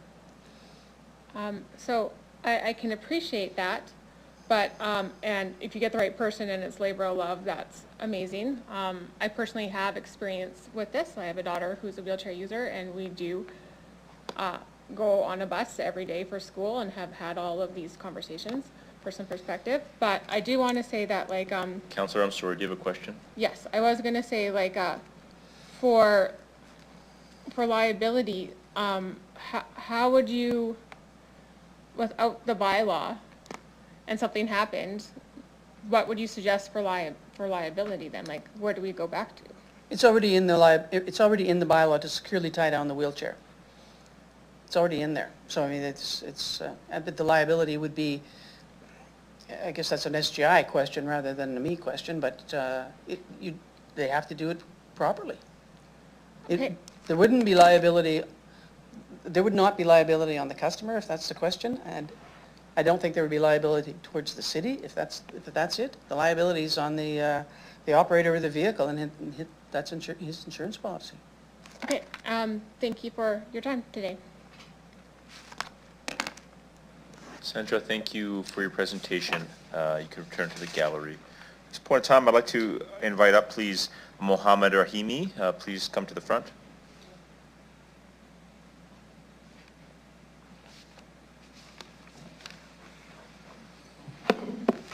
Mohammed, thank you so much for waiting patiently all day. Please introduce yourself for the record, the organization, if any, you represent. You'll have 5 minutes to present, after which there may be questions. Please, sir, go ahead. Yes. Hello, everyone. My name is Mohammed Rahimi, and I'm working for Co-op Taxi for a while. I'm currently president of Co-op Taxi, and we are having 6 wheelchair accessible. In January, we completed 1,226 completed trip. In February, 1,028 trips. In March, 1,222 wheelchair accessible trips we completed with 6 accessible taxis. Based on our experience, the business is running smooth with 6 accessible taxis.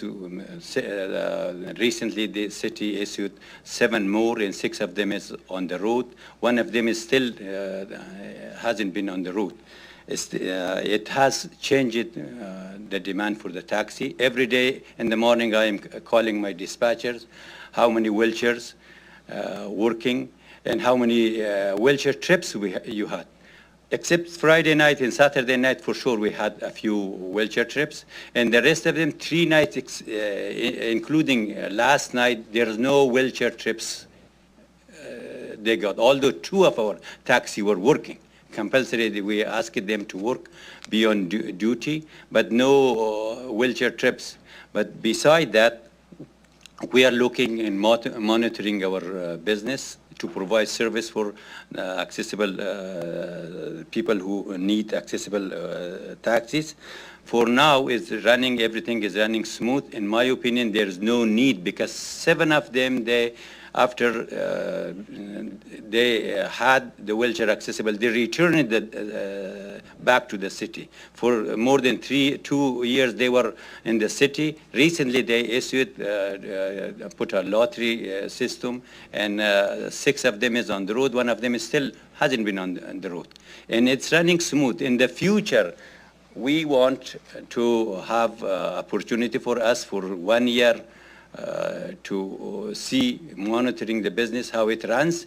If it need, based on data, they can issue more taxi wheelchair accessible on the road, but for now it's not necessary. For those things, we agree with some training. Although we have compulsory training for our accessible drivers, we made improvement to make it very seriously to improve our training. But it's working good so far. As if the city wants to put any training course, as long as it doesn't disturb the business, we are more than welcome. But for those training, those kind of things already, as Glenn and Sandy told you, that not necessary to change bylaw. We all the time cooperating with the administration, want to work together and do those things. As they suggested, we want to have on-call service for 24 hours, one taxi beside one. We want nighttime 2 wheelchair accessible for sure be on the road.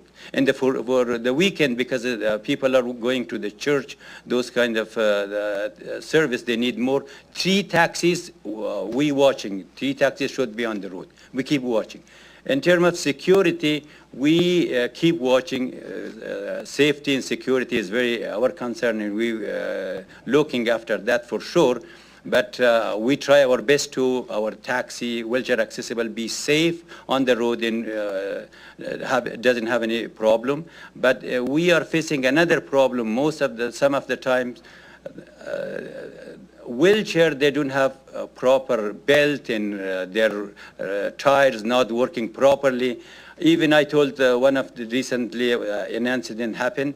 We asked it to write a consent form. If they are not cooperating, not putting their own wheelchair belt, how to do with them? Refuse them, reject them? And I asked the administration, give us a direction. What should we do? Can we make a consent form and ask them to sign that we are not provide service for them? So far, we haven't got any response from the administration. And sometimes they are not willing because they by road condition and snow and icy condition, if our drivers push them ahead, there's possibility to falling down. It happened recently. It happens one incident. I'm totally unhappy with that one, but it might happen again. Those kind of issues that we are looking after that totally monitoring the business and trying to provide good service. But so far as they said, there's not necessary to change bylaw, those kind of things. Give us a chance to the business, how it runs.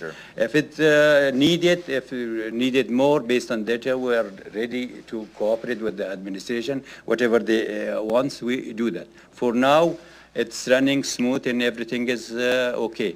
And in the future, if they want more accessible taxis, we prefer lottery system as long as recently they put that restriction owner operator. People are not in this business. They are winning the lottery, putting in wheelchair. They are not in the business. They don't know how to run the business. But owner strictly should be limited to owner operator. Thank you very much for your presentation. Your time has run out. There may be some questions for you. I'll look to my colleagues to see if anyone has a question. Councillor Turnbull, please go ahead. Hi, thank you for being here. I heard from you that there are some issues with the liability when the users don't want to do up their own seatbelts and things in their and take responsibility for that, and that's causing you issues? Correct? Yes. Yeah. Some of them, they are not willing to put the seat belt. Yeah. Some of them, their seat belt is not working. And some of them, their wheelchair, the tire is not properly moving because of bearing, those kind of things.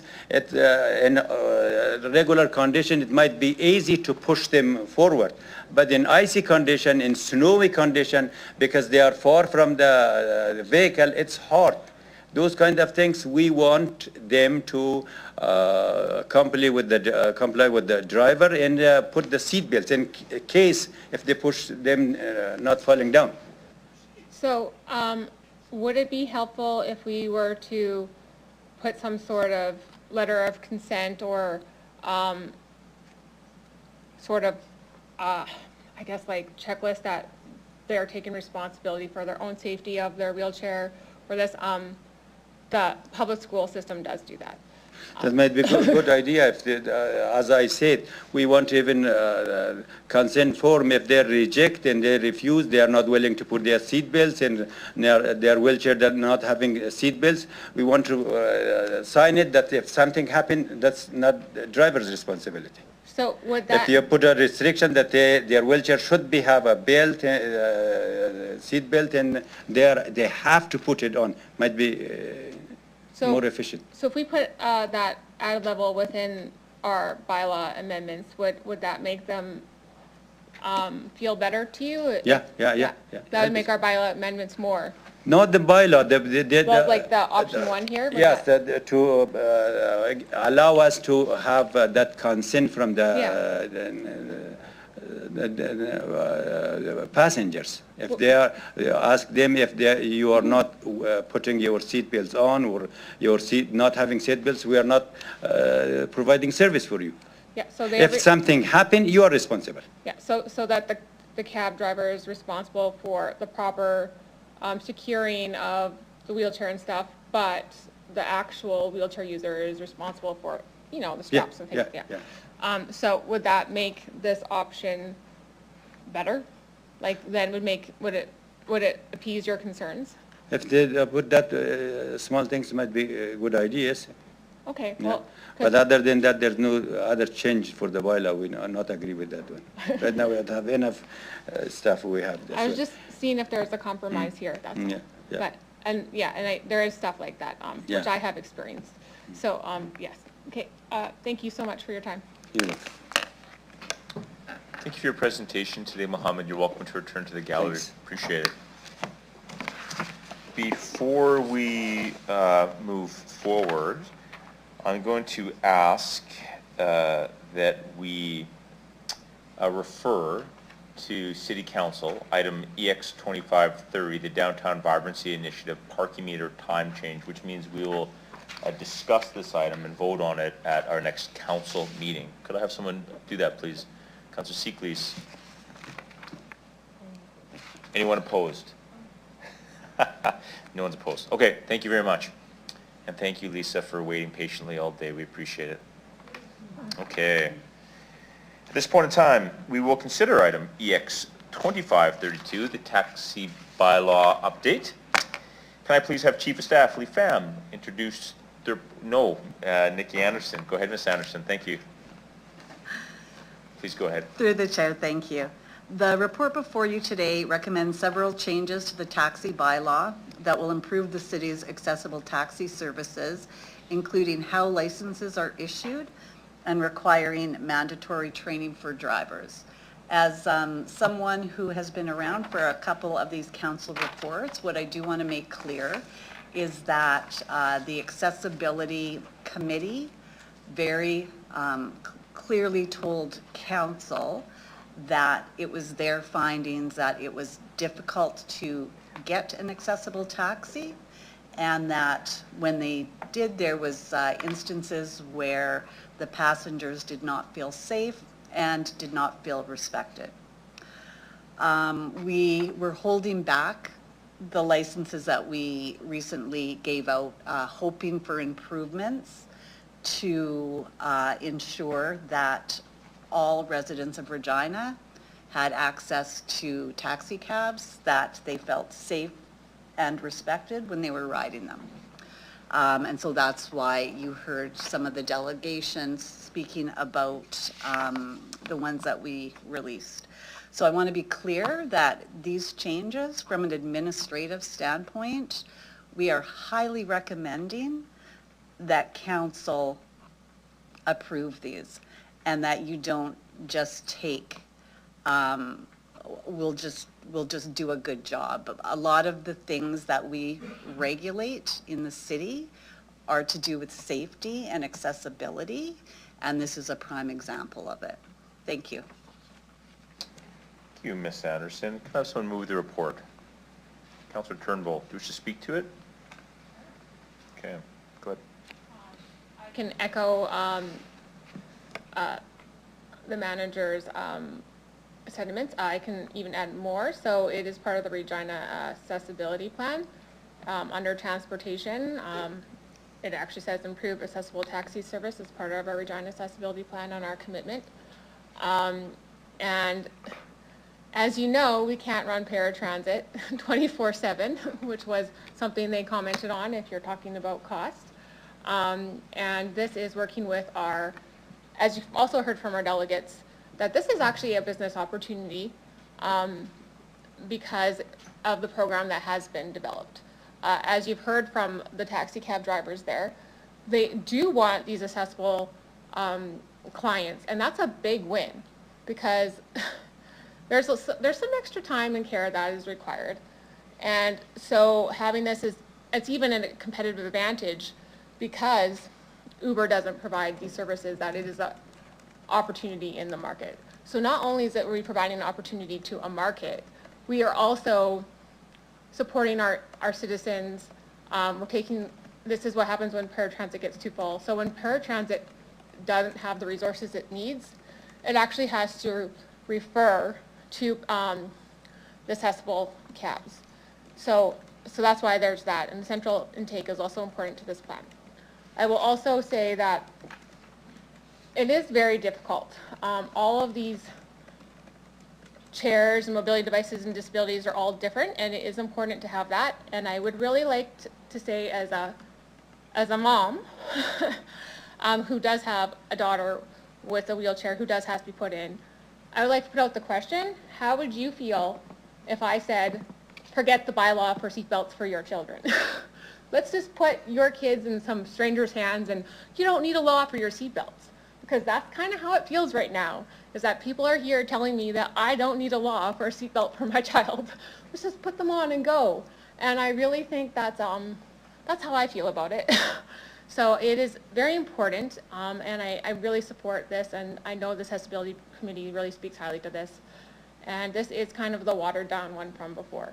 So I thank you so much, and please look at this for the positive that it is. Thank you very much for your comments, Councillor Turnbull. I will look to Councillor Rasevich. Go ahead, please. Just like I asked one of the delegates, are other transportation companies held to the same standard as a taxi cab in terms of bylaws?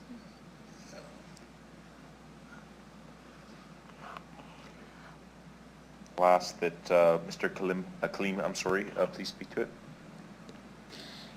Through you, Mr. Chair. So the city regulates taxis right now. There is a transportation networking company bylaw as well, and through that they are not required to provide accessible service. However, they are required to have a accessible trip fee, and that is remitted to the city, and then we use it for accessible initiatives, including incentives to drivers and things of that nature. And should this report be approved, it would be used to fund the training that the city is putting on as well.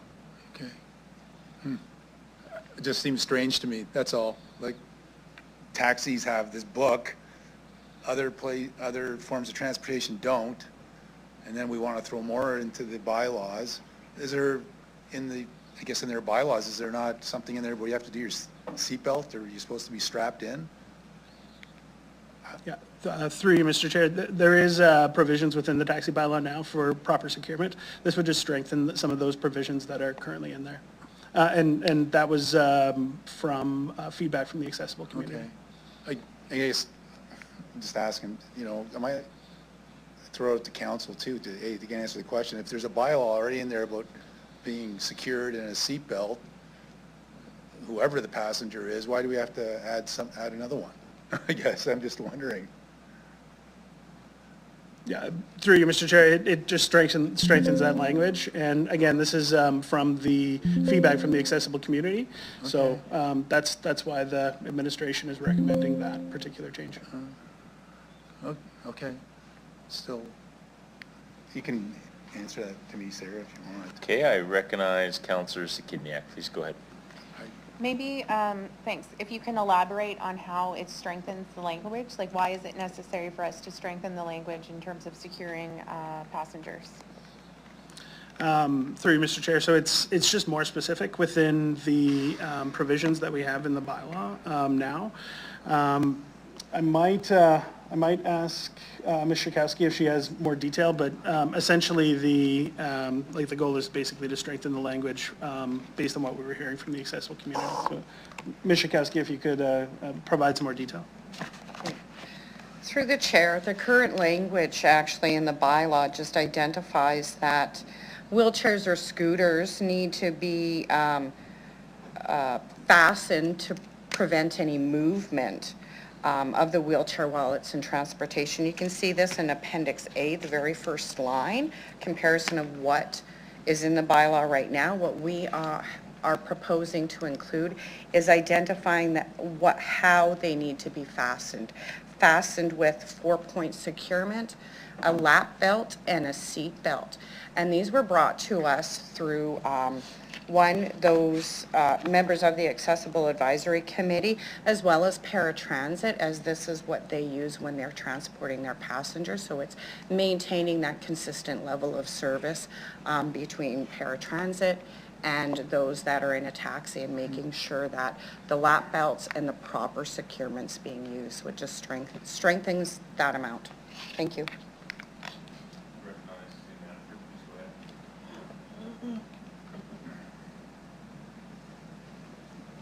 Through the chair.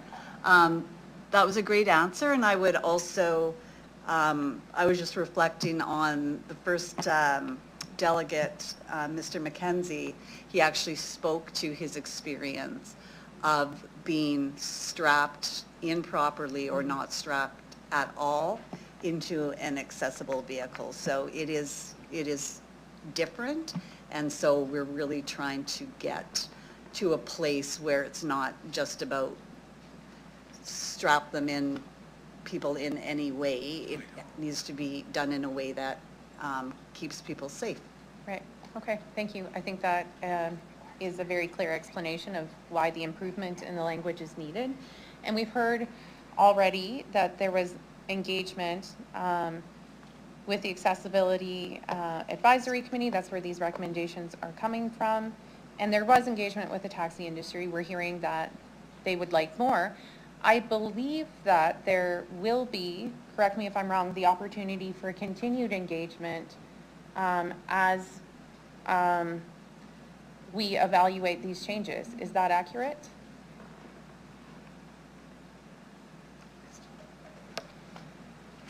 Mr. Kalini, please go ahead. Through you, Mr. Chair, yes, that's correct. If these changes are approved by Executive Committee and subsequently Council, we will be reviewing the impact on the accessible taxi service. And I mean, depending on the state of that service, we may very well bring future amendments to help improve that service. And through anything we do with the taxi community, we always do engagement as well. Great. So this is a scaled down version of what was originally recommended last term. You can see some of that in the decision history of the report. These recommendations come directly to us through this engagement process, particularly with what the accessibility community needs to feel safe. I support these. A lot of these are related to safety provisions that if they're in the bylaw, that's how we enforce them, and we need to make sure that they're strong enough to be enforceable and that everyone in our community certainly deserves to feel safe. I think this is a starting point, and I think it's important that we pass these as is and continue to evaluate the impacts of that and whether additional improvements need to be made. Thank you. Thank you, Councillor Zaginiak. I do not see any other questions for administration at this time. So I will ask the clerk to start the vote. Oh, sorry, one second. Apologize. I apologize. Councillor Turnbull, do you wish to close? Okay, wonderful. Go ahead. No, of course I do. Since I am closing, I will add a little bit of insight about the harnessing and for example, like even the head heights and how everything is, it's just very different. And so while having extra training is important because we all know how to do a basic seatbelt because we know how to do that, but these are all very different. And you can't expect an everyday person or everyday driver to know how to do that. Like I've learned stuff from transit about how to do my daughter's wheelchair that they knew and I didn't. So like, anyways, but I do want to say in closing, I don't want to say too much. I'm obviously very passionate about this. It's very important. It's very important to the Accessibility Committee, very important to the disability community. And I really ask for your support and to see this as an ongoing learning growth as we work together with the taxi cab companies. Thank you very much, Councillor, for those words. At this point, I will ask the clerk to start the vote.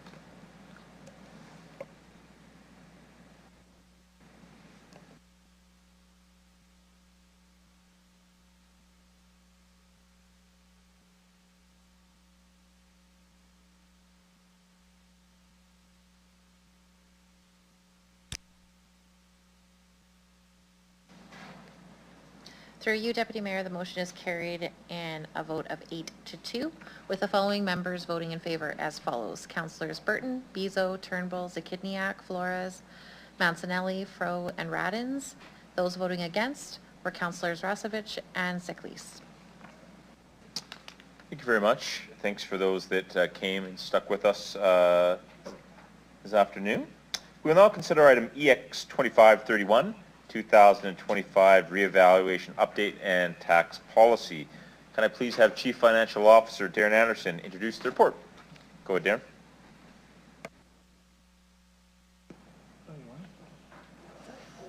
Apologize, Ms. Anderson.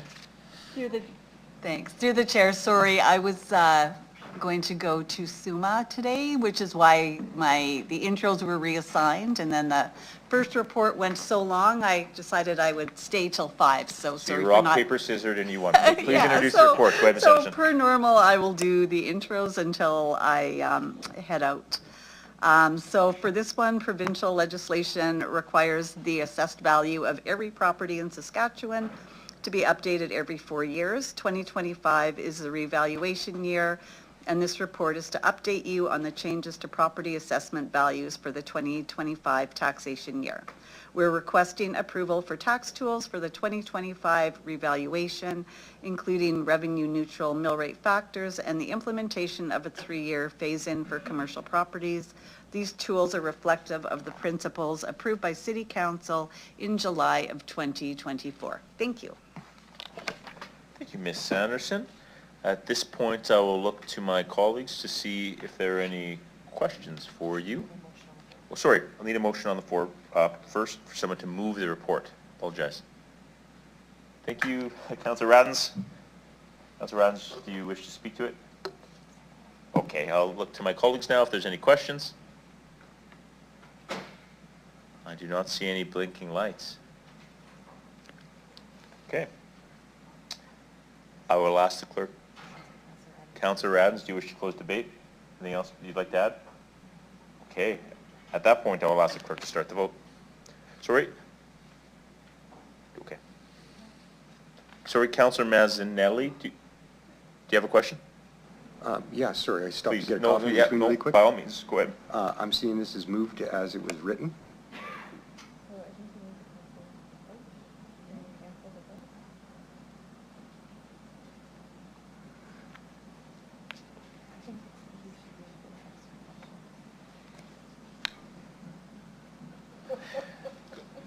Go ahead, Councillor. Sorry, I had closed debate, but I've recognized you, so I'm going to let you ask your question. Please go ahead. We'll cancel the vote, please. Thank you. Apologize to the clerk's office. Councillor Mancinelli, please go ahead. Okay, just looking at this for the phase-in options, that's only for non-residential properties, correct? Mr. Anderson?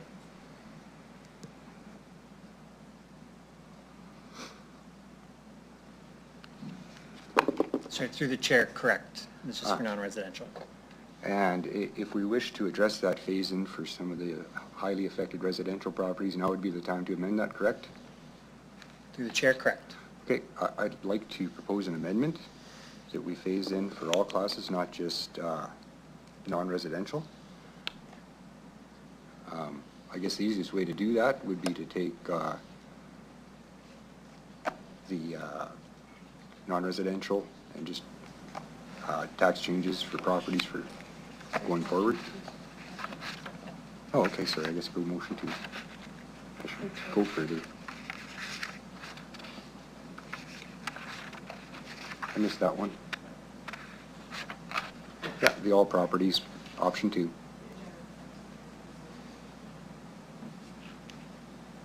Just working to get that up on the screen to make sure that it reflects your intention. I guess I can talk to it for a second. Go ahead. Looking at the very pointed burden that hits a handful in comparison to a whole city of a large change to make this meaningful steps.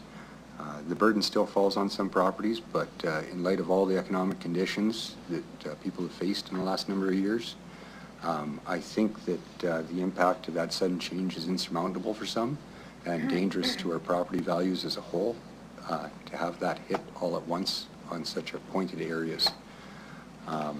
This would still see an increase to those properties, but just more muted over the course of multiple years. A little bit easier to digest in today's economic times for a handful in comparison to a city.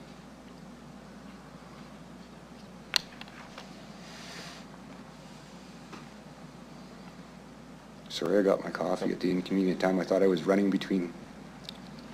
Thank you, Councillor. We're just going to get this up to make sure this reflects what you're trying to accomplish, and then we'll open it up for questions and discussion on the amendment.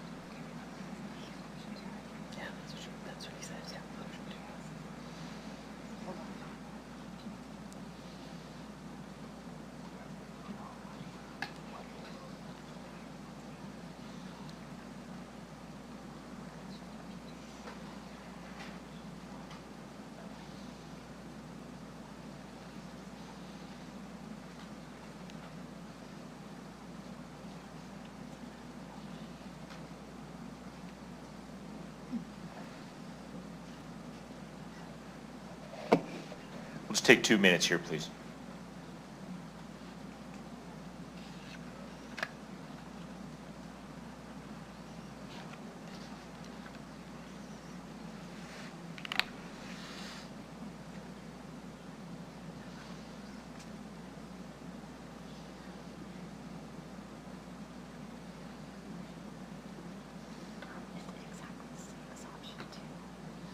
Yeah, I believe he said just option 2.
Going to get that amendment up on the screen here, Councillor Mazzanelli. I'll ask that you take a look and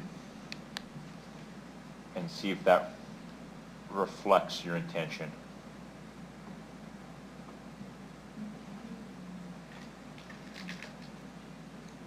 I think it was in line number 3. Scroll. Oh, I thought it was changed there.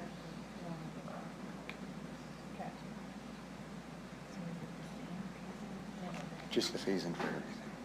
Yeah. So I guess my mic's still on, so I'll talk. So yeah, basically, usually a phase-in affects the commercial property rate way more aggressively because of the value of the property, because of the unique market conditions brought on by tax changes to housing in the pandemic and how we calculate. You can look at the tables, such as in E3, and you can see how a handful of property owners would face a pretty large burden compared to by far and wide, not a big change on many properties. So because these are kind of tumultuous times, that's why I'm recommending that I think we should phase in for all classes. Councillor Mazzanelli, are you looking at a phase-in over 2 years? Is there a time period here? I mean, we've gotten some advice from administration, but I think you should clarify that. I was just looking to mimic the recommended phase-in administration had made for the non-residential. Okay. I figured the time that they recommended was, you know, with their wisdom, so I was just going to mimic that. That's why I was just taking non out of the word. I want to just check with administration on the implications of all classes, and I'm going to also recognize Councillor. Mr. Anderson, please go ahead. Could I just add a question in there while they're answering? I said all classes out of ease. It's really residential classes I'm looking to protect. You know, there's other subclasses in there, such as corridors and such, that I don't necessarily need to bring into sway, and I haven't looked at the implications from those. Okay, thank you. So to clarify, we're talking about residential here, and I'll look to Mr. Anderson. Please go ahead. Thank you, and through the chair. So maybe just to clarify, we did have an option number 2. Is that consistent with what you were thinking? So that was to do residential as well as a phase-in, yeah. And then it clarifies kind of all of the complexities there. So if you're, I would recommend maybe that just be to go with option 2 rather than option 1. Councillor Zakagniat pointed that out. I did say that a moment ago. It says all properties option 2, and yeah, that's how it came up after.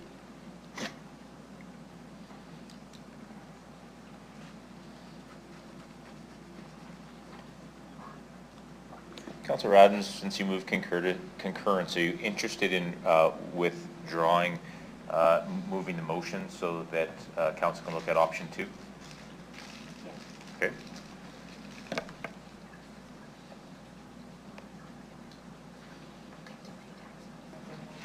Just want to check with administration to make sure that there isn't anything further and that we all understand where we're at here. So I hear Mr. Anderson has suggested that option 2 most accurately reflects what Councillor Mazzanelli is trying to accomplish. Councillor Radins has concurred that that's okay, but we better just check with you first before we move forward. Anything else you'd like us to know? No, we've laid out what option number 2 is in the report, so fair amendment, and then we're open to any questions you have around the impact of that, of option 2. Or option 1, either way.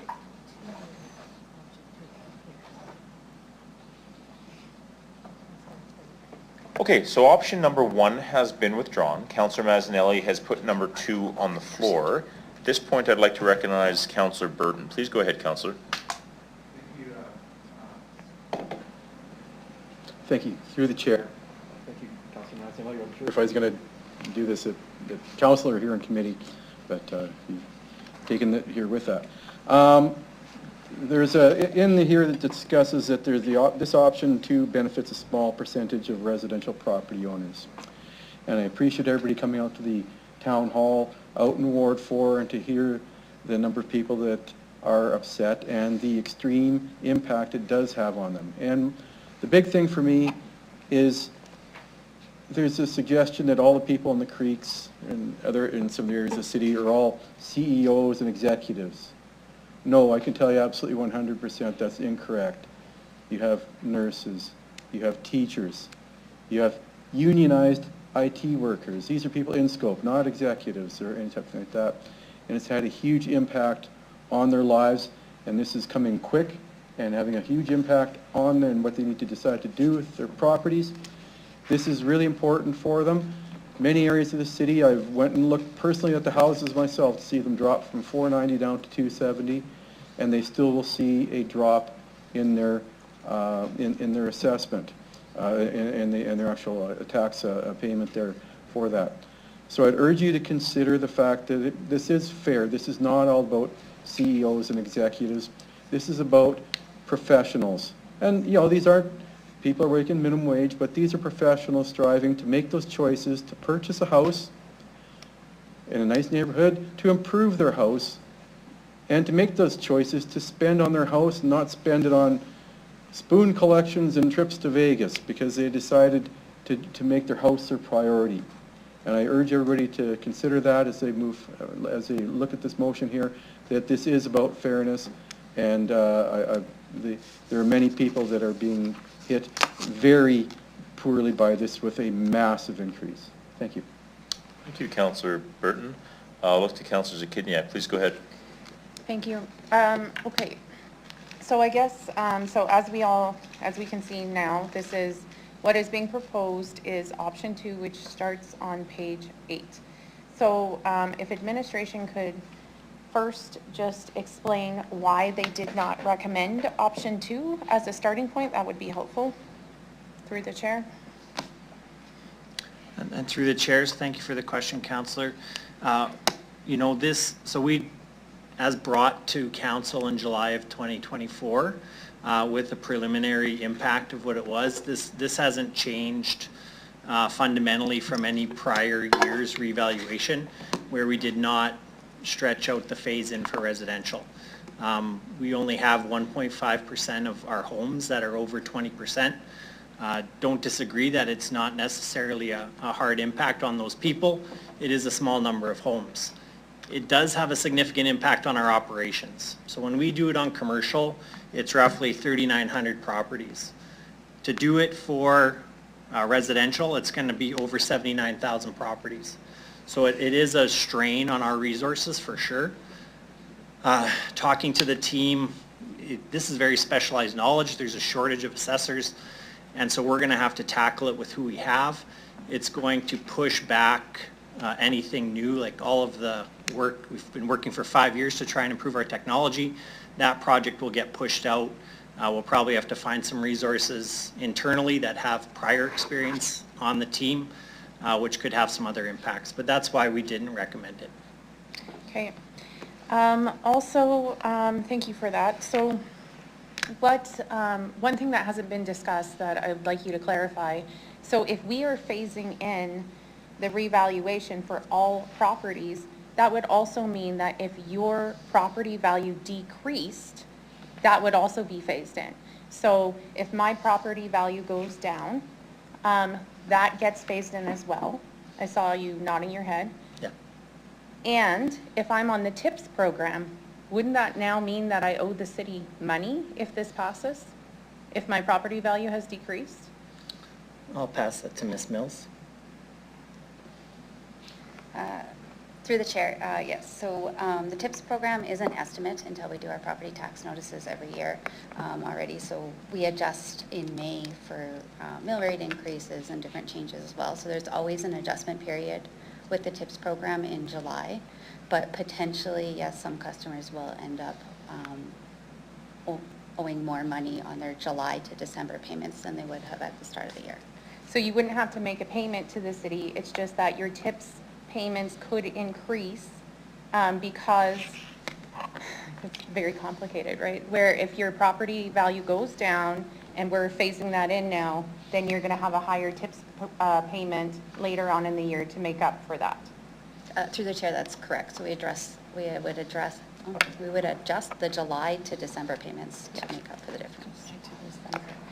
And so in some of the neighborhoods where property values have gone down are some of our most marginalized neighborhoods, like North Central. Is that accurate?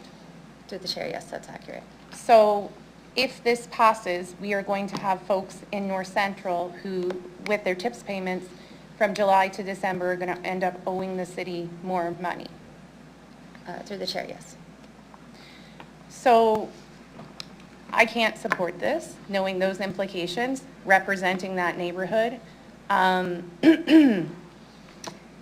We talk about, like it was talked about, the impact of the revaluation for folks and how difficult it is for folks.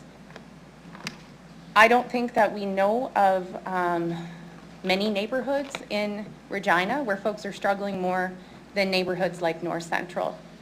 And so I can't support anything that's going to make their property taxes more expensive.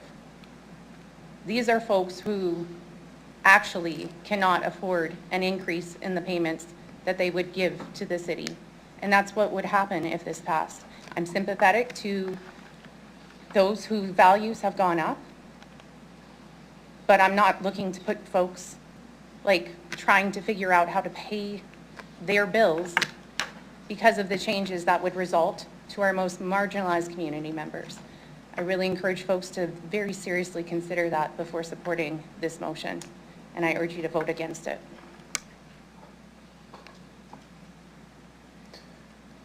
I'll recognize Councillor Seekleys. Sorry, my questions were already answered. Thank you. Recognize Councillor Flores. Thank you. I had a similar concern representing Ward 6, looking at the Eastview and Heritage neighborhoods especially. I just did kind of like a broad view of some properties there, and it seems like those are also areas of the city where property values have gone down. Is that something that can be, is that the case?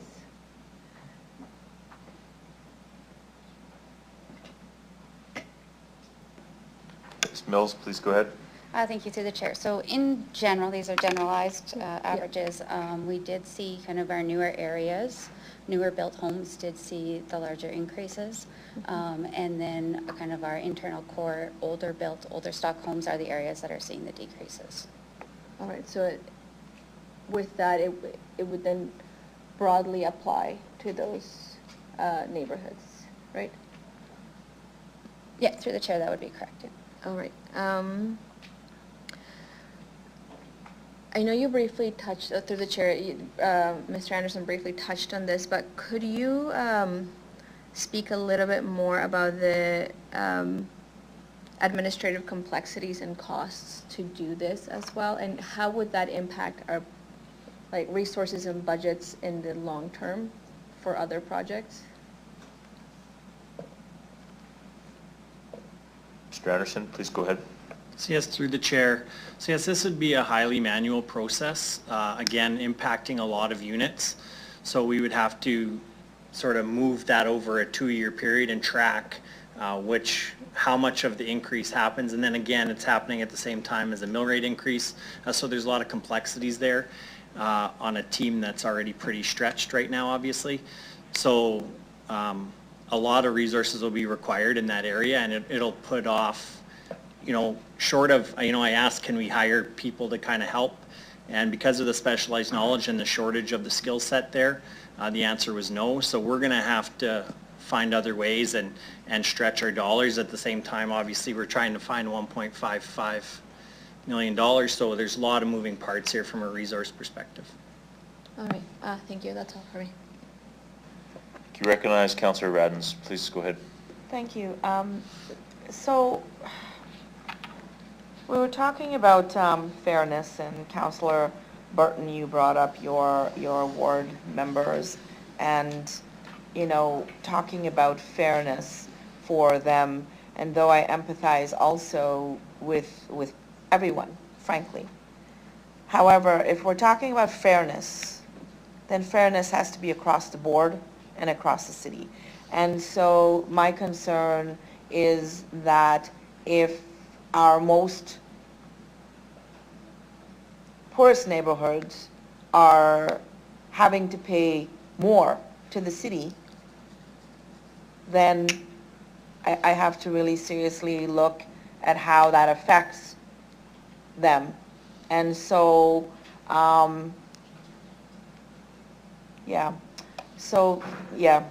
think that we need to adhere to fairness across the board, and that's it for me. Thank you.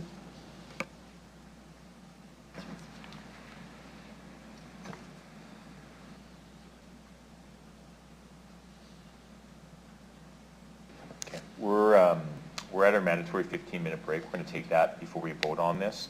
And we will be back at 4:35.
Okay, we're gonna get going, please. I'll ask that everyone take their seats in the interest of time. Thank you. I just want to just reiterate the importance of us making a decision today on this item. It's important to allow us to get our tax notices out, and so this needs to move forward to council next week. But I do want to be clear that we make a decision today. That doesn't mean we can't change between option 1 or option 2 next week, okay? So we do need to make a decision today.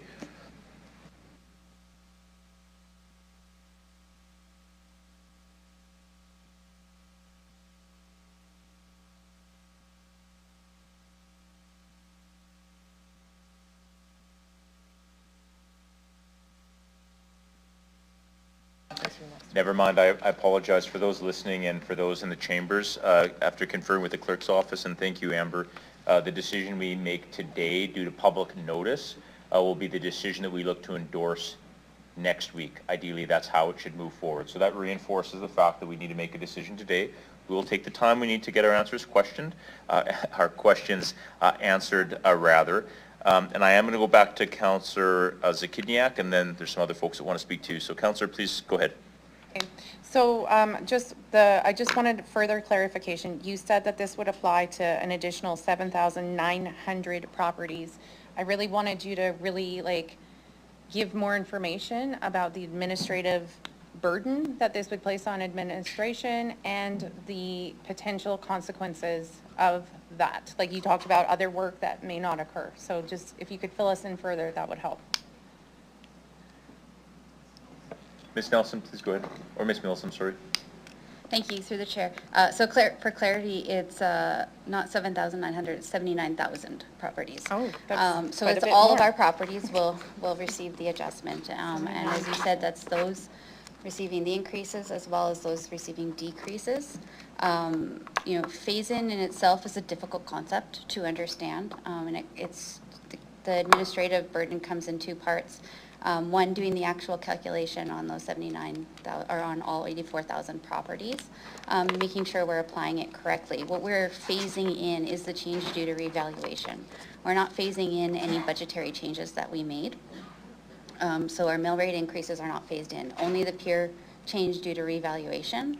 And because that is kind of a difficult concept to understand, it really increases our customer service burden. We will get a lot of phone calls from people just wanting to understand what the adjustment is.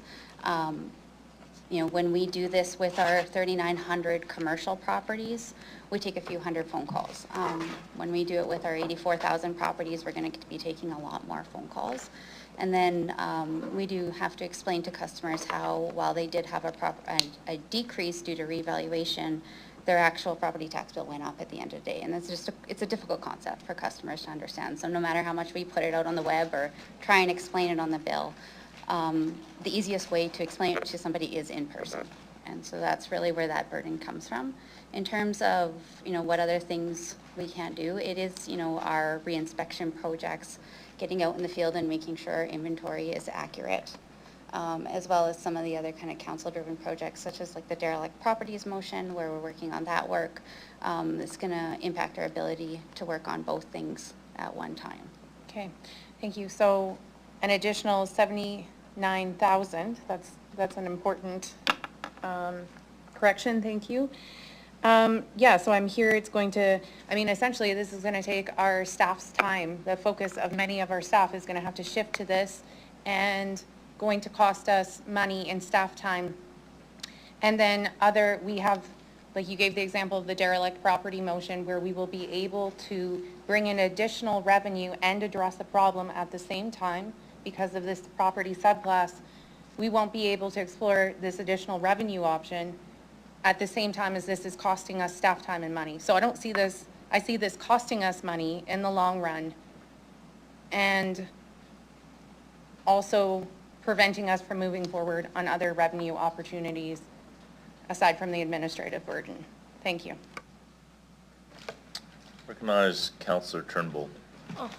Hello, to the chair. I just wanted some clarification from Amin on the TIPS program as well. So it's not that it's increasing, it's just staying the same and decreasing slower. Is that correct? Like phasing the other direction? It's not actually an increase? Recognize Mr. Anderson. Go ahead, please. Yes, so through the chair. So when we start, we've already started tips for the year, so we do an estimate of what someone's going to pay based on all of the things that we've spoken to council before. So what'll happen is if we decide to change and do a phase-in, then there's going to be some customers who we assumed would have gotten a tax decrease because of their reval. Now that won't be as large, so now we'll have to adjust their tips payment going forward, increase it in order to catch them up because their estimated revaluation amount won't be as low as we had expected. So if a house decreased in value, then their amount that they would owe in taxes for the year, all else being equal, would go down. We would estimate tips based on that. If we change that today, that house that went down will now go down less, and therefore will owe more tax the rest of the year. It's complex, and that's to what Ms. Mills spoke to. It's very complex for us, it's very complex for our customers. Okay, so they've already gotten the decrease based on the evaluation, which is why it's going up? Correct. Okay, I think I got it. So that would that just affect a few months because that would have just been recent? So through the chair, so we sent out tips notices in January. So we adjusted in January for the expected tax for a household based on reval. And so houses that went up got a notice and said your tips is going up in January because your valuation went up. We didn't send out a notification on the other way. It's not legal. Like, we don't have to legally do that. It costs money. They just saw a decrease in their monthly tips. So what'll happen is their tips went down in January, their tips payment. But then what we'll do is we'll move it up for the rest of the year because our estimate was incorrect because we decided to do phase-in. That makes sense. I think I got a little bit lost again. Okay. But I think I have a basic understanding, hopefully. Okay, thank you. Thank you. I'm going to take the opportunity to ask a question. And I understand the intention of Councillor Burton and Mazzanelli of what they're trying to accomplish.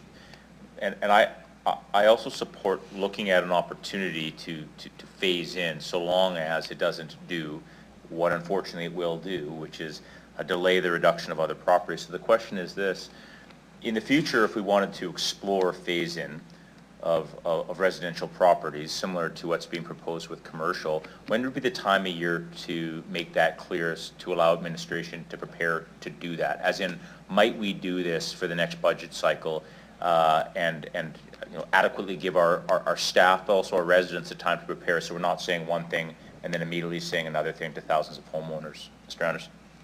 See it. Do you want to answer? Ms. Mills, please go ahead. Mic on, sorry. Yeah, thanks.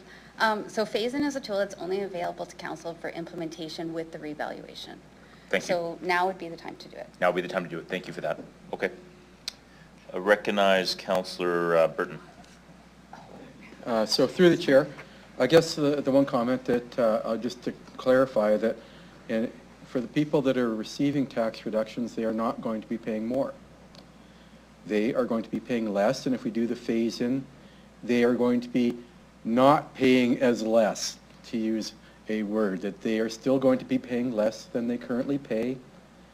It is not going to be quite as much. And the dollar amounts on that bottom side are much smaller here. And as we deal with this here, we've learned about the ad valorem tax system, and it's imperfect. It doesn't measure people's ability to pay. When you file your income tax, the federal government to the provincial government, they know your income, and they're able to measure your ability to pay more accurately. Your house that you own is also from your choice that you make to what you want to do with that. And so as we deal with some of the imperfectness here, and that's where some of the huge increases that some people are feeling really cuts to the bone, is that people have made those choices to invest in their houses. And that's what they want to finish up on. Thank you.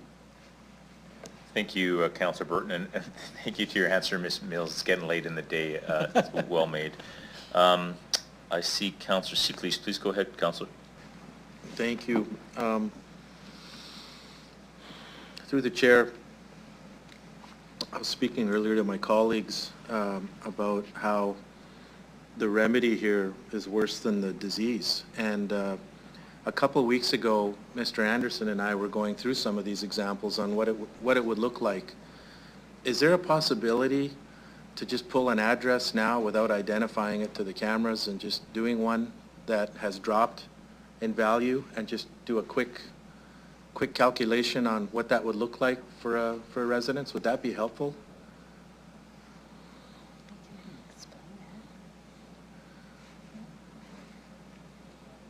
Through the chair, potentially without bringing up a property, I could probably try and do a quick explanation. I said I could probably try and just do a quick explanation on what that would look like. With numbers? Yeah.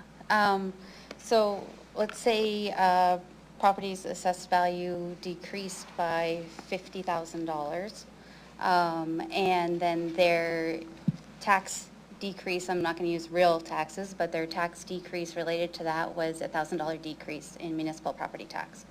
So what the phase-in adjustment would be for that decrease would be just half of their decrease would be applied as an adjustment. And so now, sorry, I lost track what I said their property taxes was going to be. So You said $1,000? was a $50,000 deduction in property tax. They would see a $25,000 reduction in 2025, and then in 2026 they would receive the whole $50,000 adjustment. Right, but how many houses in North Central are going down by $50,000 value? I don't think Right, that's so, a yeah. reasonable number. No. So if you're looking for, real kind of dollar values, Mhm. just give me a second, I can see if I can get some numbers.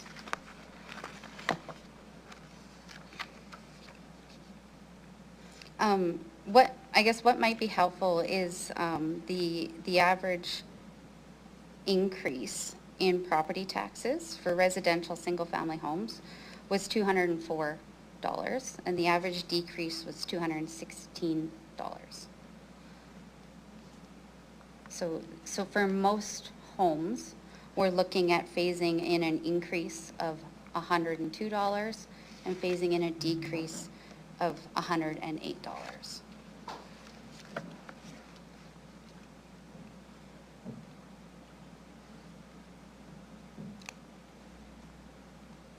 Yeah, I don't think that helps. I think we need to see a real house with a real number. Tell us what it looks like for them. I'm trying to help Ward 8 here come up with some numbers. Mr. Anderson, please go ahead. Sorry, thanks, and through the chair. So for the average house that's seeing a decrease, Yeah. their decrease in taxes per year would be $216. So take the average house, so an example of the house. So because of their decrease in value, they would be saving $216 this year in their property taxes. If Yeah. we phase it in, they would only save $108, and next year they'd save another $108. So that's the average house of the ones, so about 57% of our houses had a decrease. That's the average house in that bucket. And the biggest decrease is in North Central at about 20% value, right?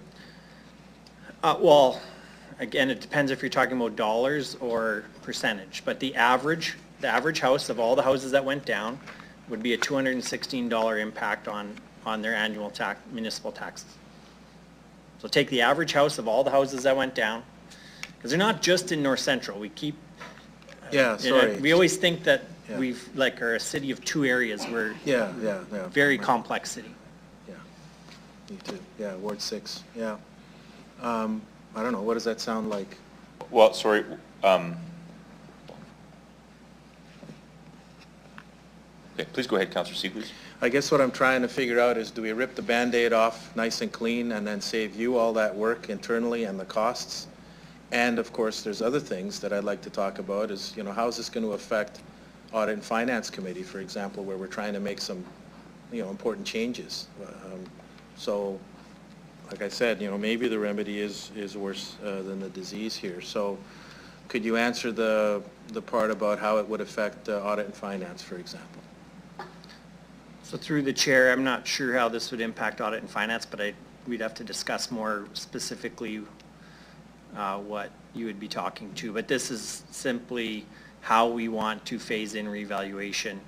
And once we decide, it'll be set and we'll drive the bus. It won't really impact anything. It's revenue neutral. Right, but you need people, I was told, right?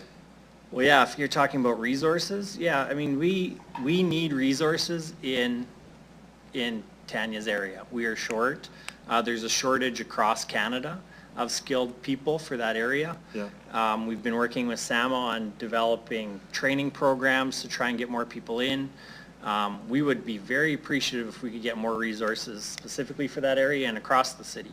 So if that's what you're speaking to, of being discussed at Audit and Finance, then yes, I mean, this puts more strain on an already small team. Okay, I'm, if I may, there's been some good questions here.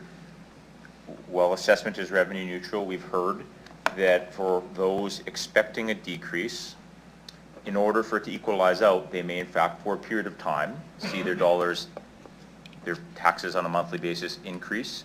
I think we've had some good questions, some good conversation. I just want to recognize that two of our councillor colleagues have to leave to a Board of Police Commissioners meeting, which they need to attend at 5 o'clock.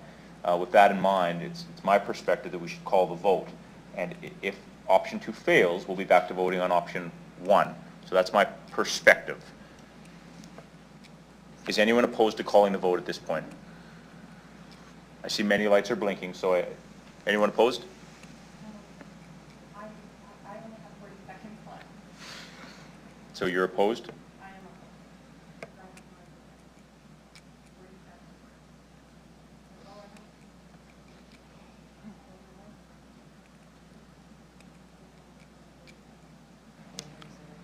Okay, I'm going to let Councillor Zakidniak, you have 40 seconds left, and after that I'm going to ask again if Council will consider calling the vote. Councillor, you have 40 seconds. I'm sorry, I know we need to vote on this. I just really can't reiterate enough how strongly opposed I am to this. It's not just about North Central, it's about how confusing this has been for us to even understand. They talk about a few hundred phone calls. We're going to increase this, if this passes, with 79,000 properties. They're going to get thousands of phone calls. Service Regina is going to be flooded with calls. This is going to take up our staff time and take it away from other projects and other priorities that we have. That's all I have to say.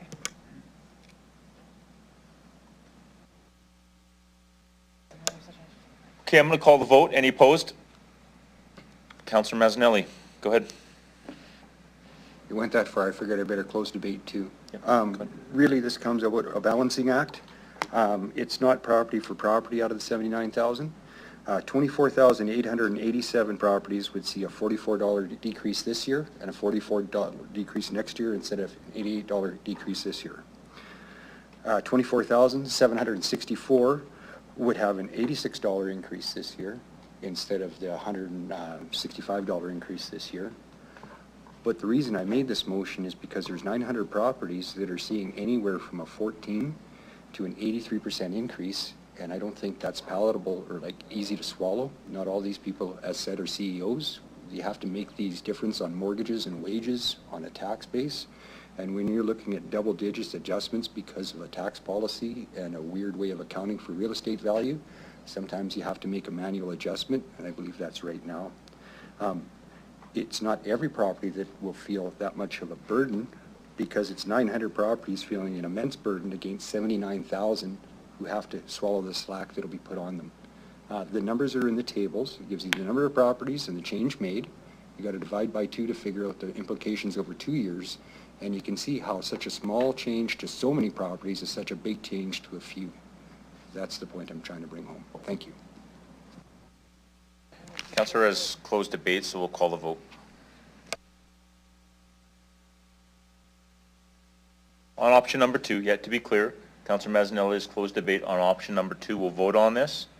If it's defeated, we'll go back to option 1. So we're voting on option 2.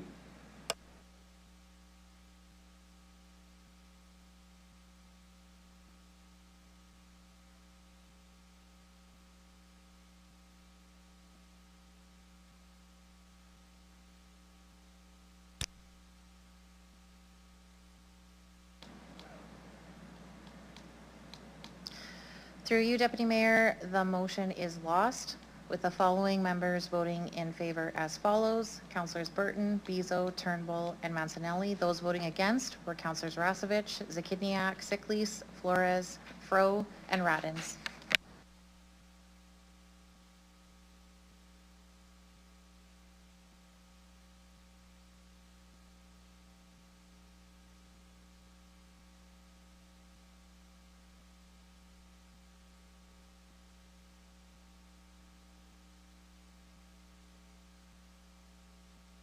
Okay, we now need to actually still vote on option number 1. So I'll ask that someone move that and put it on the floor. Councillor Zakidniak, call the vote. Sorry, Councillor Zakidniak, do you wish to speak to that? No, well, just to clarify,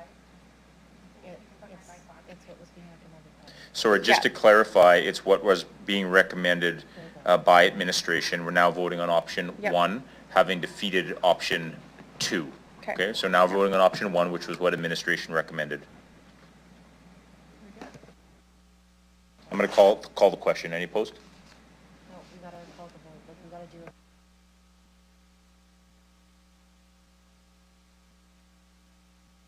Yeah, sorry. We're going to call the vote.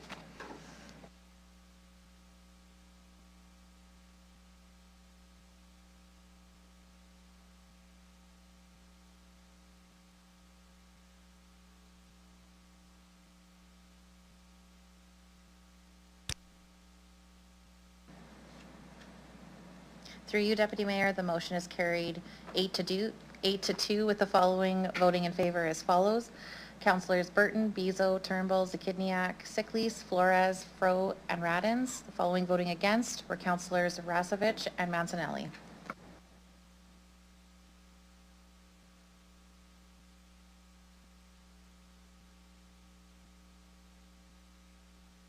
Thank you. We're getting close to the end, folks. At this point, I would like a motion to refer EX 2533 transit fare adjustments to the next City Council meeting. I need a mover, please. Councillor Zakidniak. Thank you. Any opposed? Seeing none. Can I ask that someone move a motion, please, for private session? Councillor Turnbull. Any opposed? Carried.